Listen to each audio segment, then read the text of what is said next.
The world has changed dramatically, and it's not about volcanic eruptions or the movement of lithospheric plates. It's much more complicated. It's about the monsters that have appeared, attacking people and destroying cities, where they didn't appear, and what they didn't do, instilling in everyone a horror that psychologists and packs of sedatives couldn't drive away.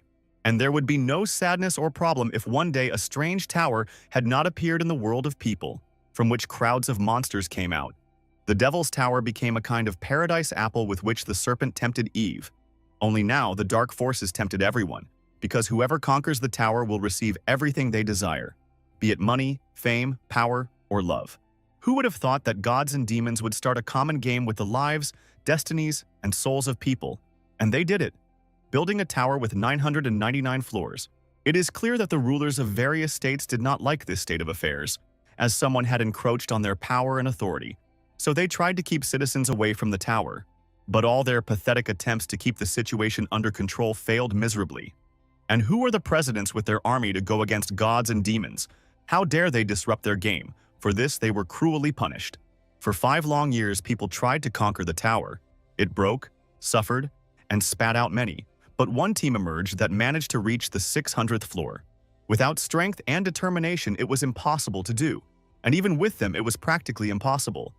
But the young man rushed forward, not believing that the Star 9 could stop him. 1 against 9 is a difficult task, doable, probably. But if these guys were not equal in strength to the main character, but he is not one to be timid because he saw the goal and did not see obstacles in front of him. But the gods did not deprive his opponents of magical abilities, and the demons also contributed to their cunning and treachery. While everyone was looking at each other, the Death Star was the first to decide to act. Yes, he did not have a strong magical gift, and his skills with a sword were mediocre, but he had something that the others did not have: power over the dead, whom he raised from their graves. The bony hands of the fallen adventurers slowly tore at the Earth's surface, reaching out to the call of their master, who brought death to his enemies. After all, the greatest necromancer in human history was tired of people who always stood in his way, who always had something wrong with them. Now it was time to end this performance and move on. But the guy was always honest with himself. He didn't hide it, and openly declared that he needed the power that would make him the most outstanding person on the planet, and everything else didn't really matter. Only the Star 9 had an opinion on the matter, because they believed that the guy had sold his soul to the demons and needed to be stopped. And their opinion was the only one they could shove in their pockets. The necromancer himself untied their hands, which meant the time had come to rid this world of the filth that was spreading like a cancer. No matter how strong the protagonist was after receiving his power, it was extremely difficult for him to confront the Star 9 alone. Even when you are guarded by hordes of undead, no one can stand against a direct attack from 8 people. Sadly, the boy was no exception, and although he was able to repel several attacks, he had nothing to counter the magical spear. But this was a beautiful, lofty fairy tale in which one bad necromancer betrayed humanity and therefore deserved death. And this very fairy tale was fed to society, but in reality, things were quite different. 10 years passed, but no one ever found out that it wasn't the main character who turned out to be a traitor, but the Star 9, or rather the 8, who decided to get rid of him that day so that all the glory for conquering the tower would go to them. A new day dawned 10 years later for the protagonist, who woke up in an unfamiliar small apartment. Although he was the greatest necromancer in his past life, he still didn't believe until the very end that his brilliant plan, which he came up with at the last minute of his past life, had worked. But since he was breathing and his arms and legs were moving, it meant that his secret skill, soul transfer, had worked perfectly. This skill helped the guy find the most suitable new body for his soul, and just before his death, move his soul to the new body. The new body was definitely no worse than the last one, that's a plus, and the bonus was that he was still in South Korea, so he didn't have to spend money on moving. But with the new body, the anger towards his former friends did not go away. And how dare they treat him like that? He would remember everything to them. Every blow, every word, because the bitter taste of betrayal was felt on his tongue. At that moment, the main character wanted more than anything in the world to know why they treated him this way, what harm he had done to them, besides clearing the way for them. Memories of the past overwhelmed the boy. Kane and Carmen were in no hurry to answer. They created a holy zone where the boy could not use his power and summon evil spirits. Although the girl acknowledged the strength of her opponent, she was sure that he alone would not be able to stand against them all, meaning that there was simply no point in resisting the inevitable.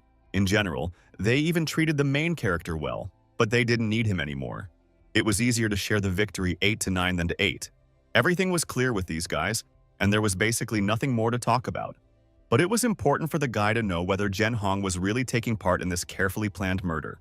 Looking around carefully, he realized that no, his friend wasn't there. Citing some personal problems, the guy hadn't taken part in clearing the 600th floor.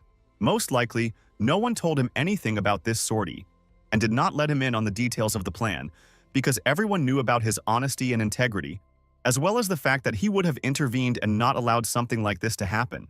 And now time, like his life, along with the blood, was running away. So it began to darken before his eyes, and the understanding came that if not now, then never. The miscalculation was unpleasant, but what is, yes, for everyone today he will die, but soon he will be reborn, and then we will see who will laugh last. It was in vain that they declared war on him. It was very in vain, because he would become stronger, and then he would not leave even a wet spot on the earth of them.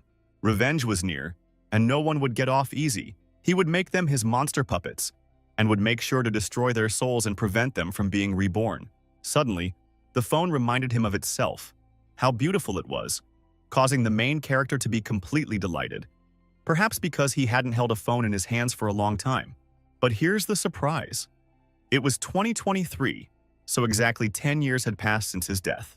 He didn't expect the hidden skill to have such an interesting side effect. Although maybe there was something useful in it, no one would compare his death and appearance in a new body. Stop! A guess pierced the guy's consciousness like lightning. Maybe he could use magic in a new body or not. This urgently needed to be checked, and how he would take revenge without strength. For this, the guy killed a fly in order to resurrect it. But the fly just didn't want to come back to life, and it just lay there like a cold corpse in the protagonist's hand. No matter how much he screamed and asked the insect to rise and open its bright eyes, the result was the same. The corpse remained a motionless corpse. Sadly, the new body didn't have a drop of mana, not a single drop at all, which meant revenge became more difficult in an instant. In this state of affairs, he would have to conquer the Devil's Tower without any abilities, which would be like death. That was all clear. It was interesting to find out where his enemies had gotten to. It turned out that they had only advanced 200 levels forward and were stuck at about the 800th floor. On the other hand, this was his chance to rise to the very top, and then take revenge on those who so cold-bloodedly betrayed and killed him. There was no point in sitting on the soft sofa and feeling sorry for himself, so the young man decided to go to the tower right now. Even though he had the body of a newbie, the knowledge from his past life had not disappeared, and it would help him move forward and become stronger. At the entrance to the tower, there were quite a few people wanting to try their strength and luck, because without them, there was nothing to do here. Every newcomer dreamed of becoming rich and famous and looking down on everyone else. But to achieve this, they had to not die on the first floor. Meanwhile, the protagonist was ready to move forward. This place held many stories and secrets that he was going to unravel and experience anew. Meanwhile, the blonde man, like Koshei over gold, was wasting away in his office, waiting for at least some interesting movement. And his wish could soon come true as the entrance to the tower opened. And Jin Hek was burning with the desire to stir up the established order of this place. As soon as the last person wishing to enter the tower, the doors behind them closed with a deafening bang.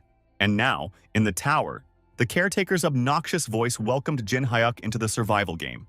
Of course, I didn't want to start from the very beginning and waste time on it, but there was nothing else to do. It was a training floor, so it was a training floor. The difficulty level of this place didn't particularly inspire the protagonist, but he had dealt with worse in the past. It would take several days to reach the end, as this stupid floor was also full of traps of varying difficulty levels. The task was clear, but before starting it wouldn't hurt to understand what characteristics he has in this life. Everything was as bad as it could have been. He had completely different characteristics before, but it was obvious that now they, like his talents, had changed, since his body was also new. There was no way to replay everything back, which meant I had to get the most out of this training. It was good that this body was quite trained, so it was quite possible to develop high running speed.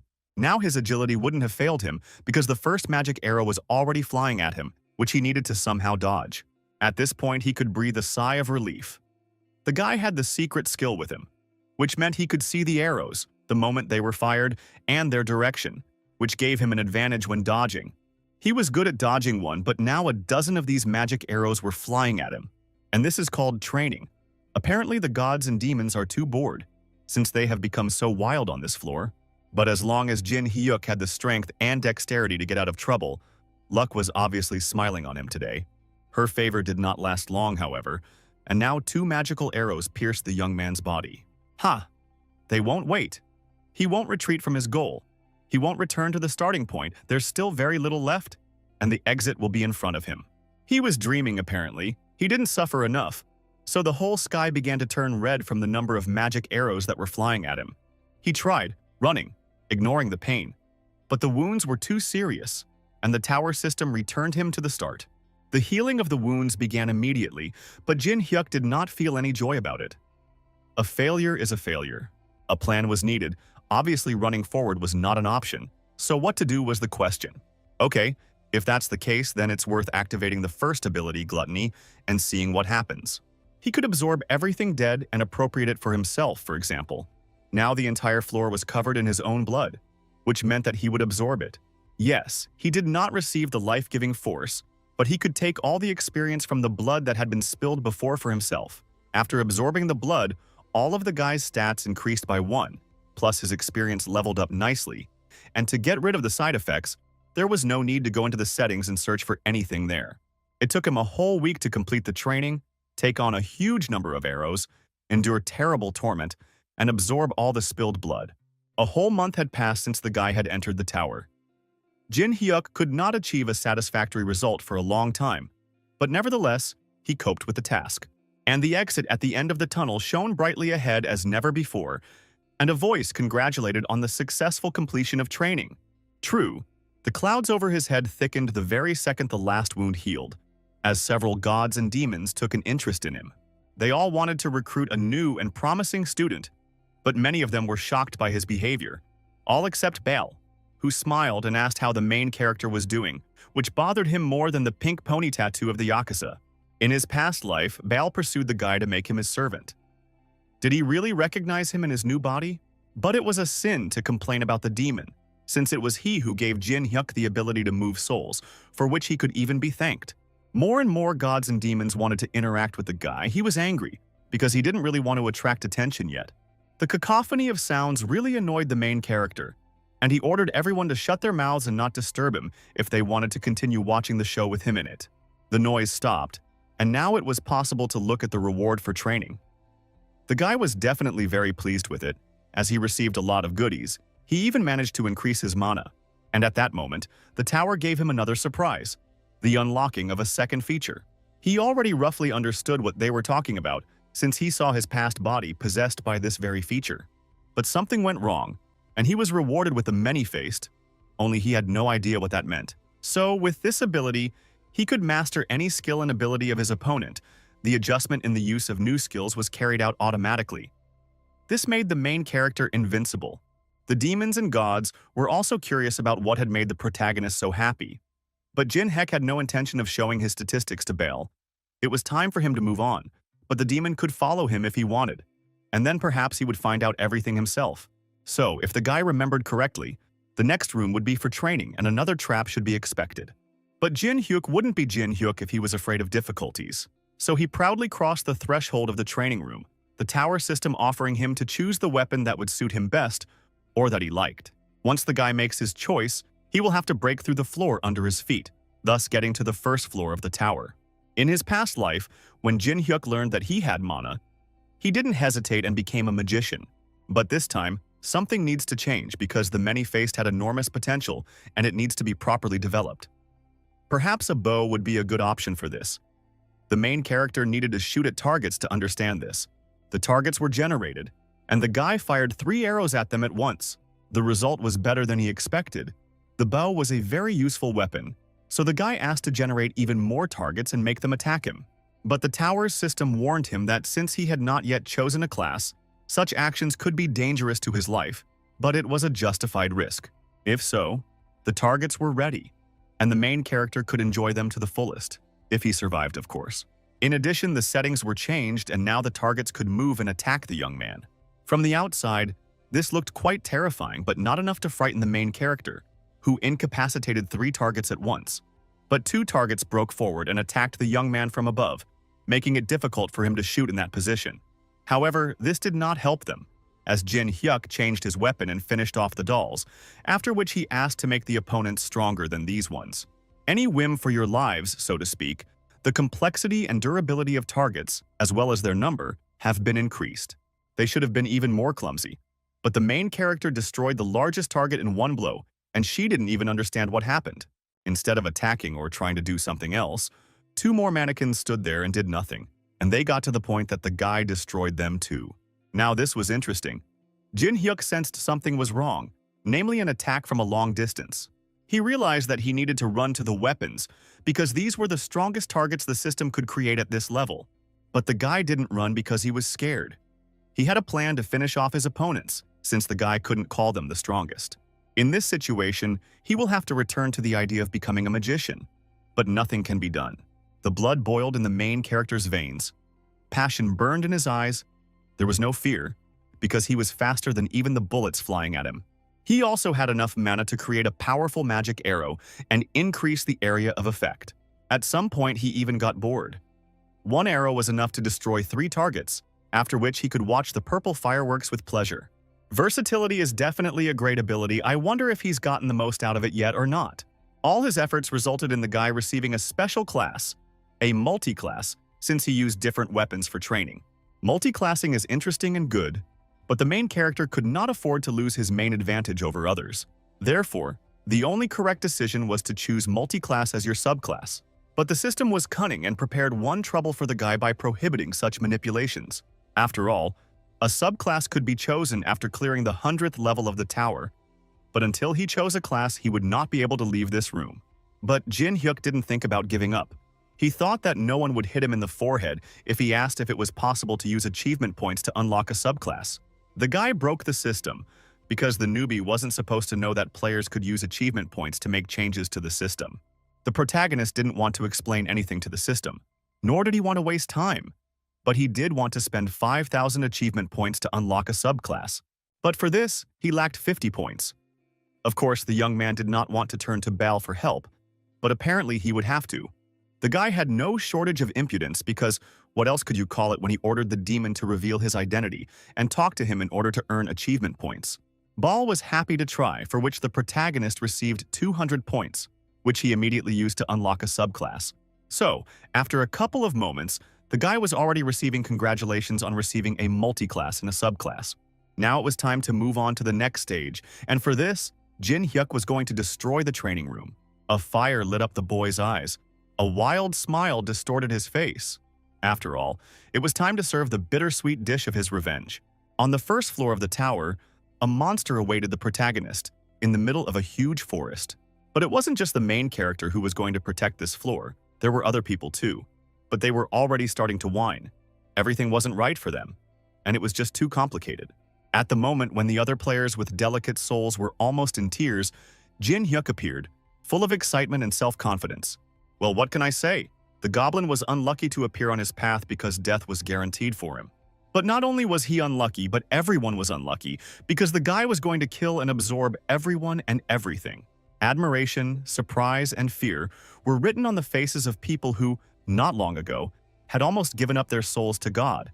And now someone had finished off a monster before their eyes with one blow. The naive second stranger, who had recently been whining to himself about how hard things were for him. The poor unfortunate one now wanted to curry favor with the main character in order to get through. But he made such an offer to the wrong person. Oh, not the right one. The guy was lucky that Jin Hyuk only verbally sent him on a quest for a bright future. But the protagonist doubted that this guy had enough intelligence to understand him. So he looked at him coldly and angrily, adding that if the stranger wanted to live, he wouldn't lay a finger on his prey. It worked flawlessly, and the main character was left alone with his monsters. Jin Hyuk felt the waves of hatred emanating from the monsters and even understood their desire to avenge the death of their comrade. But they didn't have a chance from the start. He didn't even need to use magic to defeat his enemies. One blow to the head with his staff was enough to splatter the entire clearing with blood. He was so fierce and scary that even the experienced monster got scared and ran away. But it was not to be. The escape of food was not in Jin Hyuk's plans, so it was time for magic. The magic arrow was an excellent option for long-range attacks, so the monster died a death of not very brave people. By and large, he had already fulfilled all the requirements for passing this floor, but since he had taken on the task, It would be nice to receive the title of Kobold Slayer. To do this, he only needs to kill 1,000 of these monsters. Last time he had to go through the entire forest to do this. It was definitely worth thinking about, but for now, I need to replenish my strength reserves to have some refreshment, so to speak. Gluttony is a wonderful skill. What's even more surprising is that Jin Hyuk even saw the memories of the killed monster just now. The power of Cobalt was accepted by him, and with it came the ability to understand the language of these monsters. All the other indicators also increased, which indicated that he had cleared not the first, but the entire 10th floor. Only now did it dawn on him that this was how the subclass, that is, his multi-class, worked. An automatic adjustment occurred, and along with it, he received the benefits of each class. After scanning the Cobalt's memories, the guy saw the Cobalt King in them, which was what was needed to earn points and experience. But to defeat the level boss, the main character needs a whole army of undead. No sooner said than done, the first 2 copies of the undead army were at hand, and they only needed to be raised. Just like that, for just a few minutes the main character regained his main class and became a necromancer again. It was easier for him than for others, because memories from his past life made this one much easier for him. But that was far from all, because there was also a hidden class. To obtain it, you had to move forward. But the newly appointed servant began to behave strangely, as if someone was approaching them. 4 new victims came to the young man themselves, so he will give them a worthy reception. But why bother so much? The soldiers will do all the dirty work for him, and he will stand languidly to the side. In total, out of 35, he had already defeated 10 kobolds, after which he turned them into his soldiers. After some time, he found a small house that had not been touched by anyone. Jin Hyuk entered the room and asked all his soldiers to close the doors on that side, wait for him outside, and not interfere. He kicked the floor of the hut and saw a ladder and went down. And there, in a beautiful and mysterious room, stood a coffin. This was where he was going to receive his secret class of spiritual master. In that coffin lay none other than the first spiritual master. A coincidence? Luck? No. The guy knew everything in advance, just as he knew what he needed and how to get it. It was time for the old man to wake up and shake his bones for the benefit of the main character and his revenge. The man who rose from the grave was clearly puzzled at the sight of the main character in front of him, believing that he was definitely his descendant. It simply could not be otherwise. This was definitely the case, and the main character already knew perfectly well that Vulcan himself, whom they had not seen since his past life, was standing in front of him. At this moment, Vulcan even felt a little awkward because he tried so hard to scare the guy, but he didn't succeed. He wasn't the least bit scared at the sight of the walking skeleton. The young man said that since he had read Vulcan's secret journal, nothing could surprise him anymore, although it should be clarified that he had done so in a past life. But he would not tell his interlocutor about this. In his past life, when Jin Hyuk changed his class to a mage and lost all his items, he accidentally found the magazine and returned to the first floor. It was then that he became a spiritual master, but he was unable to make Vulcan rise up no matter how hard he tried. Only now the skeleton stood before him, quite happy with life, and he definitely liked the guy. In general, Vulcan believed that the guy in front of him was much better than the one who appeared before him 10 years ago. But he didn't know that they were the same person. The protagonist's hands were itching to kill the skeleton, but first he needed to change classes, and even here trouble awaited him. To do this, he needed to get to the 10th floor. After all, the spiritual master class was higher on the class classification scale than the necromancer, so the guy first needed to change classes again in the class change tower on the 10th floor. And only then. But the guy interrupted him, because he was already a necromancer, so all the unnecessary information could be skipped. As soon as Vulcan saw that the young man had changed classes on his own, without going up to the 10th floor, his eyes sparkled with admiration. He definitely liked this guy much more than the one that came to him earlier, and the guy was much more talented and capable, while the other one was kind of strange. In a word, nothing. Vulcan was so delighted with the young man that he needed to immediately begin changing his class. It was not for nothing that Jin Hyuk came here. And at that very moment, the process of class change began, a purple glow swirling around the main character. Many years ago, before the tower appeared on planet Earth, Vulcan was one of the main walkers. Yes, at one time he was the most powerful necromancer, but he continued to look for ways to become even more powerful. He understood that skin and bones were not enough, and if so, then the place of the Lich or Death Knight needed to be called upon by someone more powerful.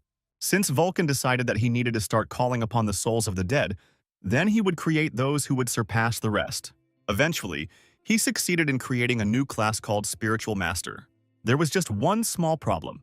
His old body had exhausted all its strength, and the Spiritual Master class was on the verge of extinction. Therefore, he had no choice but to use necromancy on his beloved self and hope that his descendants would honor him. This was all done so that Vulcan could find a walker who would follow in his footsteps. And it was in the main character that he now saw the very man who would be able to carry the knowledge and pass it on to his descendants. It was this guy who was destined to become the greatest spiritual master. Now Vulcan understood that Jin Hek would henceforth be the third spiritual master. He will have to use the soul vessel to catch souls, and he will also be able to summon other souls and use them at his discretion. But Vulcan had no idea what grandiose plans the protagonist had, because he was going to capture the soul of the very first master in the soul vessel. Moreover, he had already completed all the preparations and was not going to fail a second time. Unfortunately, the skeleton had not yet realized what he had signed up for. In general, the protagonist believed that shifting his work onto others was a bad habit. So he was going to fix everything now, and he would do it for free. Only now Vulcan began to understand that something had clearly gone wrong. And he was absolutely right, because the main character was going to absorb his soul and use it for his own purposes. But Vulcan was not going to give up without a fight. He did not believe that the guy had enough strength to take his soul. Only there, the main character had prepared a trap in advance, placing special crystals on the floor of the dungeon. But this was already offensive, so Vulcan showed an obscene gesture to the young man, eloquently indicating the direction in which to follow. But no matter what he showed there, Jin Hyuk's magic was much stronger this time, and the trap slammed shut. Using a magical wall, a seemingly simple spell, the young man created a personal prison for Vulcan. Only the skeleton was sure that he had enough strength to break the barrier with a snap of his fingers, but nothing worked. But that wasn't the most interesting part. On the way here, the main character scattered mana stones and uses magic to activate them. Yes, the young man remembered and heard the words of his captive perfectly well, but the question was different. Would he be able to break down the wall of his personal prison before the protagonist caught him? But now, Vulcan was no longer in the mood for jokes. There was some kind of inconsistency. Standing in front of him was a seemingly newcomer, but his strength was far from that of a newcomer. The cards could have been laid bare. Jin Hyuk admitted that he had failed in his past life, but in this one, he would definitely not miss his prey. At that moment, the skeleton realized who was standing in front of him, and this discovery did not please him. The time for talking was over. There was no point in further discussions. So the protagonist began collecting the soul. Everything went well. In principle, Vulcan did not need to be upset, because now he was with him, which meant that all his dreams would soon come true. With the new class completed, the young man left the building, heading out to his army of skeletons. It was becoming more and more interesting, although the guy had to get used to the fact that Bal was constantly watching him. The demon was interested in Jin Hyuk's new class, but the guy wanted to maintain the intrigue a little longer and then tell about his new achievement. But now he needed to do other things, and the realization suddenly came that he would no longer need the army of skeletons, so he needed to get rid of it immediately. Instead, maybe he was going to summon the souls of the kobolds he had killed and absorbed. This army looked even less attractive, and these entities also could not speak. Together with the kobolds, the protagonist summoned his now subordinate Vulcan, who was forced to kneel before him, which did not inspire him at all. The man, in fact, had a completely human appearance, could speak, and expressed his complete indignation at the current situation. Jin Hyuk saw his old acquaintance in such a guise for the first time, and in general, in his youth, the man had obviously been quite handsome. The guy had touched the man on the raw, and he wasn't going to leave things as they were, so there was no need to underestimate him and consider him a pushover. Well, here too a mistake occurred. An unpleasant one, a painful one, which pierced the entire spiritual body. It was time for Vulcan to come down to earth and not overdo it, because he was only alive thanks to the main character and his mana. If he cut off access to the source, then Vulcan would die, which was not what he wanted. This was all well and good and understandable, of course, but did the guy really think that such a great man, the first spiritual master, would obey and serve him like a faithful dog, bringing a stick in his teeth? Of course, these were all beautiful words, but the reality was that Vulcan didn't really have much of a choice.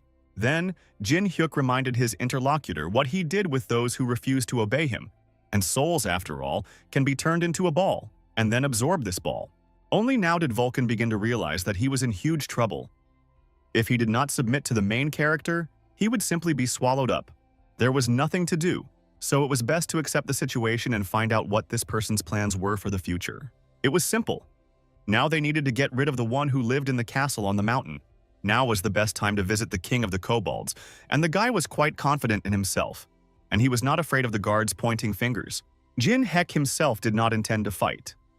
For this purpose, he summoned the souls of the kobolds who had attacked their living relatives. The living monsters didn't stand a chance against the dead, so the protagonist calmly walked forward. Not only did the kobolds below greet the guy with hostility, but a great many monsters had accumulated on the walls, wanting to protect their home from invasion. 30 guards attacked the guy at once, but they no longer scared him. And in general, Jin Hyuk asked, or rather ordered his opponents to take him to their king, otherwise they would all die. Meanwhile, the Kobold King stood in the middle of his house, realizing that an uninvited guest had come to visit him. There was little time before Jin Heck arrived, so the Kobold King ordered a servant to prepare an offering. But the main character's new army dealt with the enemies perfectly, helping the guy move forward. But even the young man was eager to begin his dance of monster killing, and his first victim came at just the right moment. At that moment, a secret passage opened, and, taking advantage of the surprise, the monsters attacked Jin Hyuk. It was a good attempt, but it wasn't enough to harm the guy, as his loyal soldiers immediately began to protect him. During the attack, the guy was once again able to appreciate the charm of the hidden class and its effectiveness. Suddenly, the young man bared his teeth. He looked like a wolf who had smelled the scent of his prey. The king's aura signaled that the guy was on the right track. The opportunity to level up was already right under the nose of the main character, who was morally supported by Baal. This didn't inspire the protagonist, as Baal was hardly a beautiful maiden in a revealing outfit, and without his lightsaber waving, Jin Heck was going to show everyone who was boss. The king did not waste time. He was busy with sacrifices, but he still did not have enough blood and strength. The old monster had no intention of stopping there, for the demon he served was still unsatisfied. Apparently, the monsters ran out of people, so they dragged a half-breed to the altar. The king liked this option of sacrifice much more. It would be of more use than an ordinary person, but his plans were destined to remain just plans, because Jin Hyuk eloquently almost cut off his hand with his sword, and he hadn't even seriously taken up the matter yet. The guy didn't really care what the monster was doing here. It was time for him to go to his grave anyway. This apparently disdainful behavior from an ordinary person angered Callum, and he demanded an apology. The king had picked the wrong guy. In the protagonist's opinion, he was too arrogant for the first floor. But if he really wanted respect that much, then let him try to make him change his mind. Meanwhile, the hostage realized that this might be her chance to escape while Callum was distracted by the protagonist. And she ran, quickly, without looking back, without hesitation. Even though the king shouted something after her, but she had to try to escape. But the monster wasn't going to let go of its prey, so magic came to its aid to stop it. To do this, the king used the corpse bomb to stop or kill the captive. The girl stumbled and fell, realizing that she couldn't escape and that the bomb was about to reach its target. She looked back, the chances were slim, but she would not allow herself to die. Not here, not like this, not now. But while she was thinking, Jin Hyuk acted, instantly repelling the enemy attack. This wasn't what Callum expected, his best attack. How could some man stop it and destroy it? The main character didn't need any thanks, so the girl had to run away from here as quickly as possible, since it would soon be very hot here. Only now did the guy notice the horns that were sticking out cutely on the stranger's head. Was it really a goblin in front of him? It's all strange that such a powerful creature, which should be on the 100th floor, has taken up residence here. Why did it come down to the first floor? Moreover, the girl hasn't even reached adulthood. The conclusion that emerged was not the best one. Something very serious had happened on the 100th floor, which meant that the stranger needed to be saved in order to obtain information. Meanwhile, the king came to his senses. He was angry that his sacred process of sacrifice was so brazenly interrupted. A fight was brewing, so Jin Hyuk asked the stranger to hide and sit in a safe place until he finished here. The enemy decided to attack the protagonist first, believing that he would hardly be able to repel his new attack. This attack might have been effective against someone, but not against Jin Hyuk, who was much faster than his opponent. Yes, and the king had too little control over his mana, which is why he got punched in the jaw. The enemy flew back to the wall. He could guess as much as he wanted where the guy got such strength from, but he would never know the answer. And when the main character was about to strike another blow to the enemy, Callum tearfully began to ask the patron demon to help him. The demon heard him and attacked the protagonist, helping his vassal. The blood golem was clearly a major obstacle in Jin Heck's path, and how the enemy had managed to summon it remained a question. In general, it's unpleasant when you're slammed into the ground with all your limbs and soft parts, and it was unpleasant for the guy too. But Callum was pleased, of course, because he had beaten the impudent fellow, which meant he had won, and now he would take the last victim and feed him to the demon. But the attack had a strange effect. The guy was alive and extremely angry because the enemy had no idea who he was raising his dirty short hands against. Now it was time for the show, and the blood golem was surrounded by the protagonist's spiritual army. It took them only a few seconds to neutralize the threat. Standing under the bloody rain, the king did not understand what had just happened, whether it was all just his imagination, whether it was really reality. Jin Heck's once white t-shirt was red with blood, and his eyes gleamed with a cold, calculating desire to kill. He knew full well that the enemy had spent a lot of effort creating the golem, but had miscalculated.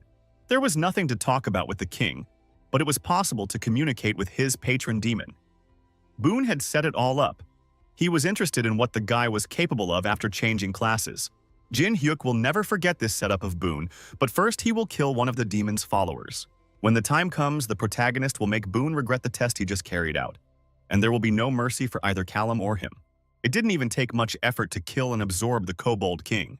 Callum was more dead than alive, and at some point his soul began to leave his body. Only this very soul tried to escape from the main character, but he did not let it do this, grabbing it at the base. And all because Jin Hyuk needed to create another soul sphere. This skill allowed him to collect souls and create medicine.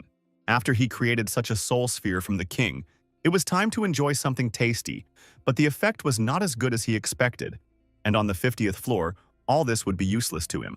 Meanwhile, the girl he had recently saved came out of her hiding place to the young man. She thanked him with all her heart and said that her name was Har-Yu. By and large, the main character was not interested in all of this because he came here only to deal with the Kobold Lord, and everything else did not bother him.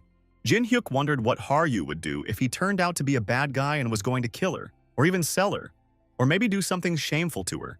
At this moment, the girl showed her true face because if something like this happened, she would have to take action. This behavior was typical for a goblin, but the main character had one question for the girl. Why was she on the first floor when she was supposed to live on the 100th? The answer struck the protagonist like a bolt from the blue. The goblin village was attacked. Even from his past life, the young man knew that the goblins in the tower were quite strong creatures, and even walkers had a hard time competing with them. In this situation, no one really wanted to conflict with the goblin, so the conclusion was obvious. The village was attacked by one of the 4 great creatures.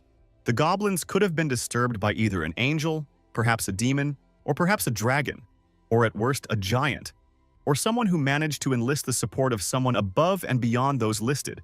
There was a possibility that the Star Nine had a hand in this. Anything could be expected from them. But the main character didn't really want to think about this, so he was going to continue about his business. After all, he wasn't particularly keen on standing in the middle of a hall covered in blood, with his clothes smelling and soaked in the liquid. Har-Yu thought for a while, and then asked the protagonist to take her with him, since she didn't want to stay in this place either. Although the girl was still young, Jin Hyuk thought that he could still take her with him. But he warned her that he was not going to protect her, but she could stand up for herself. But it was hard to believe because she had just been almost killed by a kobold. It didn't really matter, since the decision had already been made. But it would have been great if there had been somewhere to change clothes. Otherwise, the guy would have attracted too much unnecessary attention in bloody clothes. He noticed that a gear icon had appeared above the Kobold King's corpse, which was just in time. The new clothes looked very presentable on the young man, and he was ready to set off on his adventure. At that moment, like a jack-in-the-box, Vulcan appeared in front of the main character and announced that there was not a single monster left within the castles. It was an A+ job, so the main character did not skimp on praising his servant. But what surprised both Vulcan and Jin Hyuk was that Har-Yu could see the first Master of Souls, since some goblins had the ability to see the souls of the dead.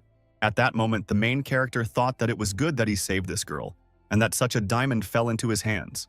At one point, the thought even occurred to him that it would be a good idea to use gluttony and absorb her abilities. Although no, it was too early. It would be better to train her a little, and only then could he absorb them. And then, as if by magic, the tower system offered him to create a wave of monsters, so to speak, to increase experience points. This was just what the doctor ordered. But Vulcan and Har-Yu were not delighted with such an offer and the greedy gleam in the young man's eyes. But the guy wasn't interested in their opinion, and Vulcan still couldn't believe it. It even seemed to him that the young man wanted him dead. The gods and demons were also in complete shock. Ordinary mortals cannot understand geniuses. Jin Hyuk accepts the system's offer. A wave of monsters is approaching. But the other players were in complete horror. They understood that their skills and strength were not enough to withstand the impending danger. Meanwhile, one of the group's commanders ordered his comrades to go up to the second floor if they had finished the task, because once the wave of monsters began, no one would be able to leave the first floor. But the man had no intention of helping anyone. Now it was everyone for themselves. The moment was lost. The wave of monsters began, and the first to appear in the forest were the kobolds. The group of players was very lucky, or unlucky, who knows. But the main character appeared in the clearing and offered the people to leave on good terms, because all these monsters were his and only his. After all, if even one of them touches even one monster with a finger, they will not leave this forest alive. People did not understand who appeared in the clearing and what they were going to do, because the situation was extremely dangerous. But the main character had no doubt in his powers and summoned his spiritual army of kobolds. The guys didn't understand how a necromancer could appear on the first floor, since you can only get a class on the higher floors. Meanwhile, armies of living and dead kobolds ran towards each other, preparing to cross blades, hands, and teeth. While everything was going smoothly, suddenly Haryu asked the protagonist if she should try to kill one of the opponents. It was a good idea, but the girl had to hurry, because soon there would be no enemies left. The main character didn't have to worry about this because she had a great idea. She summoned a sphere from which she drew a sword, clearly preparing to take an active part in the battle. At the same time, she did not move from her place and waited for the moment when the stupid enemy would come close to her. One precise blow was enough for her to cut the enemy's body into 2 equal parts and paint the blade with his blood. Interestingly, this sword was special, and Haryu, despite her young age, masterfully wielded it. The main character was prevented from finishing his thought by a crowd of guys who were burning with righteous anger. They were not happy with the fact that the guy created a wave of monsters without asking the others' permission. Songtae believed that since he belonged to the White Swallow Guild, he had the right to ask such questions. But Jin Hyuk had this name, and the title didn't mean anything, so he didn't attach any importance to the guy's word. It turned out that Kane and Carmen had created this subsidiary guild, and Songtae was proud to be a member of it. These names from the past were like a red rag to a bull for the main character. The guy shouldn't have remembered them. Songtae didn't notice or feel Jin Hyuk's change in mood and continued to proudly talk about his older brother, the White Swallow, and his desire to reach the 10th floor. Too late, the boy realized that he had signed his own death warrant because he was already being tightly embraced by the protagonist's soldiers. While Jin Hyuk wasn't going to kill the guy, he'd let him live for now, because after destroying all the monsters in the wave, the main character would have several questions for him. But he still decided to enlighten the newcomers a little about the realities of this place. Here, only strength is important. Everything else is dust. The strong people in the tower do not suffer from altruism, and today, he will spare Songtae only because he has information. Otherwise, he and his friends would have already died. Besides, if the guy still wants to stay alive, then it's better for him to stay away from the main character. At that moment, Songtae realized that there was only one monster here, and in order to survive, he needed to run and get away from it as quickly as possible. Meanwhile, Jin Hyuk and Vulcan wasted no time and rushed headlong into the crowd of monsters. The explosion was so loud that the monsters scattered in all directions. However, this was not enough to emerge victorious from the situation. Vulcan understood that there were too many opponents. Jin Hyuk decided that it would be better if Vulcan monitored the situation and he would fight off the monsters. But this would not work, and they simultaneously summoned their ghostly Aryas, which attacked the enemies. Everything was definitely going according to plan, so Jin Hyuk asked Vulcan to turn new corpses into skeletons. But this was not enough, and the guy decided to cut down monsters left and right. Haryu didn't go far from him. She got into the swing of things. The number of enemies falling to her blade grew exponentially. But this was the first time she had experienced such a load, so the girl was already tired and wasn't sure she could hold out for long. She was distracted and didn't have time to react, so she received the first wound because the monster attacked her from behind. Hellish pain pierced her body, and the girl could not hold back the cry of pain that burst from her chest. This pain brought the girl back to the day when her native village burned. Then everything was 100 times more painful and terrible. So today, she will be able to endure everything. And if that's the case, then she's not going to give up and hide her sword. She'll avenge herself and everyone else, she'll become stronger, and she'll cope with all challenges. But her resolve was not eternal, because her body began to fail, and she fell to her knees realizing that she could no longer hold the line. At that moment, Haryu heard a powerful explosion behind her, not understanding what it was. But as soon as she looked in that direction, her breath caught from the strength, technique, and pressure of Jin Hyuk. She didn't understand how a player on the first floor could do something like that. At that moment, she realized that she had to stay close to him. Then she could avenge her family and her village as a whole. But that would be later, and for now, she had to at least survive, because after all, she had lost her vigilance, and the enemy was advancing. But she was lucky. Vulcan came to the rescue and killed the monster, so she should thank him. But instead, she tried to stand up, leaning on her sword, realizing that she had no right to be weak. With the benefit of hindsight, Vulcan understood that she was a child who had already experienced something terrible, since she was so determined. Haryu didn't understand why Vulcan and Jin Hyuk helped her, because when she was running away from the 100th floor, no one offered her a helping hand. But it was good that at least they didn't finish her off. But the man didn't know what to answer her. After all, he was a necromancer, not a psychic, so he couldn't know or predict the future. Besides, he has been dead for a long time and has turned into a spirit, and the essence of every spirit is to unquestioningly obey the orders of its spiritual master. Therefore, now he was following Jin Hyuk's order, which was to keep an eye on the girl and help her achieve her goal and not let her die. But for now, everything was fine. So it was time for him to help the master. Otherwise, he would do his brains out later. These words were enough for Haryu. Now she found the strength to continue fighting, and the day would come when she would be able to repay the protagonist for his help. After which she took out a scary mask and put it on, hiding her face, becoming many times stronger than she was before. Her speed also increased, so she could kill enemies much faster. The sight was stunningly terrifying. Haryu's fragile body bathed in the bloody rain of defeated enemies. There was little blood, there were few corpses, more was needed, and the girl quickly rushed into the attack. Observing the girl's actions, the protagonist confirmed his guess. The village was attacked because of her, and someone wanted her sword. But he will never say this, so as not to break Haryu, because finding out that you are the cause of the death of your relatives and the destruction of your own home can kill anyone. Meanwhile, the monster wave gate was shrinking, with less than a minute left until it closed completely, and the last monster came out. Jin Hyuk threw his sword at the last enemy, piercing him through. The gates closed, and the system congratulated the protagonist on having managed to stop the wave of monsters. Jin Hyuk was used to such battles, so he was quite cheerful, but Haryu was almost falling from fatigue. So the guy held her by the shoulders and asked her not to use such skills when her strength was running out. The guy's care and closeness greatly embarrassed the girl, but she was able to thank him. Meanwhile, the system reported that they had received a reward for closing the wave of monsters, and the guy really wanted to get his. In total, during the monster wave, the main character and his assistants killed 2,500 enemies. So, all of the guy's stats were increased by 5, which wasn't really that much, but at least he also received 500 achievement points. Moreover, if he absorbs as many skills as possible through gluttony and multiclassing, he will become invincible and will be guaranteed eternal growth. Meanwhile, the system handed out goodies to the winners. Jin Hyuk was going to take it from Vulcan, since a spiritual soldier doesn't need something like that.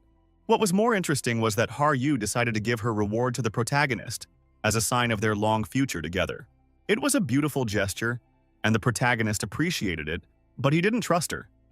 Yes, he wasn't against moving forward together, but nothing more, because he would never forget the taste of betrayal. And the reward for second place in the monster wave was quite high, so it was impossible to take it without regrets. He doesn't need someone else's reward in general, but the girl must prove to him that she can be trusted, otherwise they will move forward separately.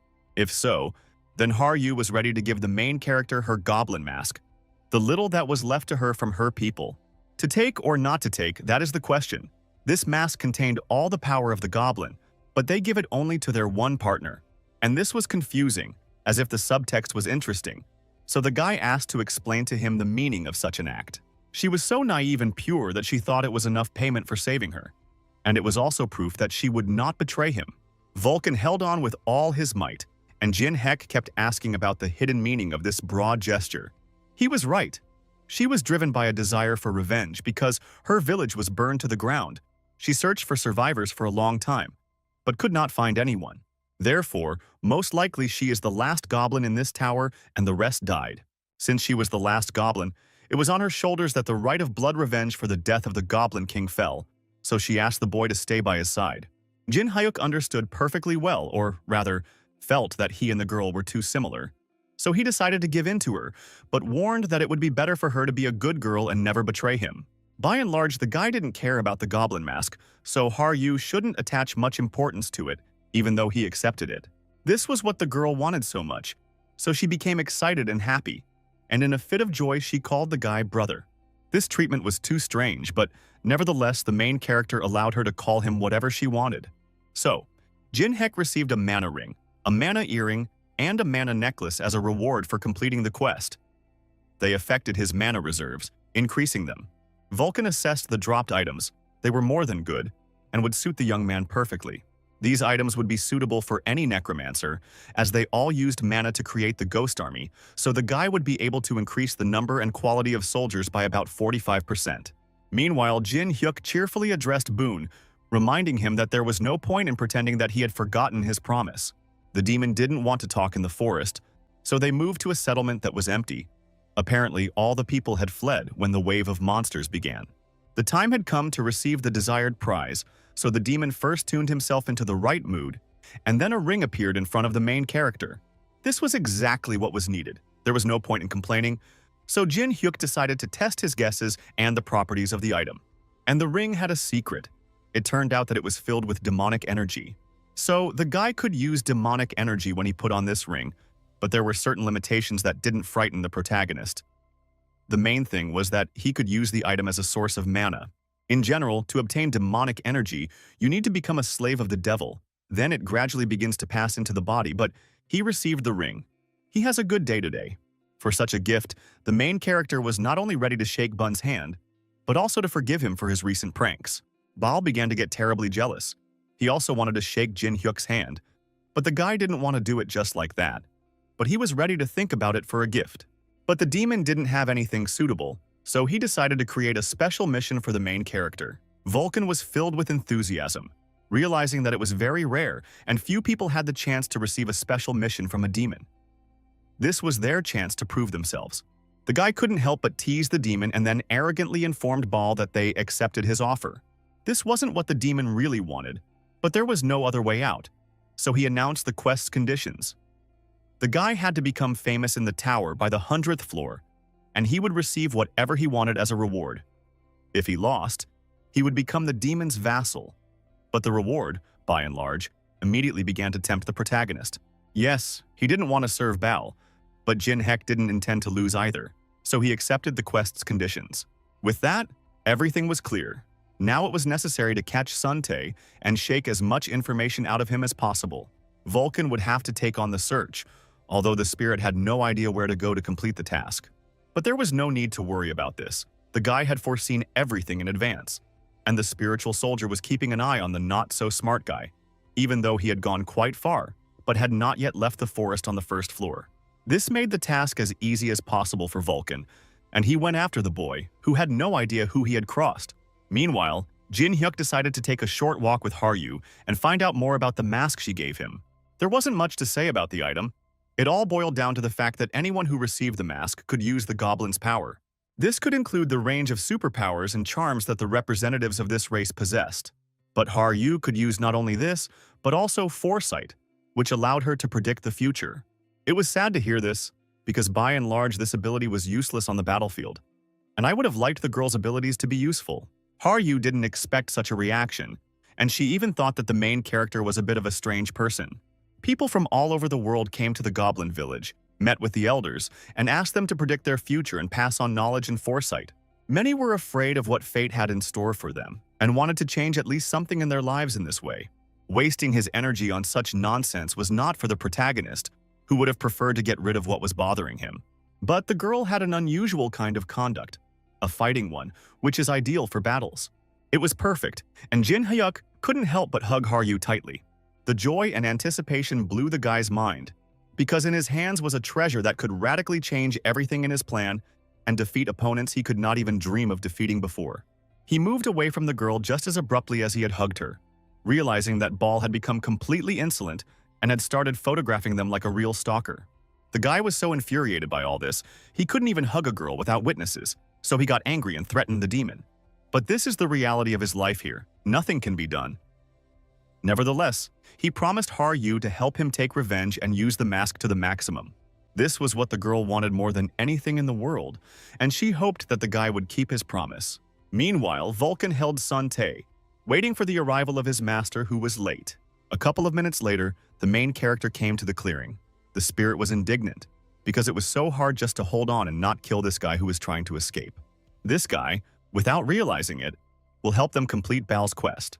If they can destroy the guilds of Cain and Carmen, it will bring them glory and help them complete the demon's quest. The plan immediately matured in the protagonist's mind, so they could confidently move on. And so, the main character and his companions came to the second floor, to a safe zone where other players were waiting for them. The players had a lot of questions, but Jin Hyuk wasn't going to answer them openly. Nor was he going to show his face hidden under the goblin mask, while he remained the phantom mask for everyone. Regular players couldn't believe that someone had introduced themselves to them, not by their real name, but by a pre-made pseudonym. Moreover, they wanted to demand certain explanations, since the main character behaved too brazenly without considering their feelings.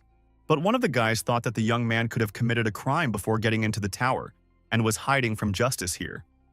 In that case, it would be better to stay away from him and not to be seen again. You never know what could happen.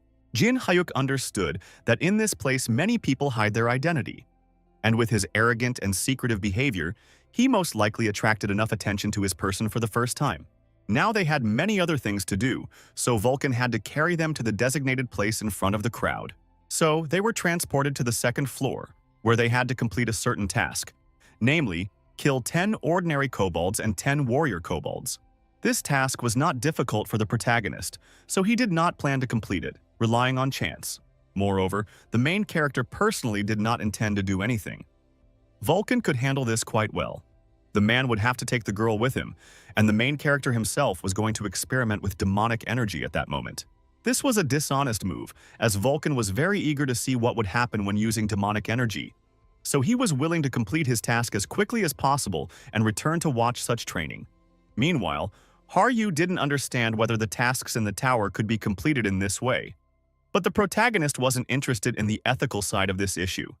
He didn't care who would do the dirty work for him. Now he was much more interested in trying to use demonic energy, because in his past life he had not had such an opportunity. He put on the ring and released a certain amount of demonic energy. He was curious about what could come out of it, since demons were one of the most powerful races in existence today. The demonic energy attracted, fascinated, and surprised the protagonist with its darkness and strength. But he wasn't the only one attracted by this energy. A hungry and slightly crazy kobold appeared from the bushes. He wanted to get such a delicacy for himself, so he attacked the young man. But this was exactly what the main character needed, and he wanted to try out the acquired power on it. So he created a sphere of demonic energy and launched it at his opponent. Surprisingly, this kobold was smarter than the kobolds on the first floor, and was able to dodge the first attack. But Jin Hyuk understood that this was not entirely true, because a blow of such force could not help but cause damage to the monster. And so it happened, and after a few minutes the monster's shoulder shattered into small pieces, revealing crimson flesh. This was not surprising, because demonic energy is a weapon that possesses incredible power, and not everyone can withstand such an attack. And those who have ever encountered such a destructive force will never be able to tell anyone anything, as they turn into atoms and molecules, disintegrating into molecules and atoms. Now that the spirit of the kobold had left his body, the young man was going to combine this very spirit and demonic energy in order to create the ideal spiritual soldier. The problem was that the kobold's soul was being destroyed and could not withstand the demonic energy. Therefore, he needed to urgently lower the energy density from 10 to 1. This method worked perfectly, and before the main character stood a perfect spiritual warrior. By and large, this process was not that difficult, because few people other than demons can control demonic energy, so few people know how simple it is. At that moment, Vulcan appeared in the clearing with the kobolds he had caught. He noted that the spiritual soldier with demonic energy was beautiful and worthy of being called a demonic spiritual soldier. It sounded quite interesting, and Vulcan was already examining the new spiritual soldier, realizing that the guy had done an excellent job. Meanwhile, the protagonist thought about the fact that Vulcan was able to simultaneously summon souls and command them during battle, which was quite valuable, which pleased the master's vanity. But the old man rejoiced too soon. For at that moment, the protagonist began to fill the body of his mentor and first spiritual master with demonic energy. Jin Hyuk did this for a reason, because if he filled Vulcan's soul with demonic energy, then the fighters he summoned would automatically turn into demonic spirit soldiers. Moreover, the man's soul was much stronger than the souls of the kobolds, so the guy was going to use all the demonic energy he had to carry out his plan. Haryu was scared at first, but the protagonist asked her to calm down, because the first spiritual master would not die from such a trifle. Vulcan started to get angry and threatened to eat the guy for breakfast, after tearing him into small pieces like Tuzik did with a hot water bottle, if he survived, of course. But this provoked the main character, and the man could challenge him if he became strong enough. The guy would only be glad to compete with the first spiritual master in skill. And yes, Vulcan survived and returned to Jin Hyuk much stronger than he was before. Certainly, the first spiritual master was the protagonist's best spiritual soldier, his best creation. Vulcan laughed. He believed that Jin Hyuk had made the biggest mistake of his life by creating a creature many times stronger than himself. But this didn't frighten the young man in the least. He put on the mask the girl had given him and was ready to accept the fight, as he had long wanted an opponent equal in strength to himself. Vulcan planned to show Jin Hyuk the full power of the demonic spirit soldiers. The army of summoned soldiers was huge and looked menacing as they rushed towards the main character. Meanwhile, the main character put on a goblin mask and was ready to test the power of his creations on himself.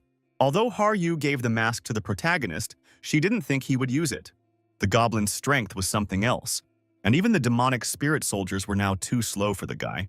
This was more than a curious phenomenon, meaning that the girl could see her opponents in a similar way during a fight. This skill really gave her, and now Jin Hyuk, an advantage. Besides, even though his appearance had changed, his character and aspirations were the same. And Vulcan should not forget that he was none other than the Death Star.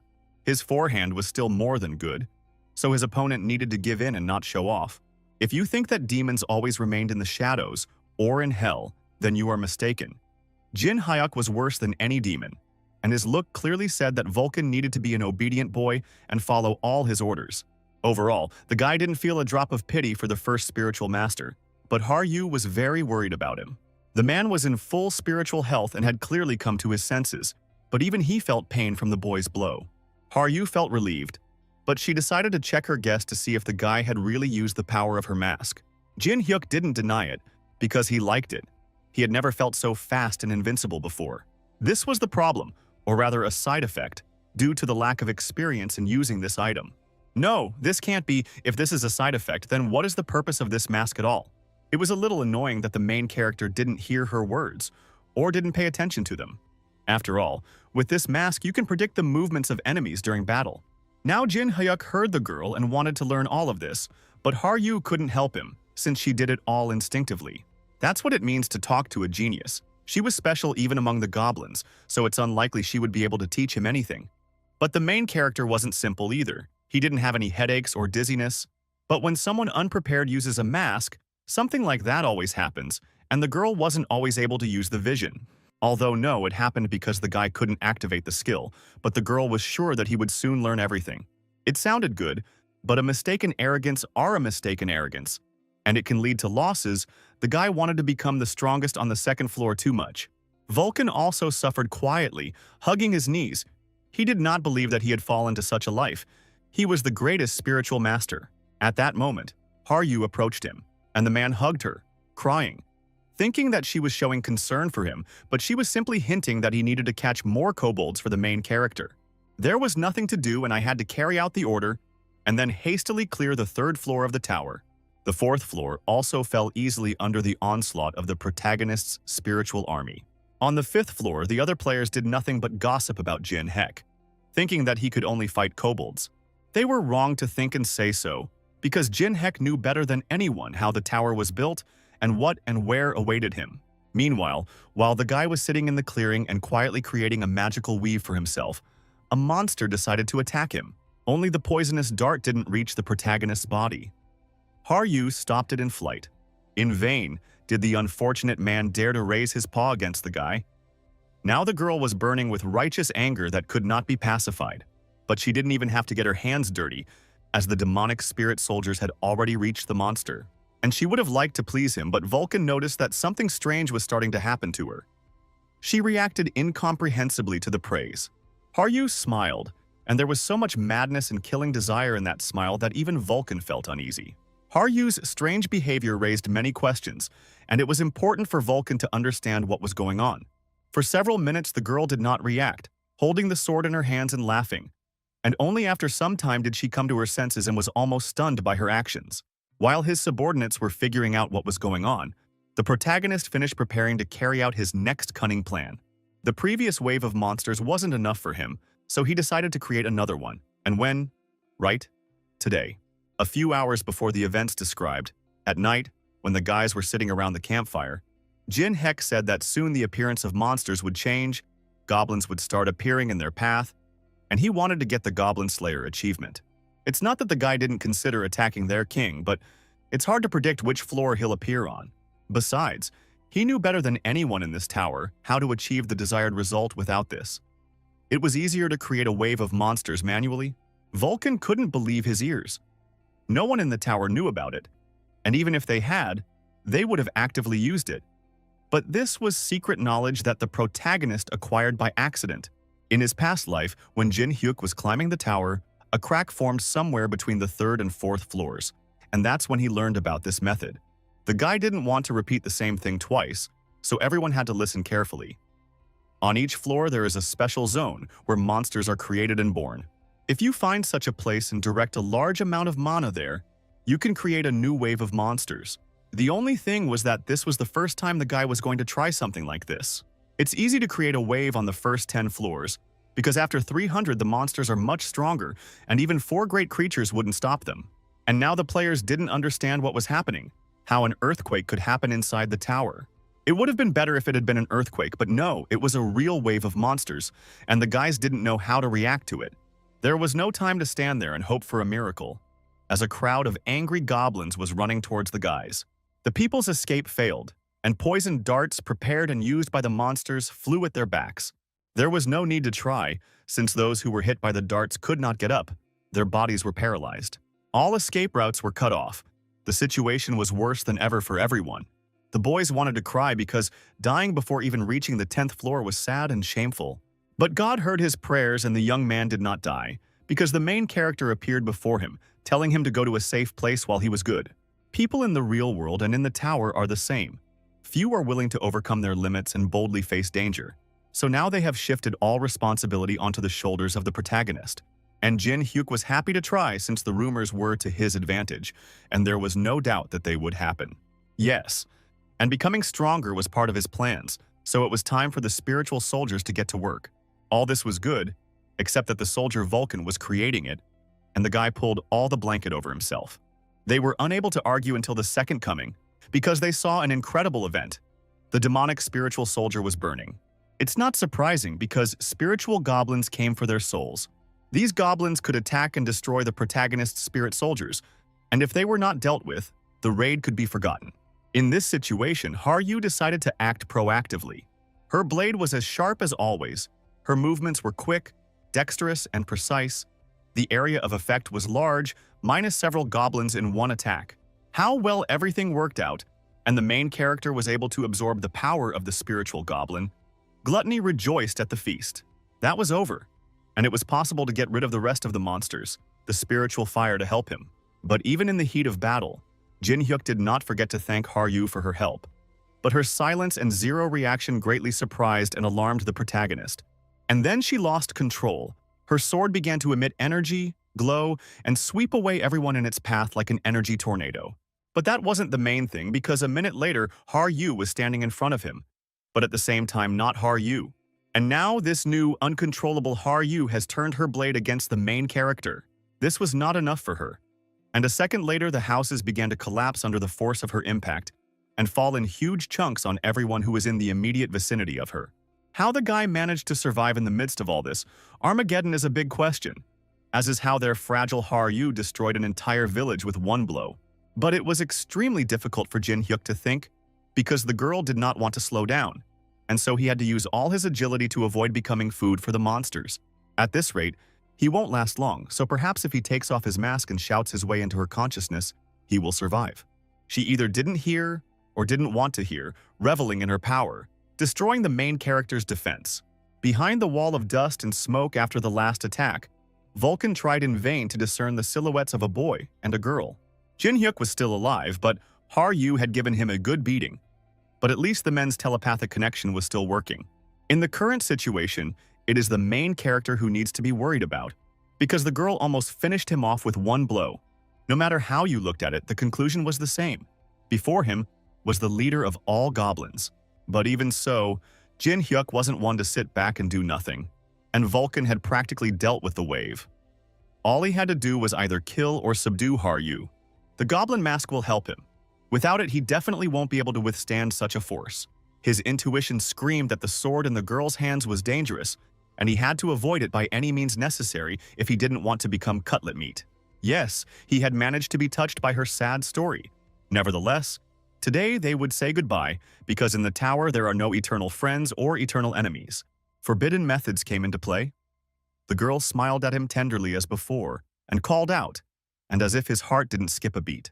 And then he shuddered, and at the same time doubt appeared in his movements, which gave the girl time to stop his attack. At another time, he would even have admired her strength and her combat performance, but clearly not now. It was his mistake that led to the first blood. It's good that he was still standing on his own 2 feet. If you can't defeat Har-yu in close combat, then let the skeletons help you. He's a necromancer after all, and a good-natured simpleton. The skeletons licked and licked from under the ground, grabbed the girl by the legs, by the arms, trying to hold her in their tenacious dead embrace. But that was definitely not enough, and the skeletons' heads flew off their shoulders. Jin-hyuk looked at all this and saw nothing. Could this really be a combat implementation? Victory was very important to the main character, but on the other hand, why would he need it if he was going to his forefathers? So he fled from the girl's last attack. Chance? He had one ghost of a chance to defeat her, because the girl was apparently exhausted after the last attack. No, it was something else. She was crying tears of blood. Perhaps this was the side effect she mentioned earlier, and if so, then you can turn the situation to your advantage. In the meantime, he could play catch-up until he was sure that Har-yu could no longer use combat conduction. Afterwards, provocations came into play, because that's how necromancers fight, using all available and unavailable methods. And now the girl flies, like a butterfly to a flame, into the net of the main character. But he's quite the spider, and so he summoned several goblins who shot their poisonous darts at the girl. Even she, at the peak of her strength and abilities, would not be able to dodge the poisonous darts now, which means she must count down the seconds until death. But Har-yu clearly didn't plan to die. So the goblins, the girl, and Jin-hyuk found themselves in a strange red area.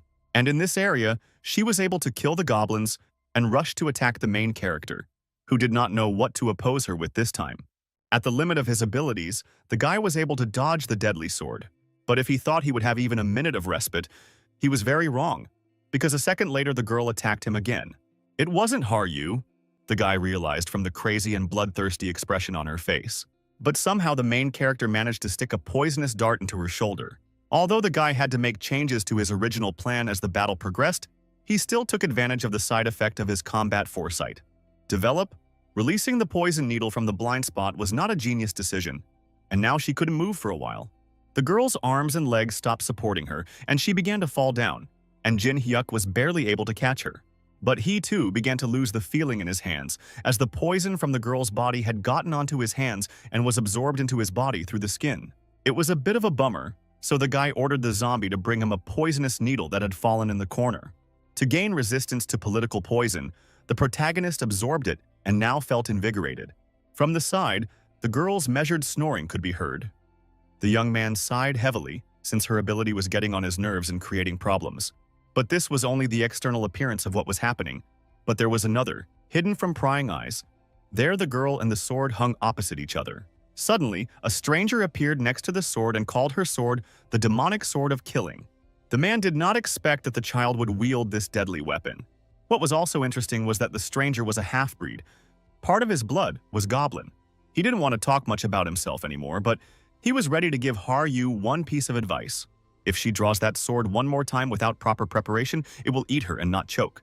It took some time before Har-yu came to her senses, but she didn't realize that Jin-hyuk was carrying her on his back. Moreover, she slept for so long that they had already managed to leave the 5th floor, move to the 6th, and come to a safe village. Only now did the girl realize that she was still on the guy's back. that he was carrying her, and how this had happened. A clean and soft bed greeted the girl at the hotel with open arms, so they had a little time to rest, check their equipment, and then the journey to the 6th floor awaited. There was a large city on the 10th floor, but to get into it you had to kill the boss. And this was not an easy opponent. His fighting power could be compared to the Lord of Monsters, but the main character had no intention of taking Haryu with him. From now on, they would go their separate ways. The girl didn't understand what happened during the monster wave, so she didn't understand what she had done wrong or what she had done wrong. It's simple. She wielded a demonic sword that gave her power when used, but it devoured her consciousness, so she didn't remember what she had done before. Moreover, during the battle, she lost her mind and attacked the main character, and if not for his skills, he would have been dead. If she continued to rely only on her sword, she would not reach the 100th floor. But the guy had a proposal. The girl should reach the 10th floor on her own, without using her sword. It definitely made sense. That way she could become stronger, and then the protagonist would be proud of her again. For a while, Jin Hyuk even lent her his robe, since she had to travel alone. And it was better that people did not know that she was a goblin. The protagonist didn't say goodbye to Haryu and promised to wait for the girl on the 10th floor, so she shouldn't be in too much of a hurry. Several days passed and the protagonist continued active cleanup on the 9th floor. No matter how big his opponent was, he was little different from an ordinary goblin, so it was better to let him disappear in a good way. The monster didn't want to get out of Jin Hyuk's way the easy way, so it will have to be the hard way. One blow was enough for the guy to send his opponent flying to the center of the earth. The boy's success greatly pleased Vulcan, who had to continue absorbing the souls of monsters as they needed as many spiritual soldiers as possible. The only thing that bothered the man was that Jin Hyuk had never once thought about Haryu during these days. There was simply nothing to worry about. The girl was strong and would do anything for her revenge, in that they were similar. But Vulcan had to work more actively. This infuriated the man. How could the guy disrespect his elders so much? Did he really not have parents? Unexpectedly, the master most likely hit the mark, which was a little embarrassing. The main character spent his entire childhood in an orphanage, as he was an orphan, and therefore did not have strong social attachments. How much the master wanted to pity the main character, who did not know parental love. Vulcan could roll up his pity, and you know what? So in order not to anger the guy even more, he carried out the task, and they were able to move to the testing room on the 10th floor. Here, the first meanness of the system awaited them. They had to kill the boss if they wanted to move on, and if they failed to do it the first time, then everything would repeat itself again, and so on in a circle. The second dirty trick was that the system showed a list of names of people or non-humans who had completed this level in less than a minute. But neither Jin Hyuk nor Vulcan were among them. And since this is the case, they now have the opportunity to break these records together. His hands were itching to show who was in charge. The guy reminded his soldier that he would have to use demonic spirit soldiers at the very beginning to hold off the boss. There was no need to remind anyone of this. The necromancers were ready to do the impossible. To strengthen the spiritual army, the protagonist summoned a huge magical spear. After this fight, no one will ever be able to challenge the power of multiclass, because the guy was going to season everything he had with the power of the elements. Beautiful, multicolored vortices of the 4 elements were woven into the magical spear. This was not enough, and the protagonist cast a huge number of spells of different orders on the spear, and the icing on the cake was supposed to be demonic energy. Now everything was definitely ready to kill the boss. All that was left was to wait for the countdown to end. 3 seconds later, the Great Orc was summoned to the testing room.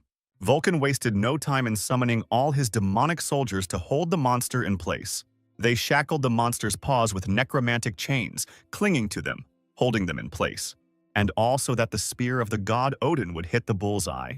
Not even a minute had passed before the huge headless carcass of the Great Orc fell to the floor with a crash. A second. That's how long it took the main character to defeat the boss. Everyone was talking about it, and Haryu also heard about it in a tavern on the 8th floor. It was amazing and inspiring, and also gave her the strength to go forward and work harder. Vulcan did not hide his joy because they were able to outshine even the great creatures. The 10th floor was waiting for them, and there they would finish all their business and wait for Haryu.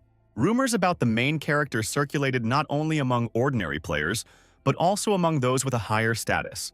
So, on the 10th floor there was the first large city which was founded by people who began to engage in trade, and here was also the first portal to the earth, for those who did not want to go higher. Jin Hyuk also wanted to sell a couple of items and buy some potions.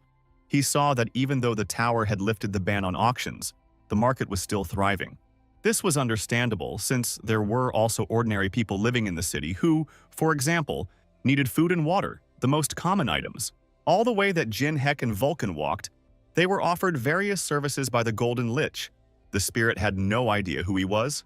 By and large, the protagonist also knew little, except that the Golden Lich had founded the largest company in the tower, made a fortune for himself, was swimming in gold, but never showed his face to anyone. And this moment was decisive because the young man needed to find a sponsor.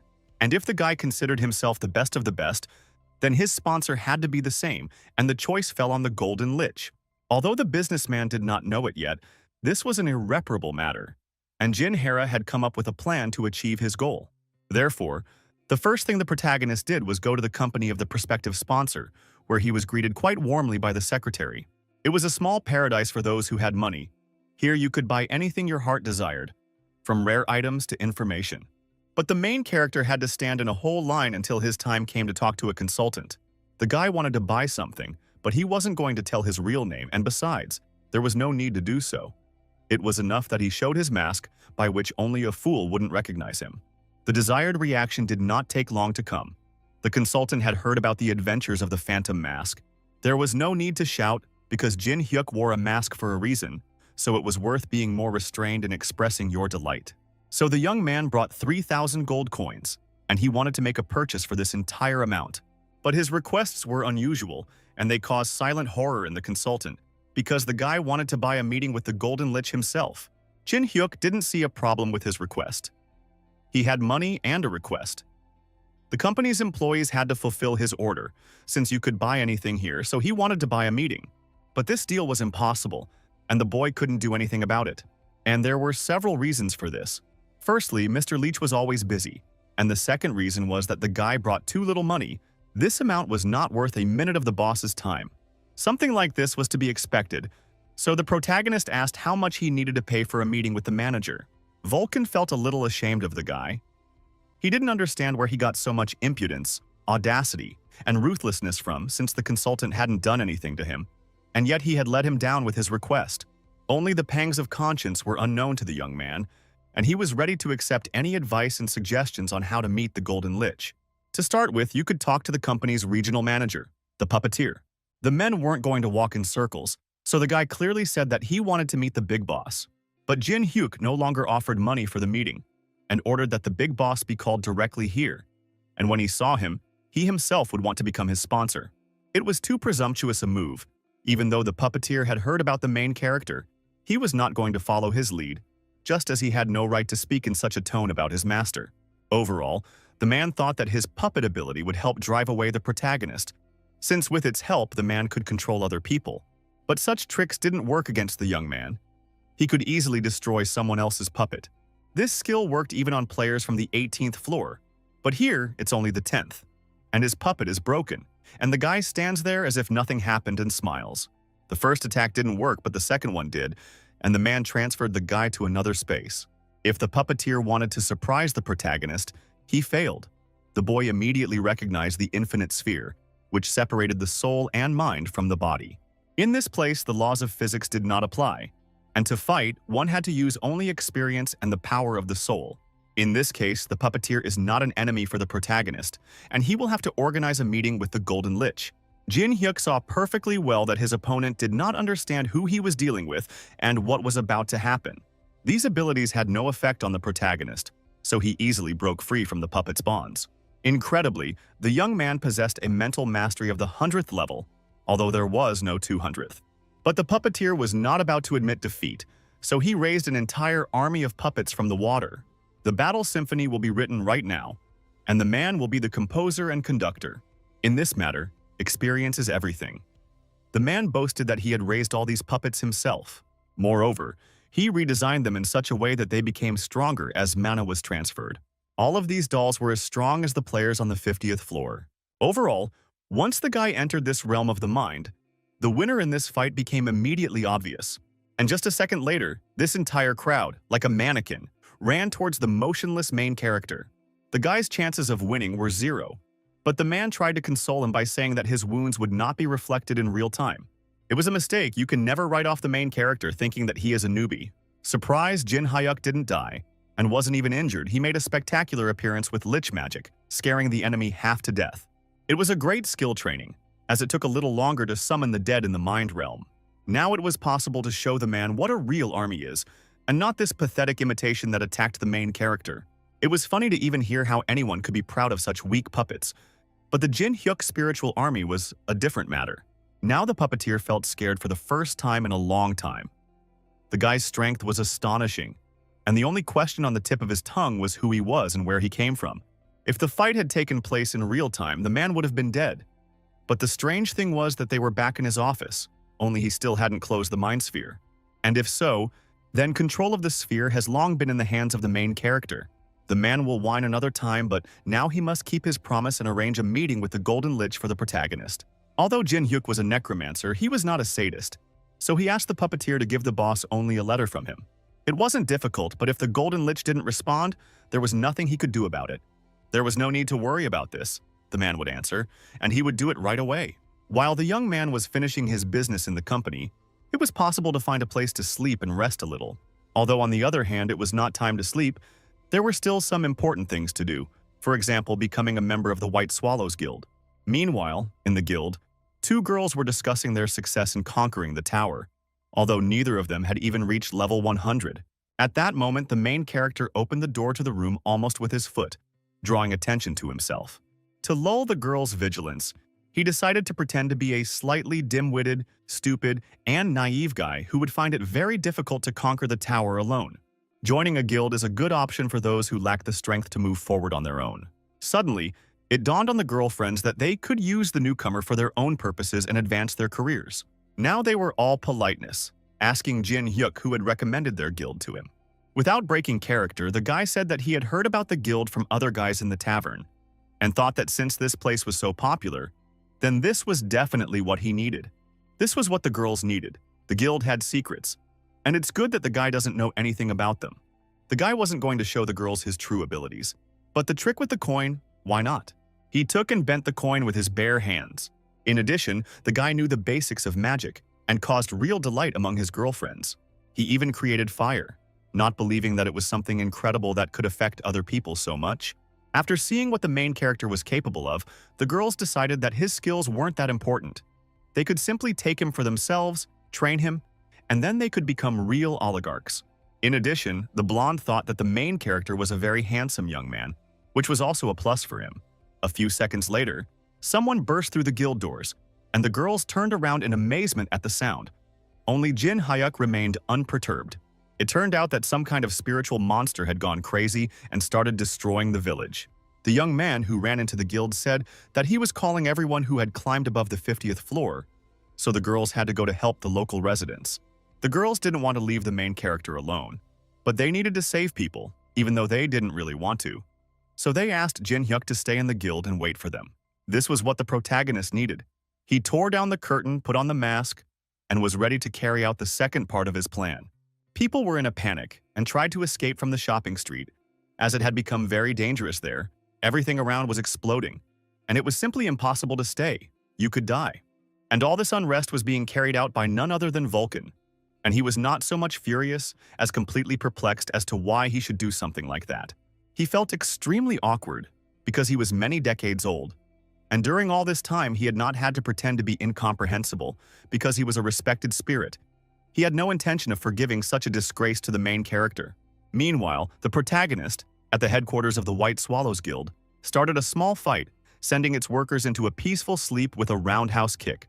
At that moment, when one of the employees was about to turn into a man after a stroke, another employee came out of the office to check what kind of noise was happening in the corridor and who was distracting him from important matters. The spectacle that opened up was quite interesting, since the young man in the goblin mask looked terrifying, and how he got there was still a big question. And while the guild employee hesitated, Jin Hyuk decided to take the bull by the horns, or rather the man by the throat, and enter his office, which was littered with books. By and large, the guy didn't come on the mission just like that.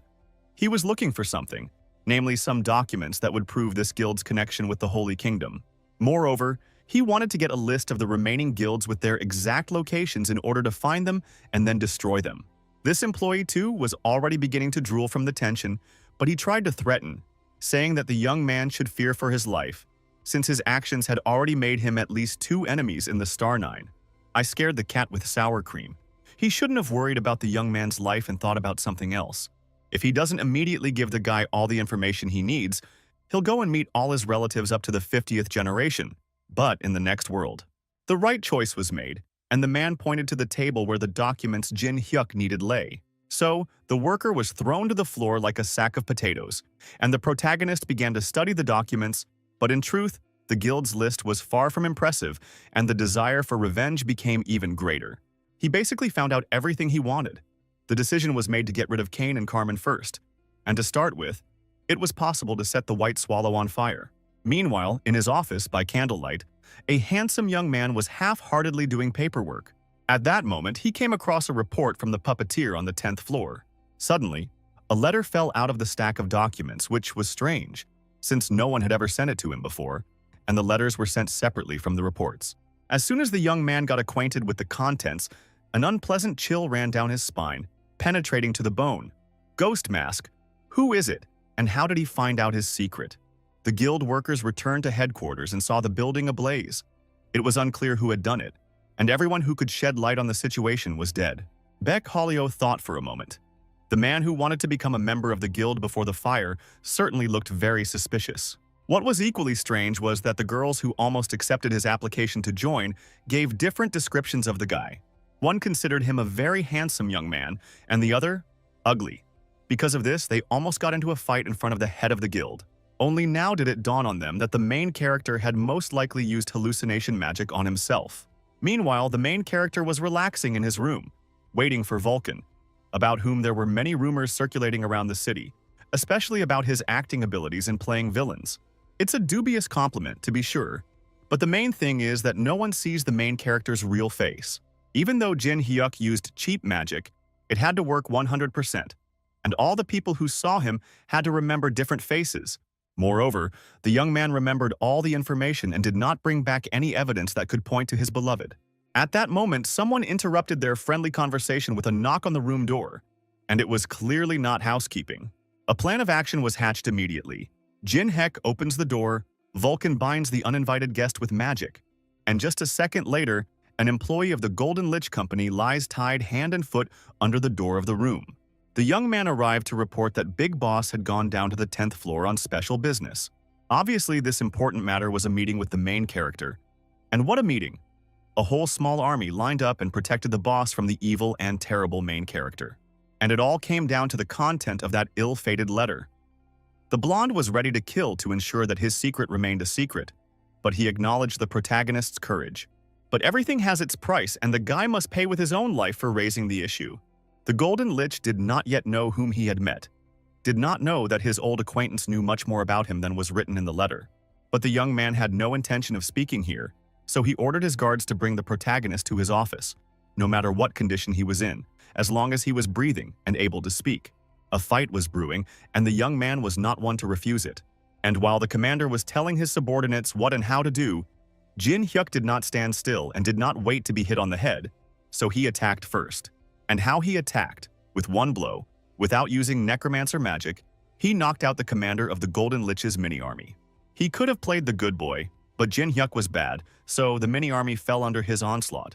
Now he could use his fists to remind the Golden Lich who was in front of him.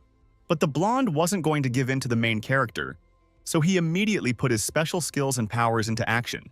The main character could not help but recognize the golden power of his old friend. It was too special. This skill belonged to only one person in the world, the Golden Lich, and required a huge expenditure of mana and gold. His attack was quite good, but not enough to stop Jin Hyuk. Naturally, this was not the end of the banquet, and golden arrows flew at the main character. This wave of coins was made from the gold of this branch, and even a guy would hardly get off with a light fright after this. Someone else would have definitely died after this, but not Jin Hyuk, who already had his blade to his opponent's throat. And yes, they could threaten each other with violence for hours, but the thing was that the man hadn't talked to him yet, and therefore ordered his people to bring him to the office alive. And now the main character and the Golden Lich entered his office. Definitely, that place was too bright. There will most likely be no conversation since the blonde attacked the main character. This space was completely cut off from the outside world. Even demons and angels could not penetrate here. And if that's the case, then Jin Hyuk simply has to tell who couldn't keep their mouth shut and told him that it was the blonde man who created the auction. The auction is a huge system that allows you to buy and sell absolutely everything, but it obviously didn't appear in the tower on its own. And the smartest and most cunning turned out to be the Golden Lich, because he created that system with his own paws. But if anyone finds out about this, his company will go bankrupt. But no one told the main character anything, and he told everyone a lot of untrue things. The blonde didn't like this answer, so he thought about it and decided that the guy without one arm and leg would be able to speak. So to speak, he needed to be motivated. But this plan failed as the protagonist summoned Vulcan, who broke the enemy's axe. It was an unexpected surprise that the protagonist possessed a soul vessel. And at that moment, understanding flashed in the Golden Lich's eyes. It was time to pay back the debts, and John Heck decided to ask William for the full amount. William wasn't particularly inspired by the living Jin Hyuk, and his expression screamed that. The betrayal of the Star Nine, the gift of Baal, death, resurrection, all of this sounded incredible even for this place. Although Vulcan was now spending all his time with the boss, he still didn't know the details of what had happened to him. So the light shed on the events surprised him a little. Meanwhile, William asked the protagonist for forgiveness in advance, but he could not fully believe that he was Jin Hyuk. Okay, if we leave this point aside, what the main character was going to do, and here everything is simple.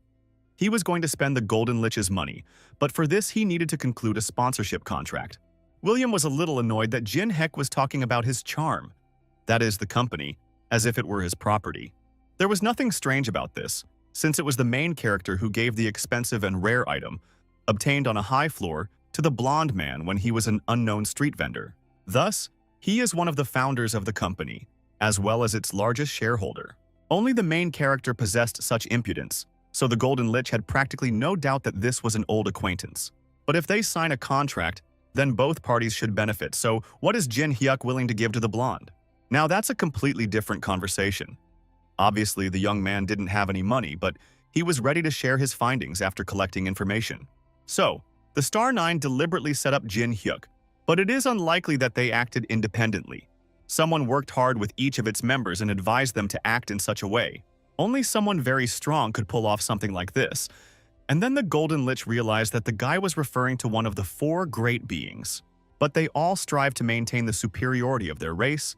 And then, unexpectedly, a special species appears in another race that is capable of reaching the highest floors of the tower and undermining their position. Will they like it? Obviously not, so they want to either get to the top themselves or remove those who can do it. Then the perpetrators of their dirty deeds can be made rulers of the middle floors. But this is all speculation, and without evidence it has no force except that the main character reminded William of what happened to the village they are on the 100th floor. And Jin Hyuk was very familiar with the last representative of this tribe, and the girl's name is Har Yu. Meanwhile, the girl was killing monsters, realizing that her strength was not yet enough to kill the orc boss. While all her attempts to defeat that monster failed, she ran out of time and had to start from the beginning. The girl understood that in order to meet Jin Hyuk again, she needed to put in more effort and become stronger. She was joined by the spirit of her demonic sword, which seduced Har Yu, persuading her to use it and solve all her problems at once. He skillfully played on the girl's weaknesses, saying that she had nothing to lose, but she would be able to meet her loved one much faster. But the promise given to the protagonist was much stronger than all the colorful promises of the spirit, so she decided to achieve the result on her own. Meanwhile, on the 10th floor, William pondered what he had heard and came to the conclusion that Har Yu and her sword were precisely the attacker's target. Jin Hyuk had no doubts about the blonde's mental abilities, so he confirmed his guess. This also suggested that Armageddon was approaching the tower, which could destroy everything. But Jin Heck didn't really care about all this, since his goal was revenge. He was going to kill not only the Star Nine, but also the four great beings, as well as the killer of William's parents. This was the finishing blow. The Golden Lich could no longer resist the protagonist. He was ready to buy information, but he needed proof. The main character didn't understand why everything had to be complicated. Besides, it would have been easier if William had simply done what he had to do without all this. The logic behind the Golden Lich's actions was understandable. He was a merchant by nature, and every merchant values money. If you trust him halfway, you won't sell or buy anything. In such a situation, the protagonist had no choice but to turn to Baal for help, offering him a handshake in exchange for confirming his own words. But the demon didn't want to agree to just one handshake. He needed at least 3. Then, he was ready to act as a guarantor. The main character agreed to 3. After such an enthusiastic confirmation of the young man's words by Bale, the Golden Lich could no longer insist on fulfilling his obligations. The protagonist hoped that the day would come when he and his old acquaintance would be able to call each other by their real names. And since the contract had already been concluded, Jin Hyuk asked William to provide him with weapons in large quantities. The blonde didn't quite understand the meaning of this request, since the main character was a spiritual master, and if so, then why did he need a weapon? Did he really want to start a war on the 10th floor, which looked extremely strange? But here was the most interesting part. Although the main character was a spiritual master, he also had a multi-class. And this only meant that now he could use absolutely any weapon he saw for the first time as if he had been using it for many years in a row. At that moment, William began to quickly realize that if everything the young man said was true, then he was now much stronger than he had been in the past. Yes, maybe he had not yet fully developed his skill, but his potential was unmatched by anything and anyone. And if so, then the main task of the Golden Lich is to do everything to ensure that the main character reaches unprecedented heights. To do this, he called the puppeteer into his office and ordered him to buy all the weapons that were on the 10th floor. Carry out this business through shell companies so that no unnecessary questions would arise, and package it all as if it were for a VIP client. The man was accustomed to following orders, so he didn't spend much time fulfilling this request, and he also grabbed a beautiful, functional suit for the main character. However, Jin Hyuk did not appreciate this gesture. He looked at the suit in front of him and did not understand what was happening, because he had asked for many different weapons, and the puzzle in his head did not fit together that all the weapons were in this suit. William explained everything. It was not a simple garment, the so-called interdimensional cloak. Its lining is connected to the subspace, where you can store any items in any quantity. Temperature, size, and color can be changed to suit the user's preferences. Magic is also placed on it to protect the owner. If you place an accessory inside, the effect will activate automatically. This is a very rare item, but what wouldn't you do for your beloved Jin Hyuk? Meanwhile, after completing the mission, Sun-tae returned with his friends. They were exhausted, but now they were at least glad that they remained alive. Yes, they didn't get a single achievement, but thanks to the items their leader had, they didn't die prematurely. They spent everything they had on just the first 10 floors. But Song-tae didn't lose hope that at the White Swallow branch on the 10th floor, he would meet his brother and receive a small sponsorship. He thought that with the help of his brother, he would be able to take revenge on the main character who dared to threaten him on the first floor. But as soon as they approached the guild building, the joy instantly evaporated because it burned to the ground. Now Sun-tae was at a broken trough. The other guild members had disappeared to the 30th floor. He couldn't contact his brother in any way. He didn't know what to do next either. Getting to the 30th floor was not an option for him. He had no money, no strength, no artifacts either.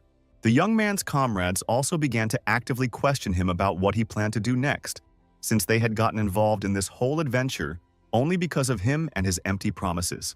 Sun-tae was angry. He understood that these guys were useless bugs who wouldn't have made it to the 10th floor without his help, and they dared to say something to him in such a tone. It was ridiculous. And at the moment when he decided to get rid of the guys, a strange-looking animal appeared in the alley. The young man began to actively chase the animal away, as he thought it was looking for food, and they themselves had nothing to eat, let alone feed a homeless animal. And when the fox licked the boy's boot, he got angry and hit him with all his strength. The fox cub flew to the side.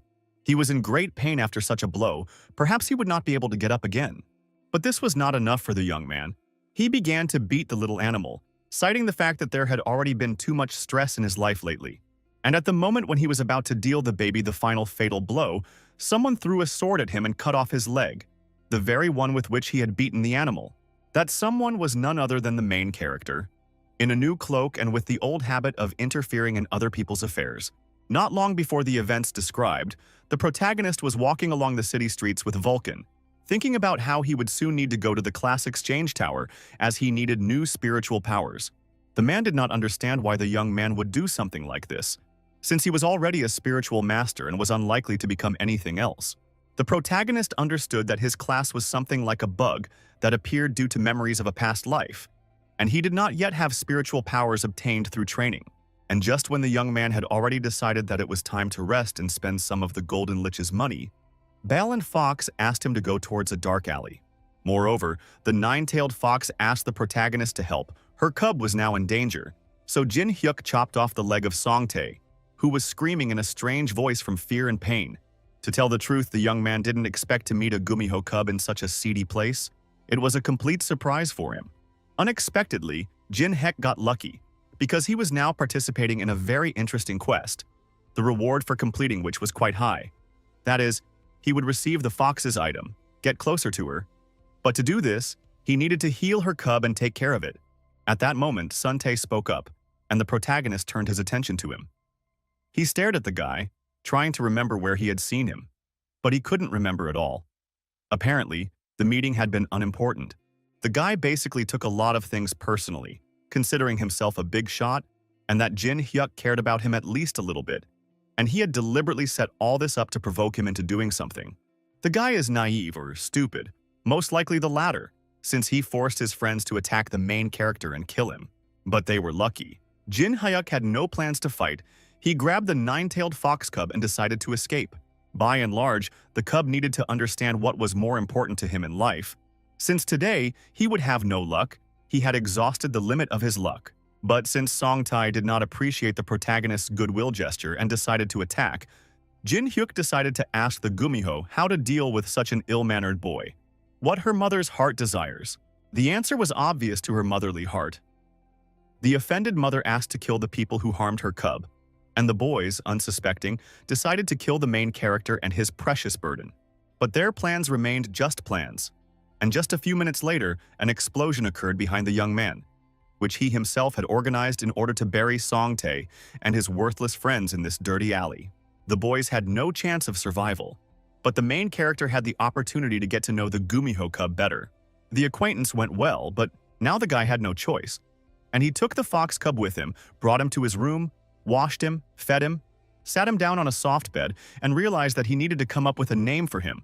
Otherwise, it would turn out somehow wrong without him. The first thought that came to Jin Hyuk's mind was to name the cub Deli, short for fox cub. This idea was not the best, which Vulcan told his master, because when the cub grows up and finds the main character, he will smash his head for such a name. And rightly so, it sounded very ugly. Jin Hyuk's pride was hurt, and since Vulcan was so smart and understanding, then let him choose the name himself, and the main character would see what would come of it, or nothing would come of it. It was not and will not be the case that the first spiritual master would not accept the challenge, so after some deliberation, his choice fell on the name Ho Ran, which meant growing in the light. Obviously, neither the main character nor the cub liked this name, so Jin Hyuk decided to name the cub Miho. But this name suited the cub perfectly. The fox smiled joyfully and was happy. Thus, part of the quest was completed. The protagonist saved the Gumiho cub and received the first reward for this.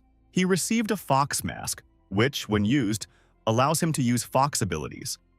If the mask's main owner becomes stronger, the mask's abilities will also be enhanced. As soon as Jin Hyuk picked up the item, he realized that in some ways, this mask was similar to the mask Har Yu had given him. With this item, he can now use Charm, thus suppressing the enemy's skills without even touching him. So, now it was necessary to complete the second part of the quest. For this you need to feed Miho 999 pieces of raw liver. For this the guy will have to hunt and get food for Miho. But if you consider it a price for the mask, then it's not that difficult. Moreover, this would lead to his level of intimacy with the Gumiho increasing, which would also be to his advantage. Once the question of the fox's name had been decided, Vulcan decided to go out and take a little walk. But as soon as the morning came, the protagonist was going to go to the tower. So he asked his subordinate that if he was late, he should go straight there. And so Vulcan walks calmly through the city, jumping from roof to roof, and suddenly feels a strange, overwhelming energy emanating from the young man below. He took a closer look, noticed horns on the slender figure's head, felt an ominous mana, and realized that he was facing a dragon. But this dragon was a little strange, so to speak, because he wanted to destroy all dragons without a trace, even though he himself was a dragon. Vulcan knew that dragons had such a love for their race that it bordered on narcissism, and here the dragon wanted to destroy his own kind, which was a bad sign. It turns out that this dragon had been coming to the square for several days now, standing in the middle and starting to mutter something under his breath. But people were afraid to come close to him, so they didn't know what he was saying. If this had been going on for several days, then the question arose as to why the dragons were inactive and not making any attempts to reason with their fellow dragon. The worst part was that the dragon turned its attention to Vulcan, recognizing him as the recent scary demon with a very bad acting performance. But this was already very offensive, how his great first spiritual master could be mistaken for some kind of worthless demon. Nevertheless, he went down to the dragon, saying that if he did not feel his strength, then this meant that the dragon itself had a rather low level of strength right now. This kind of treatment really hurt the dragon, because he wasn't used to being called a snotty little dragon by some half-demon. But it wasn't even the wording or the unflattering epithets that hurt the young man, but the fact that the man called him a dragon, which was worse than any insult for him. Meanwhile, in the vicinity of the 10th floor, the main character slowly approached the Tower of Mages. He was starting to get nervous. It was already morning, and Vulcan still hadn't returned, something he hadn't seen before, and he wasn't responding to the mental connection, which was no less strange.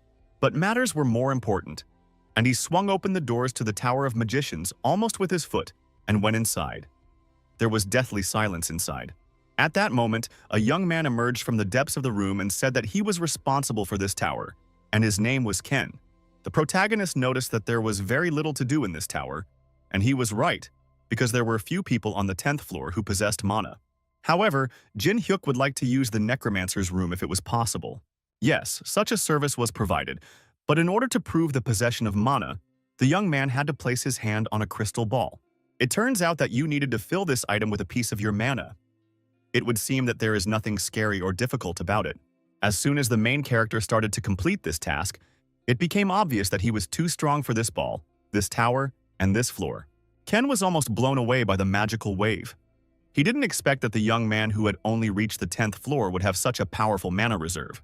Jin Hyuk definitely went too far. The ball turned into 1,000 little pieces that scattered across the room. But he didn't particularly care about this fact. The main thing for him was to use the necromancer's room. Everything else was collateral damage. Meanwhile, things weren't going well for Vulcan, as he had angered the dragon, who didn't think he was a dragon, and a fight ensued.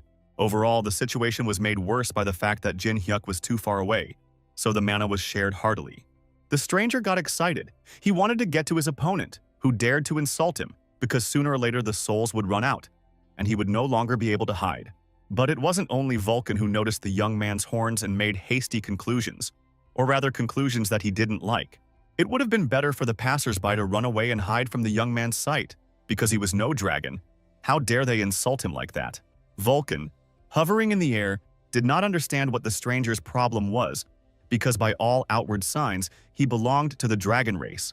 But for some unknown reason, he began to get irritated if someone called him a dragon, and this suggested that the young man's body and his soul were different. But is that even possible? But if we recall the recent example of the main character, how he died and then resurrected, then it is possible only if we theoretically accept that something similar happened to this half-dragon. And within Vulcan himself, that nasty curiosity of a true scientist, which is not so easy to suppress, began to awaken. And when something like this awakened in him, then expect trouble. And now the first spiritual master decided to use someone else's soul as a weapon to test his theory. Only when he fired his soul laser did he miss a little and didn't hit the underdragon. But it caught the edge of his clothes, which was also quite good in such a tense battle. He also explained that it was a spiritual power, that is, magic that uses the soul instead of mana. And since Vulcan was the very first spiritual master, he was now going to show his opponent where the crayfish spend the winter. But the sub-dragon's strength was no less than that of a spiritual master, and sparks from their attacks flew in different directions. Hendrik, the half-dragon and future dragon slayer, was about to kill our dear Vulcan. At that moment, the man remembered that this was the name given to those who fought dragons. So it was strange that such a strong soul of a man who hated dragons had migrated to the body of the dragon itself. Now, however, the advantage was clearly on Hendrik's side, and Vulcan made one of his biggest mistakes. He underestimated his young opponent, since his body contained a soul that had reached the 800th floor. The situation was worse than ever. Even the main character couldn't help his faithful assistant. But it was not to be. Vulcan did not belong to the category of people who would stand still and take blows for no reason. So he decided to grab his opponent, since he could not defeat him in any other way. Well, that didn't work, because the Underdragon used the full moon technique and broke her shackles. The advantage of the technique that Vulcan used was that the connection with the soul helped the huge paws that were grabbing Hendrik to recover. While Hendrik couldn't recover from seeing the enormous spiritual giant, Vulcan caught his breath, as he had used up all the energy and mana he had temporarily received from the protagonist. In this scenario, the Underdragon will also not do anything for some time, and this chance could be taken advantage of. But everything didn't go according to plan, and the dragon was able to cut through the huge spiritual giant. Hendrik seemed to have gone mad, but at the same time he was in his element, insisting that the time would come when he would personally kill the first spiritual master. Meanwhile, the protagonist, along with Ken, walked towards the necromancer's room, noting that there were quite a few different rooms in the Tower of Mages, isolated from each other. The magician watched Jin Hyuk closely, trying to figure out who was hiding under the mask, because if you think about it, his strength was higher than that of any player on the 10th floor. The protagonist also reflected on the fact that Ken was a pretty good magician, and he would be quite suitable as a guide. Meanwhile, they had already reached the necromancer's room and the tower keeper opened the door. This place was what the main character needed to develop his further skills. At least as a source of nourishment, it would be ideal. There were chemicals, corpses, books. In a word, the dream of any necromancer who loves his work. Ken was going to leave the protagonist alone in the room, but if he urgently needed anything, he could safely ask for help. Remaining in the room with Miho, the young man realized that he could proceed with further action. Meanwhile, a chalk-white Vulcan appeared out of nowhere in the necromancer's room. He was lucky enough to escape from Hendrik and find the main character. The man was not going to explain where he had disappeared to, asking his master to pretend that nothing had happened, saying that he had overdone it during his morning training. Well, if that was the case, then it was time to get to the most interesting part, and the young man called on his warrior spirits to prepare everything necessary. The spirits collected books, drew pentagrams, lit candles, all at the request of their master. Now, Jin Hyuk sat in the center of the pentagram, read a book, meditated in order to move to a new stage, and subscribed to the necessary knowledge and energy. Miho, who was also in the center of the pentagram, watched him with curiosity and attention. Vulcan understood that this could have certain negative consequences, so he took the fox cub and asked her to move away with him a little further. However, the protagonist understood that this could be his last order, so he asked Vulcan to listen carefully. The spirit of the first spiritual master was supposed to guard the physical body of the protagonist until he woke up. The man asked the young man to be careful, but if so-and-so did not return, he would gladly take over his body. So, the young man set about implementing his plan, which was both complex and simple at the same time. It was the first time Miho had seen such a performance, so she was very worried about the main character. But Vulcan reassured her, as everything was going according to plan. In principle, spiritual power is the main principle of a necromancer, allowing him to use souls as mana. The fastest way to awaken spiritual powers within oneself is to accept the state of the soul. In human terms, you would have to die to do this, but no one in their right mind wanted to die forever. If you look closely, you can see by all indications that the main character has already entered the spiritual world. And something very unpleasant and frightening began to happen. The souls began to demand that their bodies be returned to them so that they could live on. The terrible creatures tried to drive away Vulcan, who was guarding the body of the protagonist, in order to possess him. To protect Jin Hyuk's body, the man called upon the warrior spirits to help. Now it was a life-or-death battle between the ghost, who wanted to take over the boy's body, and his spiritual soldiers who prevented the entity from doing so. At that moment, Ken opened the door to the room, heard strange sounds, and decided to check what was happening in the room. The painting was an oil painting. Evil ghosts were hovering in the room, with equally evil spiritual soldiers fighting them, and Vulcan was in control of it all. The situation was starting to get out of control, so Vulcan, without thinking twice, turned to the tower manager for help. And everyone, as one, forgot about Miho's presence in the room. She hid behind a stack of books and trembled with fear. At some point, she noticed how an evil ghost began to creep up on her dear savior from behind. Obviously, neither Ken nor Vulcan would have had time to protect the main character's body, so Miho took everything into her little paws. Neither Vulcan nor Ken expected such a turn of events, but the little animal continued to protect the young man. The magician could not fully understand what kind of light was emanating from the fox cub, however. He was not the only one who could not understand this. The ghosts were also puzzled and tried to understand where such a powerful creature had appeared in this room. And then the power of the nine-tailed fox's charm worked on them, and adoration, tenderness, and love began to be seen in their eyes. They showered the fox with 1,000 compliments and fell at his feet. no longer thinking about attacking the main character. But the power of enchantment affected not only the ghosts, but also the spiritual warriors of Vulcan. Ken also fell under the spell of enchantment. The only one who still held on was the first spiritual master. By and large, Miho now not only controlled people, ghosts, and soldiers, but also enslaved even their souls. Divine blood means a lot. But at that moment, the main villain of all villains appeared in the room. His appearance was a bad sign, since he was a very strong person during his life. If he wants to inhabit the body of the main character, it will be too dangerous for everyone, since it will be very difficult to stop him. Therefore, he will need to be prevented in every possible way. But the charm still continued to work on Vulcan, so he couldn't move. The last hope was the nine-tailed fox cub. Only Miho could now stand against the villain.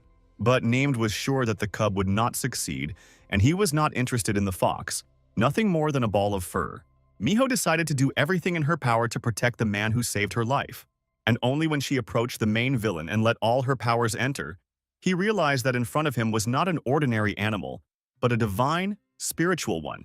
And the problems were just beginning.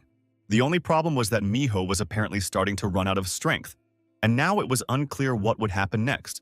The situation was becoming extremely unpleasant, because the villainous villain was going to kill the small furry creature, angry that it stood in his way. The villain's plan remained just a plan, because the main character always appears last, so Jin Hyuk entered the scene at the climax and protected his little assistant. This meant that the ghost would now come to an end. There was no point in offending the little ones. Named had hoped in vain for his immortal body. Even evil spirits could be used instead of bullets. The explosion, of course, was loud, destroying one of the walls of the magic tower. Vulcan, who was watching this, suddenly realized how talented his student really was. He gathered power with his fingers and fired. How simple and brilliant it was. What was even more surprising was the destructive power of this attack. The hole in the wall was simply enormous. At that moment, the puppeteer entered the necromancer's room. For a moment, he was speechless, as he had to do everything in the class change tower to reach that level. Explaining things would take too long, so the protagonist wasn't going to do it, but he was curious about what the man was doing there. He came here to give the main character those items that he did not find at the beginning, and which are not in his miracle cloak. It was a set of deadly poisons for strengthening, a fire crystal with the energy of fire, and an ice crystal with the energy of ice. This was all well and good, but there was one interesting object in the room, namely a puppet, which the main character did not order. This puppet was used to clear the honeycomb floor and above, and today's item delivery was the last task as the manager of the 10th floor. From this day on, the puppeteer was going to return to the battlefield again and climb up the tower higher as a participant. By and large, he didn't need to do this, but to satisfy his own ego, the man wanted to become stronger. As a merchant, he set himself the goal of reaching the top. And also, if you listen to the Golden Lich, thanks to the main character, colossal changes will occur in the tower that cannot be avoided. Under these conditions, the puppeteer intended to become the best merchant, with whom no one could compare, if he managed to clear more than 100 floors of the tower. It was an excellent mood. And looking at this man, the protagonist remembered the Golden Lich in his youth, because they were very similar in their desire to become stronger. As a reward, Jin Hyuk promised the puppeteer to tell him about his plans with the Golden Lich if his abilities were sufficient. Oh, it was a very tempting offer, hard to refuse. After this, the puppeteer left, and the main character also had to leave. Business could not wait. He was going to use the gluttony skill and consume all the poisons and crystals in one go. His appetite allowed him to absorb the power of objects and make it his own, so he was not going to deny himself the pleasure. And anyway, isn't Vulcan curious about what kind of power the young man will gain when he absorbs these objects? When all the most interesting events had already ended, Ken came to his senses. Vulcan was glad that the boy hadn't died after being so strongly affected by Miho's power. Meanwhile, the main character and the fox had already managed to leave, which caused the young man to have a panic attack, but the spirit calmed him down. At that moment, a piercing scream was heard. The main character was screaming, as he was trying to absorb the fire crystal now, and something was clearly going wrong. If everything had been going swimmingly before, then this crystal got stuck in the guy's throat. The 90-year-old fox was madly worried about her cub, who was huddled to the side, and looked at her savior, who was breathing fire. Moreover, the divine animal asked the young man to stop frightening her little beauty, and not to show all this horror to Miho, not to traumatize her childish psyche. But Jin Hyuk didn't care about her requests. He himself was already on the edge. Nevertheless, he tried to suppress the flame of the crystal so as not to burn himself. At some point, it stopped spewing flames, and only black smoke indicated that everything here could have burned down recently, including the main character. It was difficult, however. He gained resistance to hallucinations. Now all that remains is to absorb poisons and gain resistance to them. True, his stomach now hurt, but he was ready to endure such sacrifices for the sake of a high goal, because everything he did wisely, or at least it seemed so to him. The thing is, he needed different types of resistance and resilience, since the members of the Star Nine have different ways of fighting and influencing the enemy. And one person in particular stands out among them, who uses poisons. So everything he endured today was not in vain. And if in his past life Jin Hyuk had guessed about his tricks, he would not have allowed himself to be brought to such a miserable state and die. Meanwhile, one of the spiritual warriors returned with a report, saying that there were no more orcs around. All this was done only to get some fresh liver for Miho. Now she could have a quiet snack, and she had been waiting for her delicious food for so long. At that moment, the men suddenly thought that since Miho was still a cub, it might be difficult for her to independently obtain the food she needed from the dead orcs, and they needed to help her with this. They were wrong to think so. This cute, fluffy thing grew fangs and sank into the first orc corpse, tearing out the liver and splashing the clearing with blood. Now that Miko had eaten all the liver there was, she was a sweet and fluffy darling again, and wanted to be held by her daddy. The fox's feeding was over for today, and now the men were walking through the city streets, and nothing would have foreshadowed trouble. But the main character was too curious about who his companion had measured his strength with last night. And no matter how Vulcan didn't want to hide it, his mana was fluctuating so much that it was hard not to guess what was going on. There was no point in keeping everything a secret any longer, and Vulcan admitted that last night he had met a dragon, which turned out to be quite a strong fellow. If the stars hadn't aligned, there wouldn't have been a single spot left of Vulcan. But instead, he managed to suppress the enemy with spiritual power. Everything again went according to some incomprehensible scenario. Jin Hyuk, right on the street, began to lose control and turn into a demon, since he was partly obsessed with the desire to destroy not only the Star Nine, but also all great beings. At this rate, he could harm himself, so the first spiritual master asked him to wake up, pull himself together, and calm down. Now the boy was ready to listen. He needed to hear that Vulcan had met more than just a dragon. It was a half-dragon. And in principle, the story was confusing, incomprehensible, and too unrealistic. If you think about it, it was hard to believe that the body and soul existed separately from each other. By and large, Vulcan also refused to believe this theory. But once he saw everything with his own eyes, the questions began to disappear on their own. What was more interesting was that if his subordinate's opponent was indeed Hendrik, then Jin Hek had already met him and knew him very well, although this acquaintance did not inspire him. It is known that at the very beginning of his ascent, he killed a young dragon, and then killed in turn all who pursued him, eventually turning into a dragon slayer. The protagonist heard that the guy died somewhere between the 700 and 800 floors, and given Jin Hyuk's own situation, it can be assumed that someone had prepared a trap for him there. In any case, the young man decided to meet this half-dragon. But right now, the young man wasn't in the best physical shape. His predatory trait, while a deception, was a punishment. He had to swallow poison, hot and cold crystals, and to do that, he'd better quickly cure himself of the resistance they caused. Moreover, if the guy does this, then Vulcan and all the spirit warriors will be purified by divine power. But if this is not done, then the main character will continue to cough up blood, which was also not the best option. Therefore, the best way to solve the problem in their situation was to obtain divine power. At that moment, Miho screamed wildly, frightening the protagonist, and she did it for a reason. Only now the man noticed and asked the young man to pay attention to the people around him. There was something wrong with them. People did not react to anything. They seemed to have turned to stone and walked forward like stone statues. Suddenly the people parted, creating a passage for a girl in a cloak, who was slowly walking towards the main character. The young man could not help but recognize Alika in the girl, but he had other thoughts on the matter, and he was ready by any means necessary to either fight with the girl or run away from her. Unfortunately, both in her past life and in this one, she was too fast and prevented his attack. In addition to phenomenal speed, the girl also possessed phenomenal strength, so the guy could not move.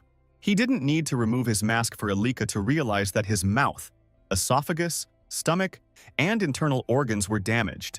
Still, he needed to pay attention to the details. namely the fact that the girl had a halo above her head, which meant that certain extrasensory abilities, including healing, were her strong point. And now it was not difficult to guess that she decided to heal his wounds, visible and invisible. And what was Jin Hyuk's surprise when he realized that his damaged body had been completely restored? There was no need to go to a fortune teller to understand that the girl possessed divine powers. And so far she had no hostile intentions. After some time, all the petrified people came to their senses. They did not understand where they were, what time it was, and what they had been doing all this time. The same thing happened with the maids at the hotel where the main character stayed, and where he brought his new acquaintance. Watching the girls' conversations, the young man became curious about what tricks Alika had used to provoke such a reaction, resembling mass hysteria. In the girl's opinion, she didn't do anything special. She just worked a little with their memory in order to protect the residents of this city, because she couldn't allow anyone to find out about her arrival on the 10th floor. This behavior was a little tense for the main character, because the girl acted decisively, but very recklessly. But there was a twist to it too. At this moment, Jin Hyuk became curious as to whether the girl had used her technique on him, or whether he had already forgotten about it. Even if she wanted to use her powers on the protagonist, her charms would not work on those like him who had a strong consciousness. Moreover, Vulcan was watching her closely, not missing a single move of hers, and was ready to attack her immediately in case of danger, which did not contribute to the use of spells on the young man. Alika had definitely seen the first spiritual master, but that was unimportant. What was important was why she had come to his master. The fact is that the girl received information that the man, trying to hide his deformity behind a mask, was plotting a coup. But he and his assistants are still very weak, and Alika must help them successfully complete the task they have begun. So she came to the young man because of the prophecy that the tribe had given her. If you think about it, this prediction was like the prediction of a deity, and she could not disobey it. It's clear that the prophecy was about Jin Hyuk, but in his 2 lives he had never heard of the tribe the girl came from. Alika didn't want to explain anything, however. It was easier to demonstrate what was what. And as soon as she took off her cloak, delicate white wings were hidden underneath. Unfortunately, now her relatives have begun to go mad. They are blinded by greed, so they have begun to cross all permitted boundaries. Moreover, they accuse everyone who goes against their will, expel them from the tribe under the pretext of committed crimes, and cut off the wings of the symbol of their race. By this, they seem to show that now the rest are not members of the tribe. This happened to the girl. But when the girl was still in the city of Utopia, she heard a prophecy according to which it was the main character who was going to go against the 4 great beings. And the same exiles as herself were ready to support him in this endeavor. The situation was interesting, so the protagonist was in no hurry to make a decision on his own. He turned to Vulcan for advice through a mental connection. The man thought and decided that the guy should agree. Such offers are not easy to come by, but even if he agreed, he wanted to understand what kind of help Alika and her friends could provide him. The most interesting thing is that they could not help the main character in any way. By and large, the Muig's power is enormous. However, Utopia keeps a close eye on them and interferes in all their affairs. If they decide to help, this hostility will be transferred to the main character, so it is better for them to stand aside. Then the question arose as to why the girl had come to him and started telling him all this. On the one hand, refusing her help was stupid, but agreeing was also a rather risky decision, and the girl herself had not yet decided on her position. But he raised another question. If he agreed to help the Muig tribe, then when he found himself in mortal danger, would they help him? The answer was positive, and since that was the case, the main character was ready to enter into an alliance. At that moment, the young man suddenly realized that he had not introduced himself to the girl, so he asked her to at least temporarily close the eyes of the god and the demon. After some time, she created a certain dome around them, which was similar to the technique that the Golden Lich had used before.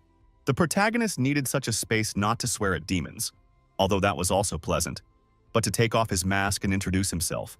He revealed his real name, and that 10 years ago in the tower he was known as the Death Star. As soon as he said his name, the girl fell to her knees and began to apologize for the rudeness she had shown to him. This reaction was quite understandable because 10 years ago, we were there where the main character died. How to react and what to say was, however, unexpected. So the guy asked the girl to think twice before starting to speak. This was understandable, so the girl decided to approach it from a different angle and asked the guy if he knew what would happen if someone went through all the floors of the tower. Most likely, the main character will cease to be human and become something between a demon and a god, similar to one lustful person who keeps order in the tower. Today, all the great beings do not want to lose their positions in the tower. They revel in their power and kill everyone who could take this power away from them in the future. This was not a breakthrough discovery for Jin Hyuk. He himself had come to similar conclusions. Besides, now he understood perfectly well that in front of him was a conspirator whom he was going to send to where her wings lay, to the trash heap of life. He mercilessly strangled the girl, but she was still able to say that for this reason she was expelled, and she became one of the Muik. Now the young man didn't understand what she was getting at. 10 years ago, she rebelled against similar methods proposed by one man. It is impossible to kill innocent people in order to maintain power. The only unexpected thing was that, according to her, it was Jin Hyuk, the Death Star, who gave the first such order. The protagonist's anger immediately evaporated. He let go of the girl, trying to remember a similar episode from his life. The young man knew how to admit his mistakes, so he asked Alika for forgiveness for his unworthy behavior. The girl was grateful that Jin Hyuk heard her and realized that the Muik tribe was different from the heavenly race. She understood that among the other great races there were those who were exiled because of their thoughts or actions. She was ready to ask around and arrange for the boy to meet with them. It is clear that everywhere one can find the necessary creatures who will be ready to support him on the path of revenge. But he will be able to give this girl to the 190th floor in the city of Dream City, where the Muik tribe's refuge was located. They did not choose the highest floor, since the influence of the great beings was less powerful there. Besides, the 200th and 300th floors are Tessa's domain, and if a new tribe were to begin living there, it would not be the heavenly race that would attack them, but the guy himself, who would do everything in his power to destroy them. Only now did Jin Hyuk realize that the girl in front of him was not fully dressed, so he allowed her to put her clothes on. He couldn't take his eyes off the line of her back, and then asked if he gave her something. Would it leave a mark on her skin or not? But she was dressed like this for another reason, since she was being watched by the heavenly race. She came here practically naked, so that it would be impossible to track her by her clothes. Now everything was clear to him, and in general, the young man definitely liked everything, because the girl was beautiful, and who doesn't like beautiful girls? There was a pause, and the boy realized how his words sounded, so he tried to correct the situation and asked for a pen. The girl didn't feel sorry for this goodness because the feathers would grow back in time. But Jin Hyuk was worried when he voiced his request. After all, he was afraid that the feathers would not grow back. Moreover, he asked for one feather, and the girl plucked a whole handful for him. But no one should know about this since the heavenly race can find the owner of the feather, and we would not want that. The girl didn't have to worry about that because Jin Hyuk was going to eat them all, so no one would find anything. On this note, Alika was about to leave. The protagonist promised that they would see each other again soon, and he would not let her down. Now the young man decided to begin the process of absorbing feathers. He was driven by a sense of sport, because this was a matter of the heavenly race and divine power. So whether his body could withstand such powerful energy was an open question. And if it could, what kind of power he would ultimately gain? Vulcan understood that arguing with the guy was a thankless task, so let him do what he wanted. But the first spiritual master was worried about Miko. She couldn't eat anything that wasn't properly stored, otherwise something bad might happen. Meanwhile, the main character put a feather in his mouth, and he felt very unwell from this. A discharge like an electric current ran through his body. If the younger ones don't listen to their elders, then those same elders can wash their hands of it with a clear conscience. While the spirit and Miho were playing, Jin Hyuk was going crazy from pain and lack of air. I wonder if he died or not. And if he didn't die, then where is he now? And what kind of water is rocking him on its waves? His head was still spinning, but at least he could sit up. And most likely this was an imaginary world. And if he is here, and if some wave covers him, then it means that he needs to win the battle in order to leave this place. In the grand scheme of things, he only ate one feather, and now such a huge divine power is falling on him. It's good that he didn't fight Alika, because he would have definitely lost. But he had no time to reflect. The water began to rise after all because it was a real waterfall. He needed to find a way to deal with this problem, otherwise this energy would consume him. What to do in such a situation? Although the guy had one method in mind, which he was going to use. Meanwhile, Vulcan in the room began to understand that something was wrong with his master. So much was he writhing on the floor. Yes, the guy was using spiritual power, but even so, there was something strange and wrong about it. Miho was also sad to see that her savior was in so much pain, and she could not help him in any way. It was hard for the little animal to believe that everything would end well, and that the guy had a plan. The worst thing was to wait. The first spiritual master couldn't find peace either. Vulcan was worried about his student, but at the same time, he desperately wanted to see what abilities he would master when he woke up. Meanwhile, Jin Hyuk, in an unknown space, created a tube from souls and tried to suck out water and divine power, but it was clearly not the same. The guy understood that this way he would not achieve the desired result, which meant that he would have to allow the divine power to suppress him. Otherwise, he would have to let it go, which he would not want to do. In general, why reinvent the wheel when it has already been created? If here all the images are invented by his own soul, it is necessary to act the way he is used to. If that's the case, then why doesn't he create a necromantic giant shark that will lick up all the divine power? The view that opened up to the protagonist's gaze was beautiful. That's what he needed. The monster he created did all the dirty work for him, and did it efficiently. Through this creature, Jin Hyuk satiated himself. He had never tasted it so delicious. He wanted more and longer. Everything was so intense that the guy started to smile, but his smile scared Miho, who was sitting next to him. And Bal was enjoying something of his own, watching the object of his adoration, because the predatory Demon King was being born. Someone remembered how many years ago William told the protagonist that he had a god similar to Bal, who was always plotting something. He is very greedy and absorbs everything valuable and interesting that comes his way. But even this is not enough for him. He constantly demands more, until there is nothing left in this world. But he had a nickname, Insatiability, and now Jin Hyuk was the personification of this god. The boy spent quite a long time in the absorption process, so when he came to, he saw Vulcan and Miho nearby, who were very worried about him. Moreover, no matter what anyone says, Jin Hyuk managed to carry out his plan, and he demonstrated it to Vulcan. Now it was only one seed, but even it became a source of divine energy for the main character. It's incredible. An ordinary man, but possesses divine power. Vulcan knew that his student was talented, but he didn't think that he was that talented. But everything was not so rosy, because if someone from the heavenly race or other deities found out about this, they would simply want to kill the guy. Something like this is to be expected, because the pride of an entire race is hurt, but nothing can be done about it. Such is the burden of geniuses, not to be understood by the gray masses. Vulcan understood perfectly well that the guy was unstable now. His body was not yet so strong. And at this rate, here they need to remember not the dragon that sharpens its teeth on them. They will have to fight with great creatures tomorrow. Vulcan made a slight miscalculation of the time, and it all started a few days later in the forest on the 10th floor.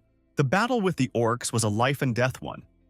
The monsters were quite strong, and many of the spiritual soldiers had already died a heroic death. Only the main character created a new kind of spiritual soldier, which was a hybrid with divine power. Since this was a pilot project, it was important for the protagonist to know Vulcan's opinion on the matter. Overall, the newcomer's condition was not bad, and it is even more interesting to see what he will become after a few battles. Until that moment, no one had thought about the fact that spiritual soldiers and the undead could be healed. And this is what their new warrior did, breaking the entire system of necromancy as such. But in this case, one must be very careful, since the spiritual soldier was striving to reach the very peak of divine power. Meanwhile, the feast for Miho was ready. The fox joyfully sank her teeth into the orcs' bodies, gnawing out their livers. Tomorrow would be the last day of this quest, and Miho would fully recover his strength, which on the one hand was great news, but on the other hand, the little animal began to feel sad. Meanwhile, the protagonist checked the status window, and it turned out that the grain of divine power had grown slightly and added 3 points to his stats. So, they didn't make a difference, but they would be useful in a critical situation. Besides, now the guy was ready to meet his old friend Hendrik. Jin Hyuk was curious to see the half-dragon, that is, a dragon on the outside, but a dragon slayer on the inside. He should have been in the square, since he was definitely waiting for someone there. There are just a few steps left to take, and when they leave the alley, they will see a young dragon. Indeed, he stood in a crowd of people, arms crossed over his chest not moving, and was clearly waiting for someone. Jin Hyuk didn't like pulling cats' tails, so he decided to go talk to Hendrik, even though Vulcan tried to stop him. Yes, there was a possibility that the guy wasn't waiting for the main character, but even in that case there was a way to resolve everything. Fists. But Vulcan didn't want to go, and the main character assumed that he was simply scared. They argued so loudly that even a dead man could have heard them, let alone their half-dragon, who was already quite fed up with all this. Suddenly, Hendrik once again remembered how the voice from the darkness of the deadly passage told him that on the 10th floor there would be someone who could make his dream come true. And Hendrik would just have to wait for him, and he waited, and waited. Jin Heck spoke to him. The protagonist didn't like the Underdragon's straightforwardness, but since he wasn't going to fight and was ready to talk, the guy decided to remain silent and not provoke his opponent for now. But talking in the middle of the street was stupid, so Hendrik decided to take the guy to a secluded corner. So, the secluded place was one of the dead ends in the city. What was special about it, the main character did not understand. And the portal that Hendrik was the first to enter was special, accompanied by the astonished cries of Volcana and Jin Heck. Now this was already interesting, and the guys were also going to follow the half-dragon. Within a few minutes, they were both in the city and not in the city. In other words, in the subspace of the 10th floor. The advantage of this place was that neither gods nor demons would be able to eavesdrop on their conversation, even if they wanted to. Hendrik got straight to the point. He was going to kill all the dragons that killed him, and asked if the protagonist was ready to follow him and help. This was a scale unworthy of the main character, so he went and said that the half-dragon had a stupid dream. Hendrik got angry. It was obvious that a fight was inevitable now. Vulcan didn't need to worry, because Jin Heck had another brilliant plan. In general, the protagonist understood what had happened to Hendrik, but all his attempts and plans to change anything were weak and stupid. Jin Hyuk himself always thought big, and if he was going to take revenge, then he would take it against absolutely all the bad creatures who had offended him and killed him 10 years ago, not just the dragons. If you think about it, Jin Hyuk was also killed, died, and resurrected. Everything also happened with Hendrik, and then something happened that neither Vulcan nor Jin Heck expected. Their new acquaintance started laughing. Hendrik quickly came to his senses. Now he understood that fighting would not solve anything, so he asked the protagonist for forgiveness for his behavior. Suddenly, it became clear that it was Jin Heck that Alika had spoken to the dragon about, and the guy realized that the girl had put her hand there too. Nevertheless, Hendrik decided to test the boy's determination in practice, namely by clashing blades. The protagonist never ran away from a good fight, so he took off his mask and introduced himself. It would be improper to start a battle without it. Suddenly, another character appeared in the subspace, who was unhappy with Hendrik causing a fuss here again. The presence of an unknown third party here greatly unnerved the main character. It was the blacksmith who first found this place and made Hendrik's sword. The old man was unhappy that the guy had returned again, and that it was unclear who he had brought with him. Surprise! The blacksmith was a goblin, a real goblin, just like Haryu. The girl will be happy. The protagonist tried to figure out how this old man could have survived, because if he remembered what the girl had said, it was impossible. The blacksmith took the guy's statements personally. They even offended him a little. Yes, he was alive. What could possibly bother him about this? The point was not that the old man was alive in principle, but how he was able to survive the catastrophe in his village. And again, something went wrong. The old man decided that it was the boy who started the fire in the village, which meant he had to be killed, or at least crippled. His righteous impulse was stopped by Hendrik, but the old man was outraged and demanded revenge. The blacksmith needed to cool his head and listen to the protagonist because they were essentially all in the same boat. Meanwhile, Vulcan decided to approach from a different angle and asked the old man if he knew Haryu.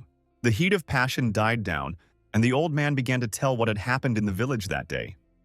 It turned out that there was a festival then, so all the goblins had gathered in one place. The old man's strength was no longer what it used to be due to his age, so he stayed here and was unable to go to the noisy celebration. Then, what happened happened. But it was important for the old man to know what was happening to Haryu.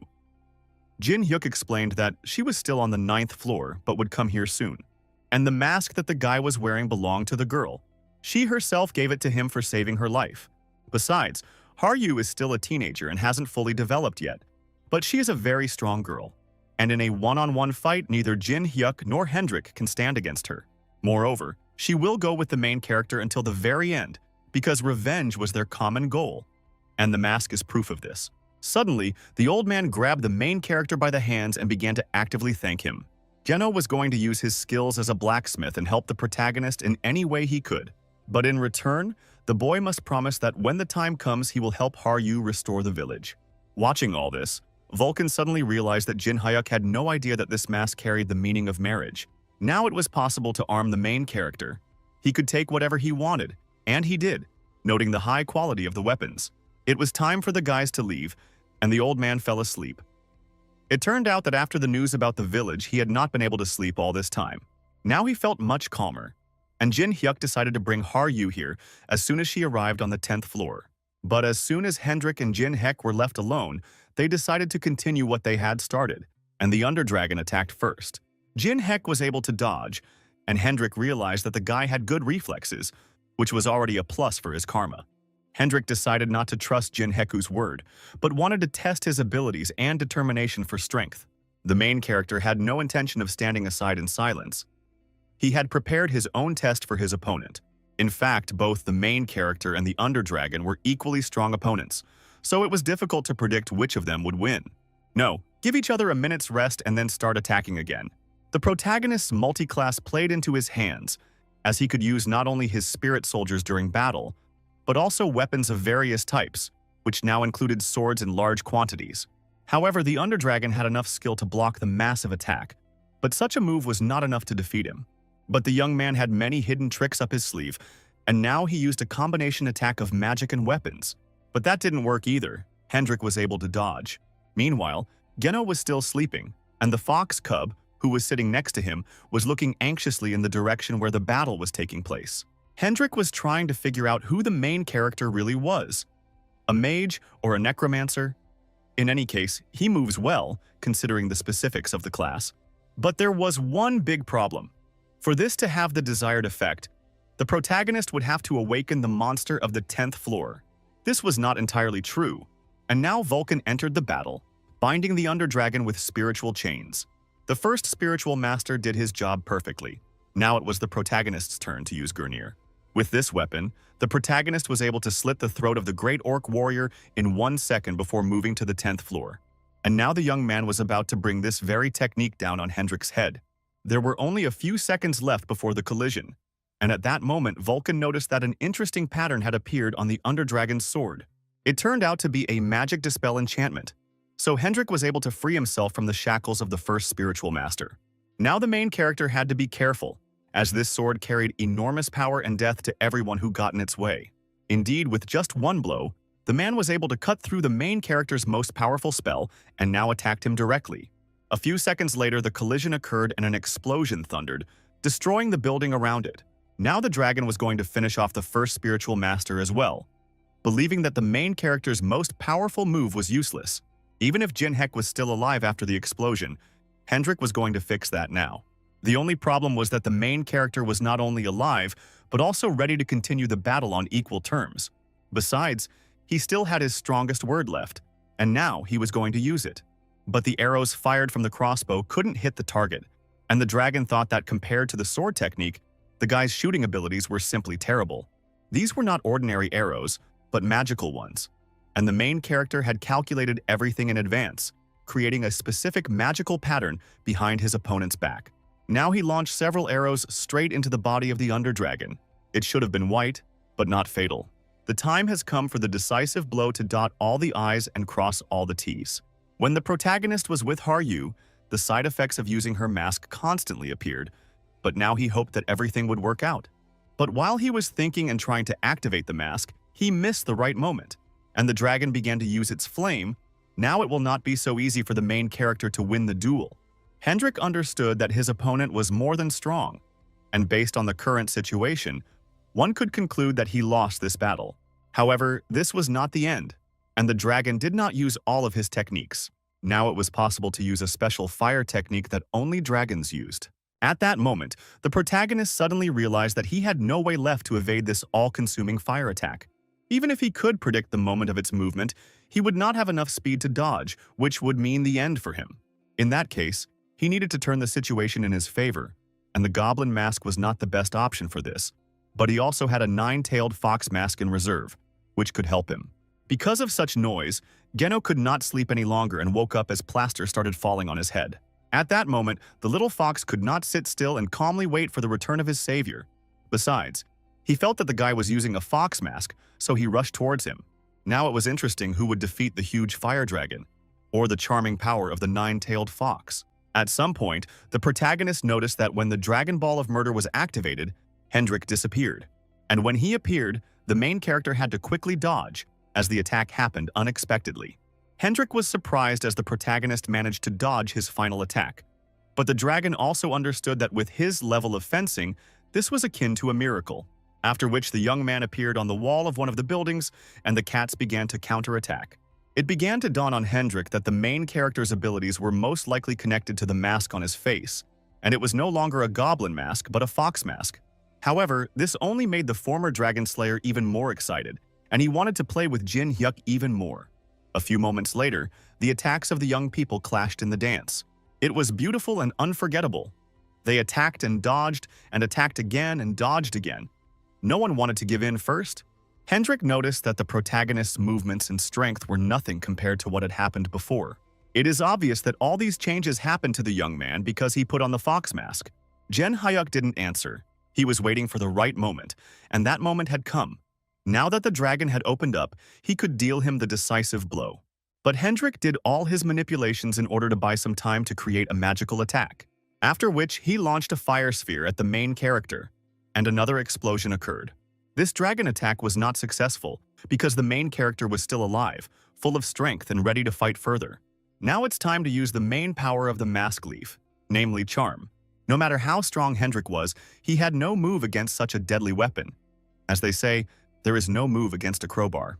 However, somehow, magically, through force, through pain, through blood, he was able to break the shackles of charm because he did not like men, he preferred women. Yes, the man was able to break the spell, but he remained paralyzed for a few minutes. And this time is enough for the protagonist to strike.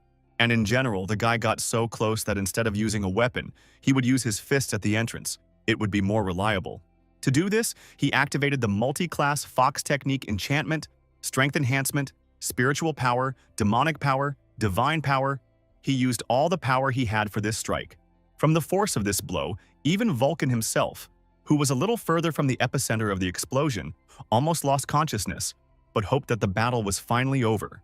As the smoke began to clear, he saw the silhouette of his master through the broken and foggy lenses of his glasses. Yes, the guy was alive, but he had spent too much energy, and now he couldn't even move, crying bloody tears.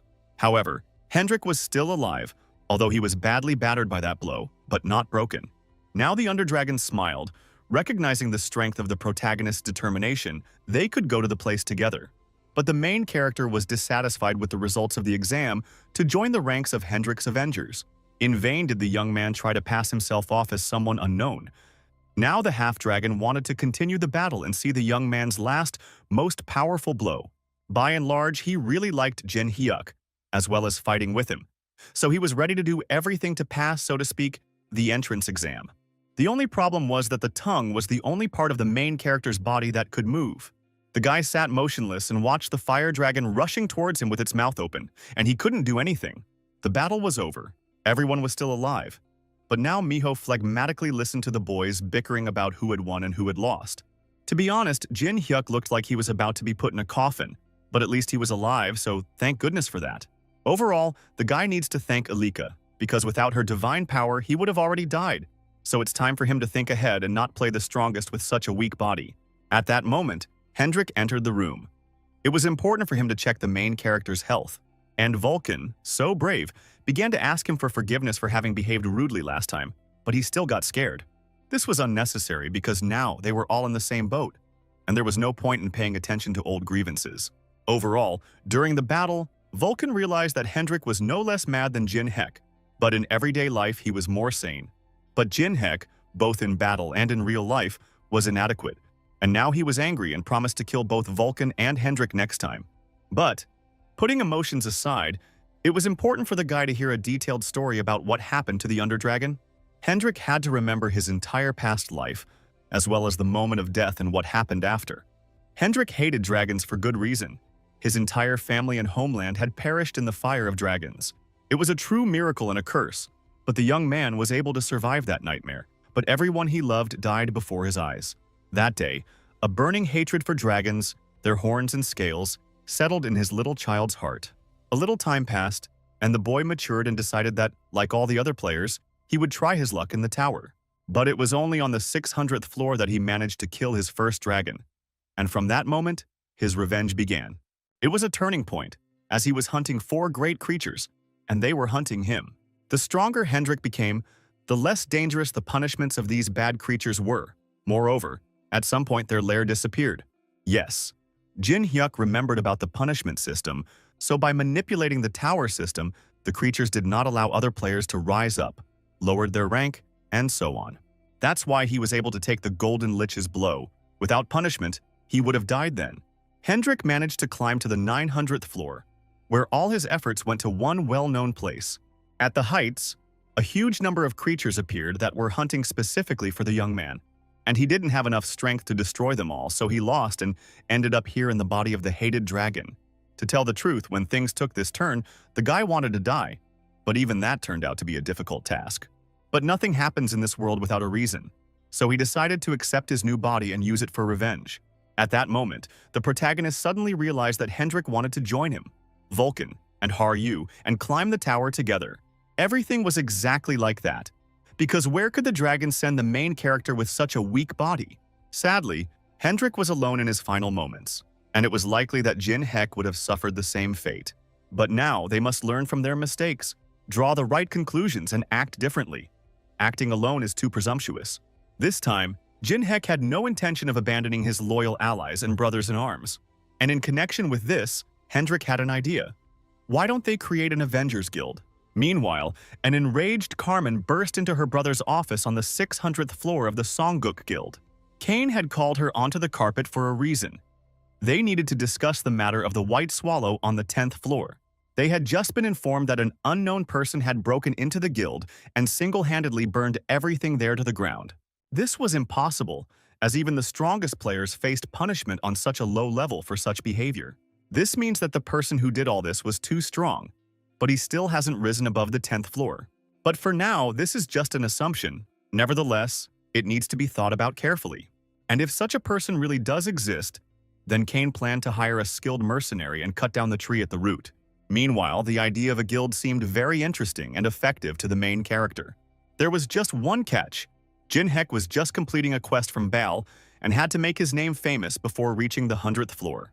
Therefore, the guy did not want his reputation to be buried under the name of the dragon or the name of the guild. The solution to this issue was quite simple. Jin Hyuk would be the head of their guild. From the very beginning, Hendrik did not plan to pull this strap because he was not entirely sure that such a position was for him and that people would follow him. Jin Hyuk is a completely different matter. He is a human and a talented necromancer who can control an entire army. But the guy didn't consider himself strong enough yet, and would Hendrik obey the orders of someone weaker than him? And then something happened that the main character did not expect. Hendrik knelt before him and bowed his head. It was an oath of allegiance, the most genuine and sincere. In truth, Jin Hyuk couldn't imagine the insult Hendrik had to endure, how angry he was at that moment, and how powerless he was to change anything. And so now, in order to achieve his goal, Hendrik was ready to do even this. If so, then for a common goal, for revenge on everyone who betrayed them, who killed them, Jin Hyuk will become the head of the guild. It was clear that there would be a guild. But Vulcan was interested in what name it would have. Wasn't it obvious? Confrontation was the perfect name for an Avengers Guild, and they had one trick up their sleeve, and it could all be done for free. Puppeteer would help. But then there were some changes in the Golden Lich's trading guild. The puppeteer went to conquer the tower, and the manager became the boss. That was understandable, but why was Ken, the guardian of the Tower of Mages, here? The tower was under repair after the destruction of the necromancer's room, so he spends time here with his friend. All this was lyricism, and the main character needed to quickly formalize the guild. But to open a guild, you needed at least 2 people. Jin Hyuk had 3. The spirit Vulcan, the dragon Hendrik, and the fox Miho. That should be enough. Moreover, these were not all the participants, as the main character sent invitations to several more select ones. The first to receive an important invitation was Geno, who was sitting quietly, riveting swords, and now all this. Then the puppeteer had no luck, as the Golden Lich ordered him to fulfill all the whims of the protagonist, no matter how ridiculous they were. Another invitation fell on the floor of the room, where Haryu was trying to send Boss Orc to the next world. Jin Hyuk also paid attention to his old friend William, who had had enough of languishing on gold and was ready for revenge. Meanwhile, the main character continued his practical training. Besides, this was all food for Miho. Today, the fox cub is 100% broken and will fully recover his strength. The most interesting thing was that Jin Hyuk had no idea what would happen when Miho finished eating. Miho's mother reassured the young people that everything was going according to plan, and Miho was simply looking for her future look, one that would suit her. And then, in the bright pink light, a silhouette began to form, and it looked like it was a girl. Miho turned out to be a very sweet little blonde girl who practically fell into the arms of the main character. The most interesting thing is that Miho considered Jin Hyuk her daddy. The three men's faces were gone after her words. Where did the girl get that from? At that moment, Haryu appeared in the clearing. She was angry and wanted to kill, because she did not expect that Jin Hyuk had a child. But Miho was very curious about the strange girl who appeared in the clearing and why she was talking to her daddy like that. This turn of events began to irritate the protagonist greatly, so he demanded an explanation from the nine-tailed fox. By and large, he had not signed up for this by helping her cub. It turned out that after completing the quest, Miho became the protagonist's pet, and this was his reward. Only the nine-tailed fox demanded that the young man call Miho his daughter, but this state of affairs did not suit him. Meanwhile, Volcana and Hendrik mocked the young man, saying that until now they had not known that ordinary people could have nine-tailed foxes as offspring. Meanwhile, Haryu was worried about the guy having such a big daughter. How old was he when she was born? Yes, of course, Jin Hyuk was strong and handsome, so it was stupid of her to be surprised that he had a girlfriend. While she was silently suffering, although how silently she suffered was quite loud, Hendrik approached her and decided to get to know her, since he had heard a lot about her. He told the girl that he would help the main character achieve his goal, and therefore, he would help her achieve her goal. Only she looked at the man with a rather strange look, and mentally transported herself to the day when her village burned down. Then the cause of all the misfortunes, pain, suffering, and deaths was precisely the dragon, who used his flame for killing. She was beautiful in the features of Hendrik's face, in his movements, and in everything she recognized the creature she wanted to take revenge on more than anything else in the world. Therefore, she drew her blade and was ready to kill him on the spot, not knowing that in front of her was no longer the dragon that had become the cause of all her troubles, but a man in the body of a dragon. But Hendrik was no pushover, and she immediately blocked the girl's blow, not understanding what was going on, as they had only just met for the first time. The dragon began to demand that the protagonist explain to his friend that there was a mistake, otherwise he would be in trouble. But the guy decided not to interfere in the situation. Hendrik had to deal with the girl himself. The dragon was worried that his opponent might get seriously hurt during the fight, but Jin Hyuk asked him not to worry about it. She could handle something like that. In this case, the man was no longer going to hold back. The wild cat had to be subdued by force. Therefore, the man decided to consider everything that was about to happen as a kind of entrance exam into their special guild. He parried the girl's first attack quite easily, sending her flying into the trees.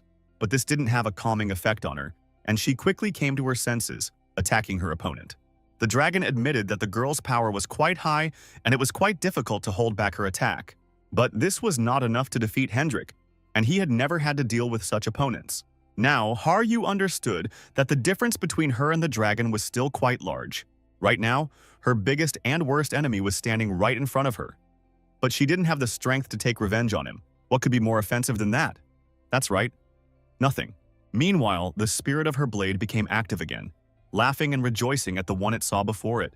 This time he was ready to give the girl his power so that she could kill this dragon and show why he was called the Dragon Slayer. Now the most interesting part began because in this state, Haryu lost control over her actions and became incredibly strong. But even such a warlike girl did not frighten the dragon. Since he knew perfectly well what her sword was capable of, it should even have been quite interesting. But even such an attack of hers he was able to easily block without much effort. Haryu couldn't understand how the power of the Dragon Slayer's sword could be blocked with one hand. The girl fell to her knees under Hendrik's pressure, and he explained to her that the sword he held in his hand was stronger and more powerful than the one she used. Meanwhile, the girl began to actively ask the Dragon Slayer's sword to give her strength so that she could take revenge for the destruction of her village by this hated creature. This was what the sword, or rather the spirit of the sword, was waiting for. That order. This was the opportunity to take complete possession of her body and soul. Now it was not Haryu on the battlefield, but anyone but her. The girl openly accused Hendrik of destroying and burning her village and killing all its inhabitants, and for this he would die today. Now the dragon clearly saw that the power that the girl now possessed exceeded her level, that it was the sword that gave her this enormous power. And this only meant that the owner of the sword could find himself in great danger, and something had to be done about it. He asked the girl to release the sword from her hands, since this power was like a parasite that had attached itself to her, and unfortunately, she would not be able to cope with this parasite now. But she wasn't going to do it because he burned down her village. There was no forgiveness for him. She didn't care what would happen to her if she could take revenge. Still, the girl managed to escape from the dragon's tenacious grip, and she caused quite a lot of chaos in the forest. At that moment, Hendrik realized that the girl also hated the dragon race very much, so much so that she simply could not stand any of them, not literally or figuratively. In this situation, he had only one thing to do: call upon the element of fire to help him. He needed to stop Har-Yu from becoming a chalice for the evil spirit of her blade. He warned the girl that she would be in great pain during this attack, but that she would not die, but that this had to be done for her own good. The dragon's flame was truly scorching, strong, powerful, penetrating to the bone, but Har-Yu held on, hatred giving her strength. However, the blow was too powerful. It threw her back, the blade became hot, and she let go of it. She came to her senses in the forest, which was located on the 100th floor near the goblin village. It is clear that this was only a vision. She took a step forward and came across a ball that someone had left in the forest. It turned out that this ball had been left here by local kids who were playing in the forest, and now they were asking for an object to be thrown to them so they could continue their game. The girl was not angry, so she did not intend to keep the ball for herself, and carefully handed it over to the girl's hands. And then all these children's faces suddenly changed and they started asking her very strange questions, for example, why they all died, but she survived. She couldn't understand why they were asking her these questions, what kind of hot burning hand was on her shoulder. The terrible, flaming goblin growled, screamed, and asked Har-Yu to save him. After all the goblins who died in the village wanted to live and breathe on that fateful day, but only she lived. These screams tore her apart. The girl began to blame herself for surviving that day, asking why should she live and carry the burden of memories and guilt on her shoulders for every breath she took. At that moment, the spirit of the blade spoke to her, dispassionately, without emotion. He told the girl that it was she who should have stayed alive, she and no one else. Only the man capable of wielding the Dragon Slayer's sword was guaranteed to survive. Everyone else was collateral damage. Therefore, even if all the goblins in the world perish, the only one who can avenge them is Har-Yu. By and large, goblins are a tribe that does not forget gratitude and revenge, so she found the strength to stand up. Moreover, she rushed to attack, which was unexpected for the dragon. It was such a big surprise that he opened up and missed the blow, taking the sword into his body. At that moment, he thought that his end had come, but no. The girl's sword suddenly broke. Meanwhile, the spirit of the blades realized that she had probably reached her limit for today, so she had to become even stronger to achieve her goal. After which the girl lost consciousness and fell right onto the body of Hendrik lying on the ground. Now the main character and Vulcan were already worried and ran up to their comrades who were waiting, or rather, lying unconscious. The dragon admitted that he was completely fine and that he was incredibly lucky, since the girl had used up all her strength before delivering the final blow with her sword. They brought her to the hotel, put her in a warm, soft bed, and began to reflect on her condition. It was obvious that she had spent all her strength, so she needed a good rest. Meanwhile, the dragon understood that as soon as the girl opened her eyes, she would certainly attack him again. Obviously, they all had similar stories. Therefore, it was logical to conclude that among those who attacked her village there were dragons, which would explain her reaction to Hendrik. However, the man understood that the girl would have to overcome her dislike for him personally, because the weapon's misdeeds were not the owner's fault. Meanwhile, the protagonist decided to get his friend out of the girl's room, telling him that she had rented the entire second floor, which the dragon could use until Har-Yu began. All this time, while the girl was unconscious, Miho was sitting next to her. And as soon as Har-Yu opened her eyes, it seemed to her that her brother was sitting next to her bed. Only it wasn't her dead little brother sitting by her bed, but a nine-tailed fox cub. As soon as the main character heard the noise from the room, he immediately went inside, assessing the situation. But as soon as the girl heard that Miho considered the main character to be her dad, she lost consciousness again. Miho didn't understand that she couldn't call the young man dad, and if she continued in the same spirit, she risked someday going to the next world before her time. Several days passed and Har-Yu regained her strength. Now it was time for the whole company to leave the 10th floor. The girl had few things, so there was nothing much to collect, and her sword was broken, but it would forever remain a part of her. Miho and Hendrik had a similar situation. They had already taken everything they could. Another positive thing was that Har-Yu and Miho started communicating with each other, and the goblin even taught the fox how to politely address the main character. Even so, Miho preferred calling Jin Hyuk daddy. But one angry look from Har-yu was enough for the girl to shove her desires somewhere far away. Meanwhile, the protagonist gave each member of his guild a scroll of spatial movement. The idea was simple. Tear open the scroll and you find yourself in a hall prepared by the Golden Lich especially for them. But before activating his scroll, the guy put Vulcan in his inventory. Now he could move. The place they all found themselves in could be described as expensive and rich. And in the meantime, another window of the passage lit up. And just a few minutes later, standing in front of Har-yu was none other than Gano, another survivor from her village. Their joy at meeting was difficult to describe in words. Their emotions and actions spoke louder. They hugged and cried. At that moment, even Jin Hyuk and Vulcan felt a sense of relief. The doors to the room swung open, and the Golden Lich himself arrived, accompanied by his faithful assistant, the puppeteer. William didn't like the fact that his comrades were late, nor did he like the fact that the main character was too wet. But our sponsor, either accidentally or intentionally, called the guy by his previous nickname, leaving the puppeteer in a state of shock. Indeed, it was time to reveal his cards, so the main character took off his mask and confirmed that he was the Death Star who died 10 years ago. All this time, the Golden Lich was not sitting on his butt, but was collecting information, which he now shared with the others. Only the puppeteer heard about all this for the first time, so his head was spinning, and he could not believe that 4 great beings were destroying everyone who had abilities and who could reach the last floor of the tower. But it was true, and the goal of this guild, and of each of its members, was the most terrible and cold revenge. Some thought the guy was going crazy, others were sure he would change history, but William wanted to know the next steps in advance. And the first thing the main character had to do was climb higher up the tower. The task of the others was the same. This is the only way to become stronger, because to survive the storm, you need to become a hurricane. Meanwhile, Har-yu had a moment to talk with Grandpa Geno. She wanted him to join her and the others in starting their journey to the tower, but the old man believed he needed to take a different path. The old man was convinced that the girl was fine and safe, and his anger subsided. But if they were together all the time, their anger would dull, and they would no longer want to avenge their family and friends, and this could not be allowed under any circumstances. And then he showed a scroll that confirmed the change of name. Now he was not the Goblin Geno, but an ordinary blacksmith Mu Yong.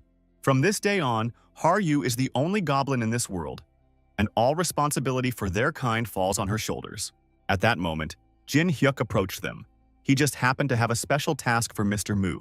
The Golden Lich also approached them, and the protagonist now informed them all that he wanted to create a base for their guild on the 100th floor. So they needed to investigate the fire in the Goblin Village. The manager of the base will be Geno, that is, now Mr. Mu, who lived for a long time on the 100th floor in the Goblin Village and was the best blacksmith in his tribe. It was a great idea, and the old man would have to be accompanied by the puppeteer.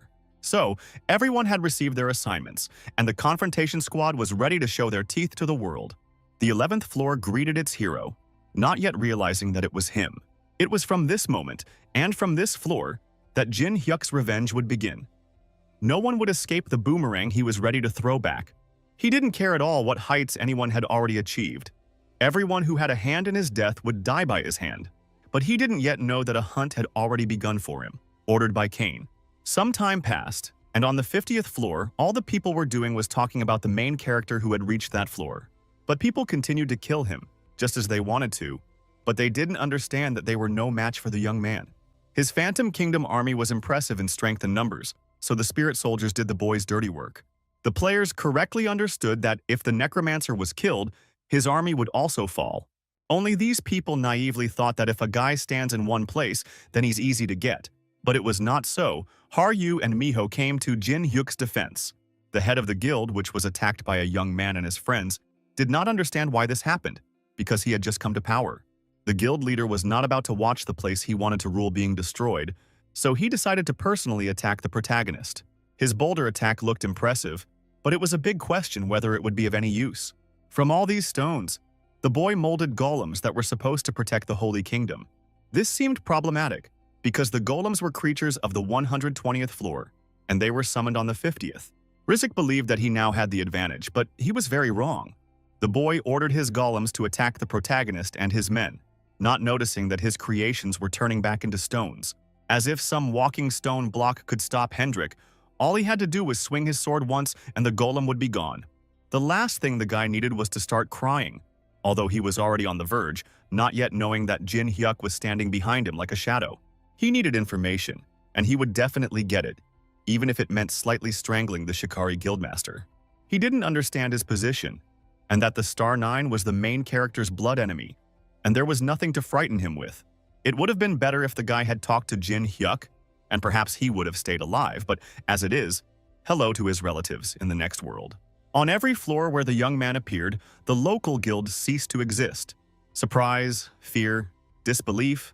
That's what the locals felt when they saw Jin Hyuk and his friends challenge the Star 9. The main character was interested in whether Belle liked the quest, or rather, its completion. Jin Hyuk kept the demon informed of the events on purpose, although up until the 40th floor they had been covering their tracks with magic. He was generally tired of searching for information about his enemies and attacking them. Now let them search for him themselves, and he would deal with him. Moreover, based on his characteristics, he could now defeat almost any player. And he also had magical power. The only thing was, he didn't have a normal weapon, but the dragon thought he needed to slow down. Besides, the guy had a sword made by Mr. Mu, and when Har-Yu heard about her grandfather, she became upset, and Miho became angry and almost bit the stupid dragon. But in order to get a good weapon and cheer up the girl, they will have to go to the same place. The black market on the 51st floor was already waiting for them.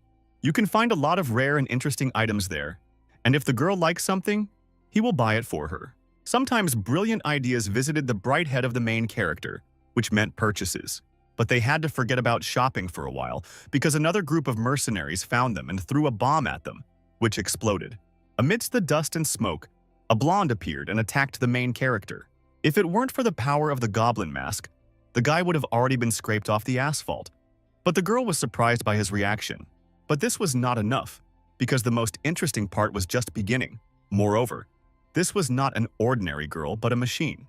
The robotic armor gave the girl a significant advantage over her opponent's attacks, as she could easily deflect any of their blows. Har-Yu and Miho were very angry at the girl who dared to raise a weapon against their dear Jin Hyuk, so they decided to attack her at the same time, protecting the guy. So far, nothing has come of it, because the girl activated the flying machine function and rose into the air, not allowing anyone to touch her.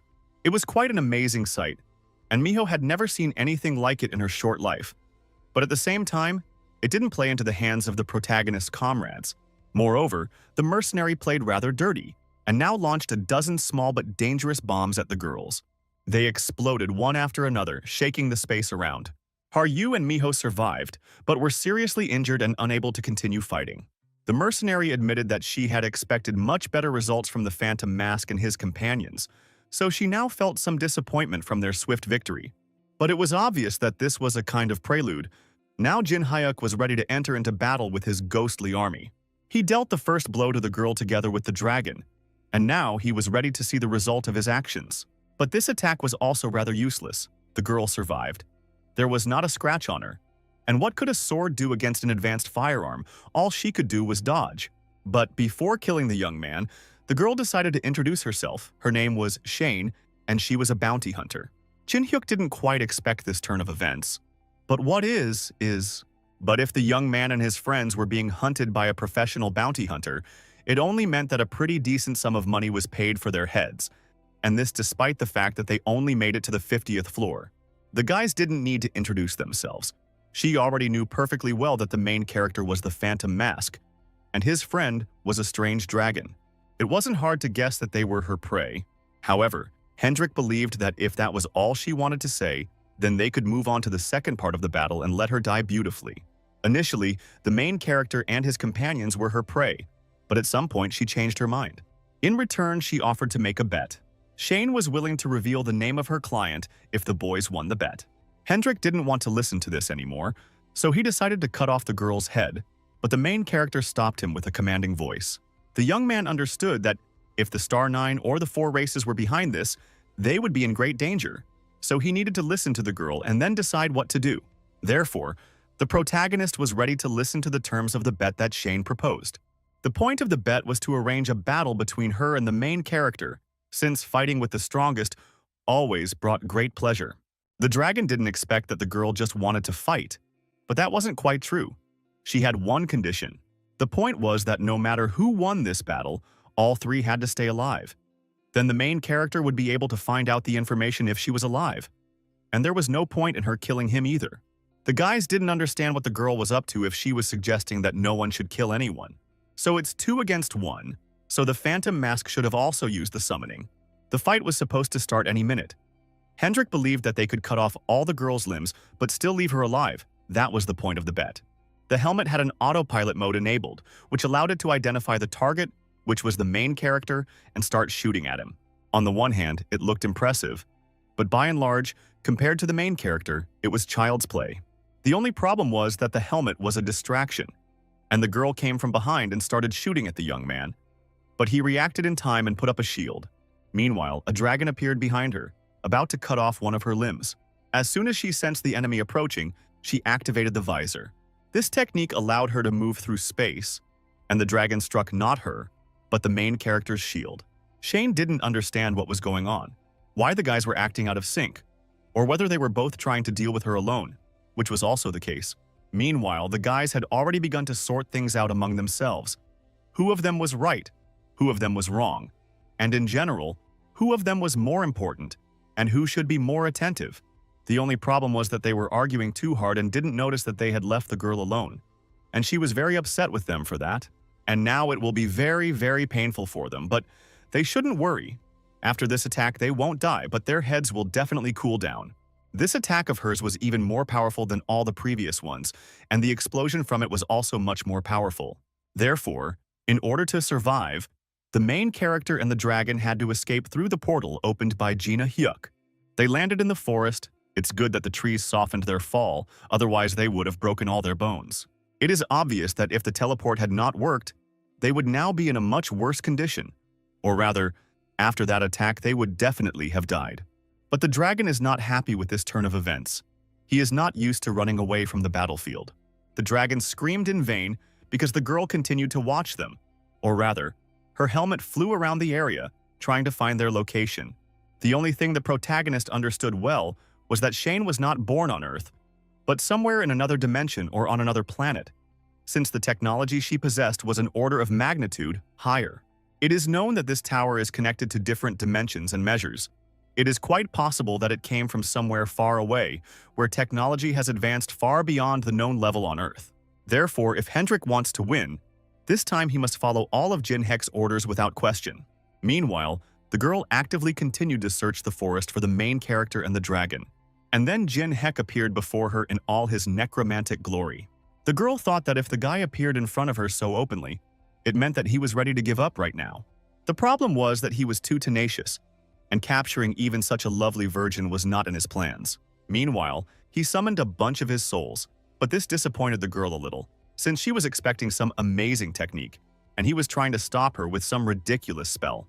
She even felt upset that the main character underestimated her. The only problem was that the essence of the plan was somewhat different, and a dragon emerged from the shadow of necromancy and attacked her. But she instantly repelled this attack and thought that she even killed her opponent. But something didn't fit here, and the girl realized that there was someone else in the shadows, and she realized that this was not the case. The dragon's body was covered by a shield created by the shadows and the power of the protagonist, preventing him from being killed or injured. This accordingly gave Hendrik a certain advantage, and before the girl realized that she needed to somehow block the blow, he was able to wound her. Now she realized that the main character was not just a spiritualist who could summon the souls of the dead.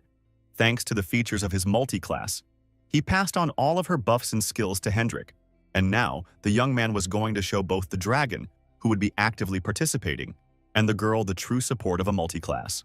There was an explosion, but the girl survived and was now running away, but a dragon was chasing her. She realized that its speed had increased significantly, which indicated that the main character had passed on some of his skills to it, but she still had a firearm in reserve, which she used, not allowing the dragon to catch up with her. But his speed was so high that he could dodge all the bullets fired at him. Now it became obvious that no matter how hard the girl tried to escape, she would not succeed. So she locked herself in a sphere, not allowing the dragon to break through it. But he had already summoned his fiery dragon to break her defense. This time it hit hard. Shane was wounded, and quite seriously. But the mercenary was no pushover either. She scattered small nuclear bombs across the ground, and Hendrik stepped on one of them. The explosion was stronger than the previous one. The main character was very worried about what happened to his comrade, not understanding from which planet this girl came, who uses such destructive technology. And while he was thinking about his girlish things, he missed the moment when Shane shot him. It was definitely Shahimate, as was the hole in the young man's chest. The girl believed that the dragon was no longer in a condition to fight, and the ghost mask was seriously wounded, but for some reason the guy was smiling and waiting for something. And waited. Hendrik appeared quite spectacularly in his true form as a huge fire dragon.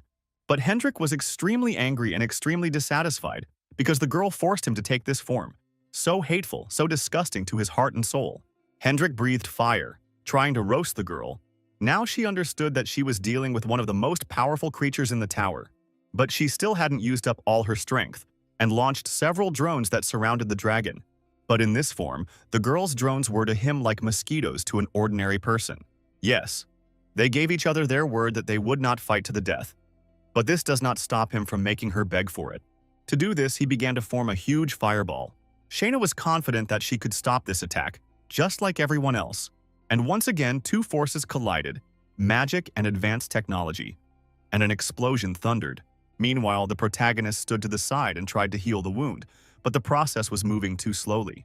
Moreover, after Hendrik took on his true form, all the buffs and protection of the protagonist disappeared.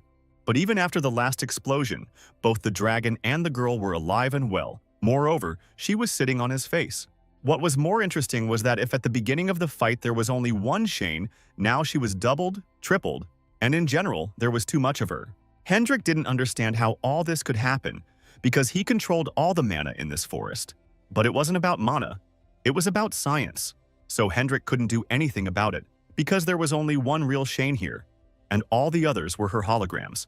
But the weapons were all real, and at that moment a sea of bullets fell on the dragon and he could only cover his face with his wing. It must be admitted that the pistols did not have much of a positive effect, so the girl decided to use the most powerful weapon in her arsenal. This was wonderful, as Hendrik too could no longer hold back and unleash the full force of his magic on her.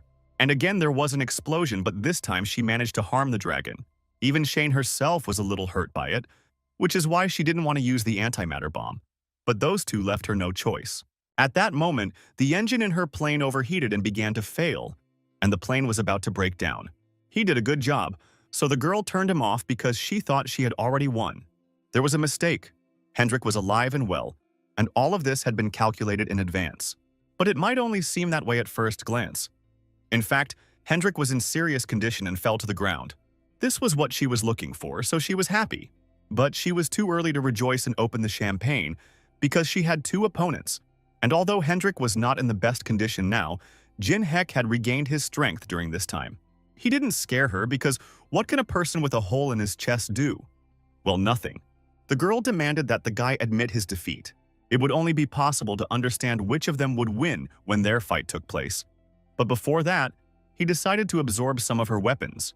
Although no, Jin Hyuk ate one of his comrade's scales, which he picked up from the ground. They needed the information the girl had stored in her memory, so he was willing to endure a little to get it. Moreover, he slowly began to transform into a dragon. Or rather, he received some of its powers. This feeling was unmistakable. The guy emanated strength and an aura like a real dragon, but at the same time he was human. Only now did the protagonist himself begin to understand why dragons were called the masters of mana. He felt like the king of this world, invincible. If up until this point he could only use one Kungil, now their number has increased many times over. And they were all aimed at one point, at the girl who so dreamed of victory in this battle. She had used up all her weapons, so she could only try to escape. But she definitely felt the dragon's magic, but she didn't understand how this could happen. The gist was that the protagonist's powers changed after he put a dragon scale in his mouth. The girl had the right idea that the guy could use the power of the objects he absorbed, but she was moving too slowly, and Jin Hyuk caught up with her, and now it would hurt her. To deflect the axe, Shayna took out her beam saber. She was able to block the guy's punch, and only because he wanted it, and besides, he was wondering where all her self-confidence had gone. She still managed to push the guy aside, because her pride gave her considerable strength not to fall flat on her face. Moreover, she was so angry, or was it not clear whether she was scared, but it was a piece of cake for her to break her word, so she decided to kill him again. But now, Jin Hyuk definitely liked everything. He liked finding out who was stronger. Only he, like a real dragon, could use fire breathing. This time, he managed to break through her technological defenses and destroy her last weapon. And everything would have been wonderful, but a wave of recoil washed over the main character, and he coughed up blood. Jin-Hek had to spit out the scale before his body could fully absorb the dragon's power. He'd have to try that some other time. Some time passed and Shane came too, but her whole body was in severe pain. She was probably lucky that Hendrik survived, but the boys weren't particularly happy that she was alive and awake. Only now did she notice the place where they were all located. It was some kind of sphere in the middle of the forest. This barrier was created by the protagonist because Hendrik and Shane were unconscious and everything around was in ruins, so he had to come up with something urgently. The girl admitted that she was confident in her strength and her victory, and in fact she did everything to win. But what could she do with a monster like Jin-Hyuk? She simply underestimated the guys, but why did she offer them this strange bet in the first place? How could Shane miss the opportunity to measure her strength with a real dragon, right? No way. And everyone thought Jin-Hyuk was a bit of a psycho, but he is definitely not the real psycho in this story. Flattery warmed Hendrik's soul, but the protagonist was angry because he had spent all his magical power on this barrier, so it owed him. But never mind this barrier, the bet, and the fight as a whole. Since the girl came to her senses, she was obliged to tell who ordered it. The first thing the main character must understand is that more than one person is hunting him. The guild union has announced a reward for the head of the protagonist and his comrades. Hendrik didn't understand what they were talking about, but Shayna explained that someone who had reached the highest floors could not influence the lower ones. Therefore, such people support and lure over to their side the guilds that are lower in the tower. And so it happens in a spiral, and the union of guilds is formed. There was no need to find out further who was behind this, since Jin-Hyuk understood perfectly well who would be discussed next. Only one person had access to such resources, and that was Kane, a member of the Star Nine and his enemy. Meanwhile, Kane gathered all the members of the Star Nine at your residence. Donis Taylog had heard that the Sacred Guild was currently going through hard times, so Kane had gathered them all in this place at this time. Merlin and Dan Joe couldn't believe that a player from just the 50th floor could cause trouble for such a large organization. Carmen was very displeased with this dismissive attitude towards Kane, and she decided to stand up for her brother. It was in vain that she demonstrated her strength openly. This only provoked the swordsman Donos Taylog, who was always happy to swing a sword. This display of negative attitude towards each other did not please Kane, as it was important for him to understand whether the next target of the Phantom Mask would really be the Sana Guild. Until this point, Kane had considered the Phantom Mask to be an ordinary sprout who, like many before him, was a hindrance to the Star Nines, but now his opinion had changed. If you think about it, the main character is accompanied by other people, the same sprouts as himself, who also need to be destroyed. How many times did Donis not understand what the leader wanted from him? If he wanted to destroy him, then how? Did he really have to do everything with his own hands? No, you shouldn't do this yourself, as the punishment could be quite serious. The fines will be huge. For such cases, the best option would be to find the right person, pay him money, and enjoy the result. Moreover, at that moment, Kane had a plan in his head. He understood perfectly well who he would send to carry out this mission. Meanwhile, on the 300th floor, Shane encountered several kings in battle, who were significantly higher in level than her. They failed the mission, and there was also a leak of information which was not to their advantage. Moreover, after meeting the girl, the traces of the companions, the ghost mask, became very weak, and it was time to feed her to the snake. It was as if Camille was just waiting for this, hugging and strangling the girl with his rings. Meanwhile, Haryu heard someone from the depths of her subconscious asking for help. It was so unexpected that she woke up abruptly, not understanding where she was or what was happening to her. She was fine. She was next to the main character and Miho, resting on the roof of one of the buildings. The girl still couldn't come to her senses completely, and she was curious about where Hendrik and the unknown girl who had attacked them not long ago had gone. It turned out they had gone off to gather information together. After all, if you think about it, the main character and his companions were now being hunted by unusual creatures that had arranged surveillance on them. Besides, since everything was fine with Haryu, they could go to their next target with peace of mind, namely the black market, to buy something interesting and pleasant for the girls. Since there was little time before the opening of the black market, the main character did not mind walking with Miho through the regular market and buying her a couple of goodies. But Haryu wasn't happy. She was still thinking about her recent dream, trying to understand what it meant. The young man was not unaware of her condition. He did not understand what was happening to her, whether she really did not like anything and did not want to try anything. Meanwhile, Miho collected a lot of different goodies, primarily a lot of different meats and bread, and brought them to her daddy and sister, offering to eat it all together. It was evening, the opening time of the black market. But before entering the premises, the protagonist suggested disguising Haryu, as she was too noticeable. With a few movements of her fingers, the girl's outfit was transformed.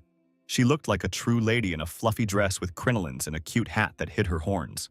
Miho must take the form of a fox cub, then she will not arouse anyone's suspicions. In this form, they approached the main building where the black market auction would be held, and the protagonist handed security his membership card.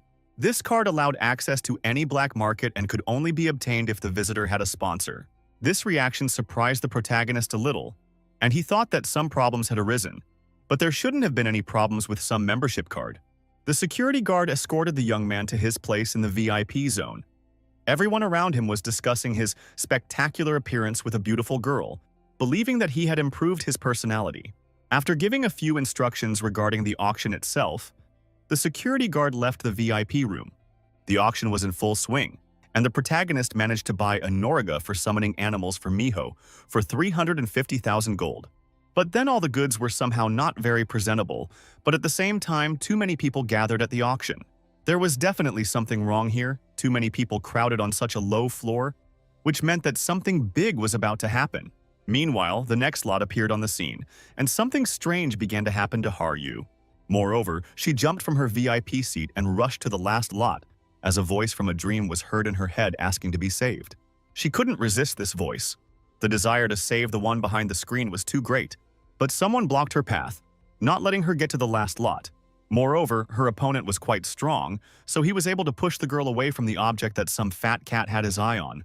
But the rich man didn't know who he was getting involved with or who he was offending, because just a few seconds later, the main character appeared behind the girl.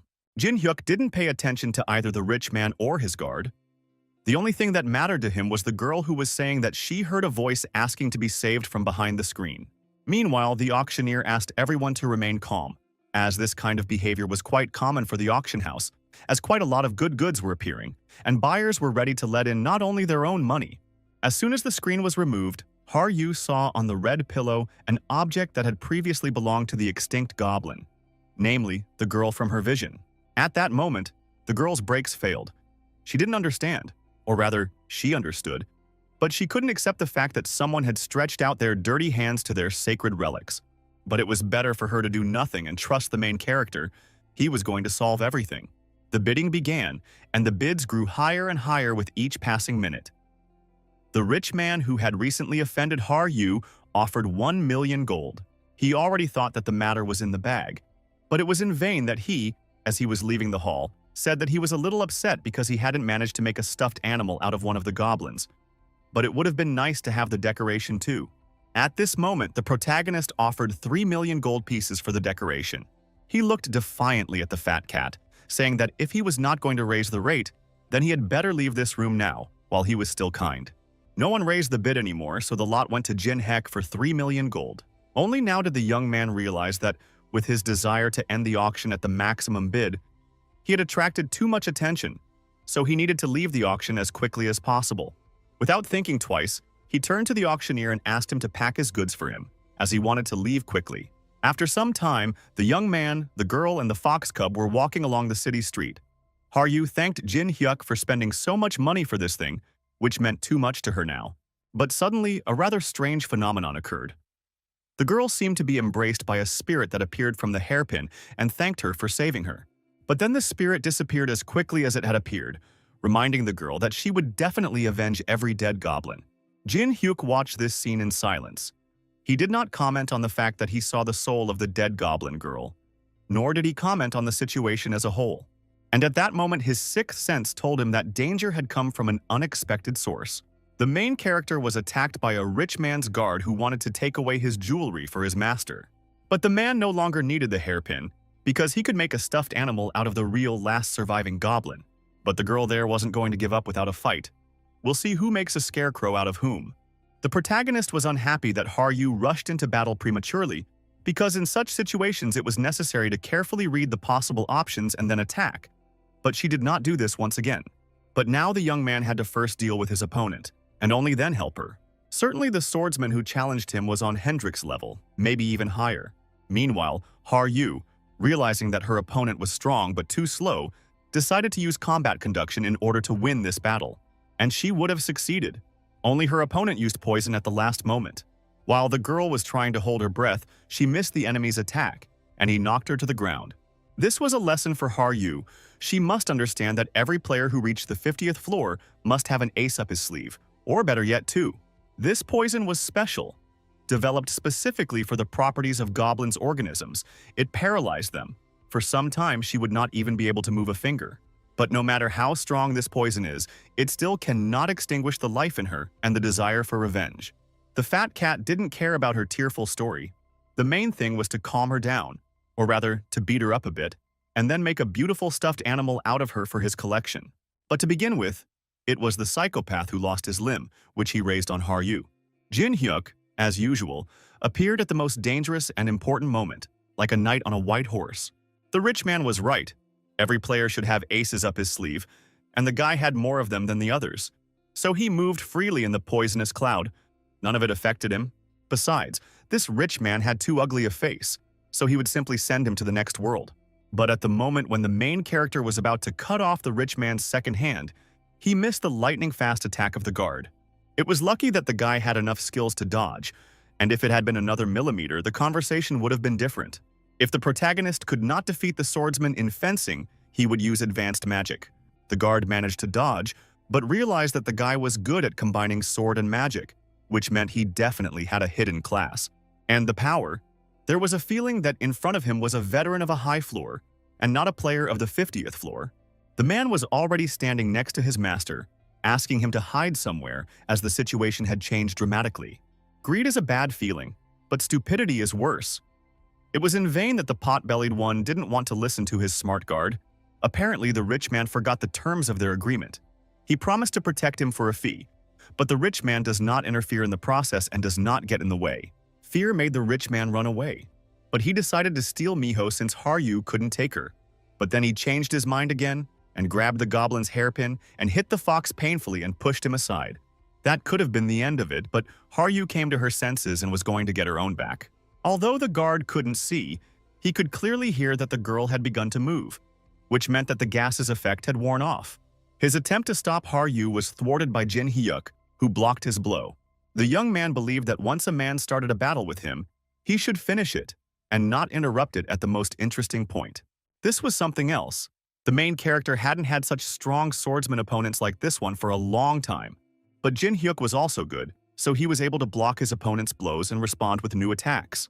Besides, the young man understood perfectly well that this master had no place in such a hole, especially running errands for the rich. At some point, the man lost his temper and began to push the main character, who was deliberately provoking him into more active actions. But such attacks were not enough to stop the main character. There was no fire or inner strength in them. At that moment, the first blood was spilled, and it definitely did not belong to Jin Hyuk. At one time, the man reached the 431st floor, and there he saw all the sinfulness of the human soul and knew the taste of betrayal and suffering. He was betrayed by those he trusted most. They blinded him to remove him from their path. Remembering this, the man got a second wind, and he was ready to show the guy that this floor was much better than the 400th, because here no one hides their characters. This blow was already better than the previous ones, but the main character was still able to dodge. Jin Hyuk understood the man's feelings perfectly because he too had been betrayed by his comrades who had then killed him.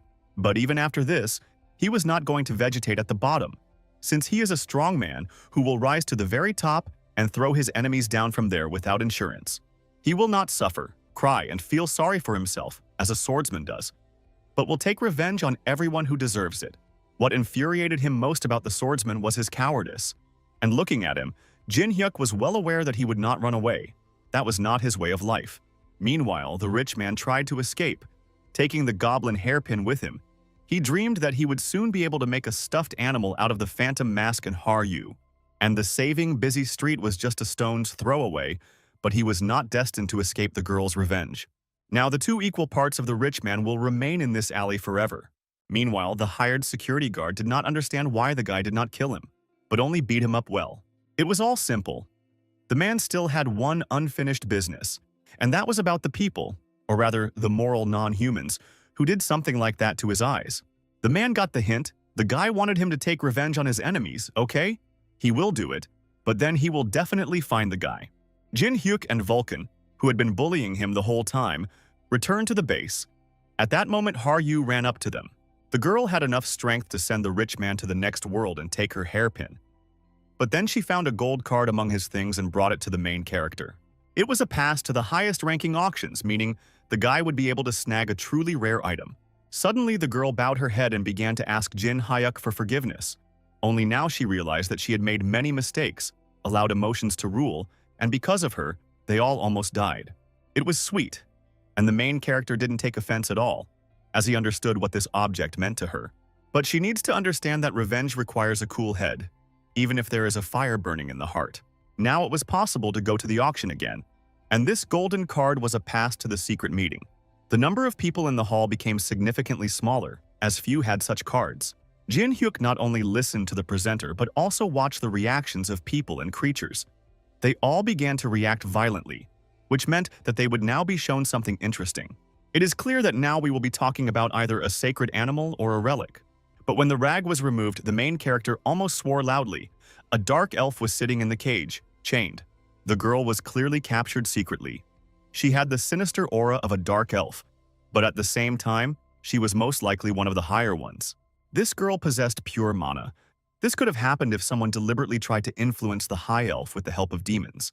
The stakes literally skyrocketed, and suddenly a representative of the celestial race appeared in the hall and offered 5 million gold. The elf was ready to become a slave to anyone, but not to this lying Hamiel. The princess was angry, but there was nothing she could do, really, except accept the inevitable. Although no, she could have become a bed toy for one of the old men, or her favorite pet.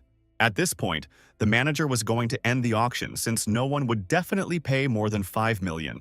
But there was a man who offered 4.5 million more. Hamiel didn't understand who could offer such a huge sum and interfere with her plans. But the main character didn't expect that some pigeon could count other people's money well, that's right. He offers 10 million. The room went crazy. No one had ever offered such money in the entire history of the auction on the 51st floor. It was a smash through the ceiling. And while others were anticipating what would happen next, the heavenly creature almost threw lightning at the phantom mask. Suddenly, the guy raised his hands and asked if it was possible to force people to give up something they had bought by force. Jin Hyuk's showmanship was top-notch, and Hamiel asked him to be careful, and she didn't believe he had that kind of money. Meanwhile, the presenter was about to wash his face for the 100th time. It was the first time he had found himself in such a situation and had no idea what to do. The bird had to throw in another million on top. But what is 1 million when the main character offered as much as 20?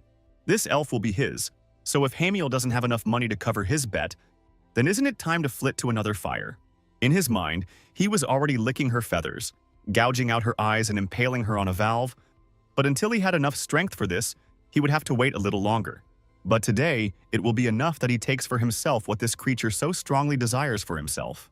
There were no new bids, so the host sold the elf to the phantom mask for 20 million gold. The guy had to wait a little while until the girl was brought to him. He was twirling the key in his hands, which he could use to free her from the shackles.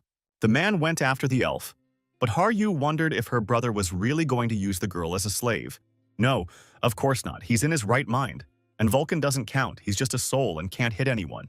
At that moment, he realized that the girl considered him a bad person who puts his desires and instincts at the head of the table.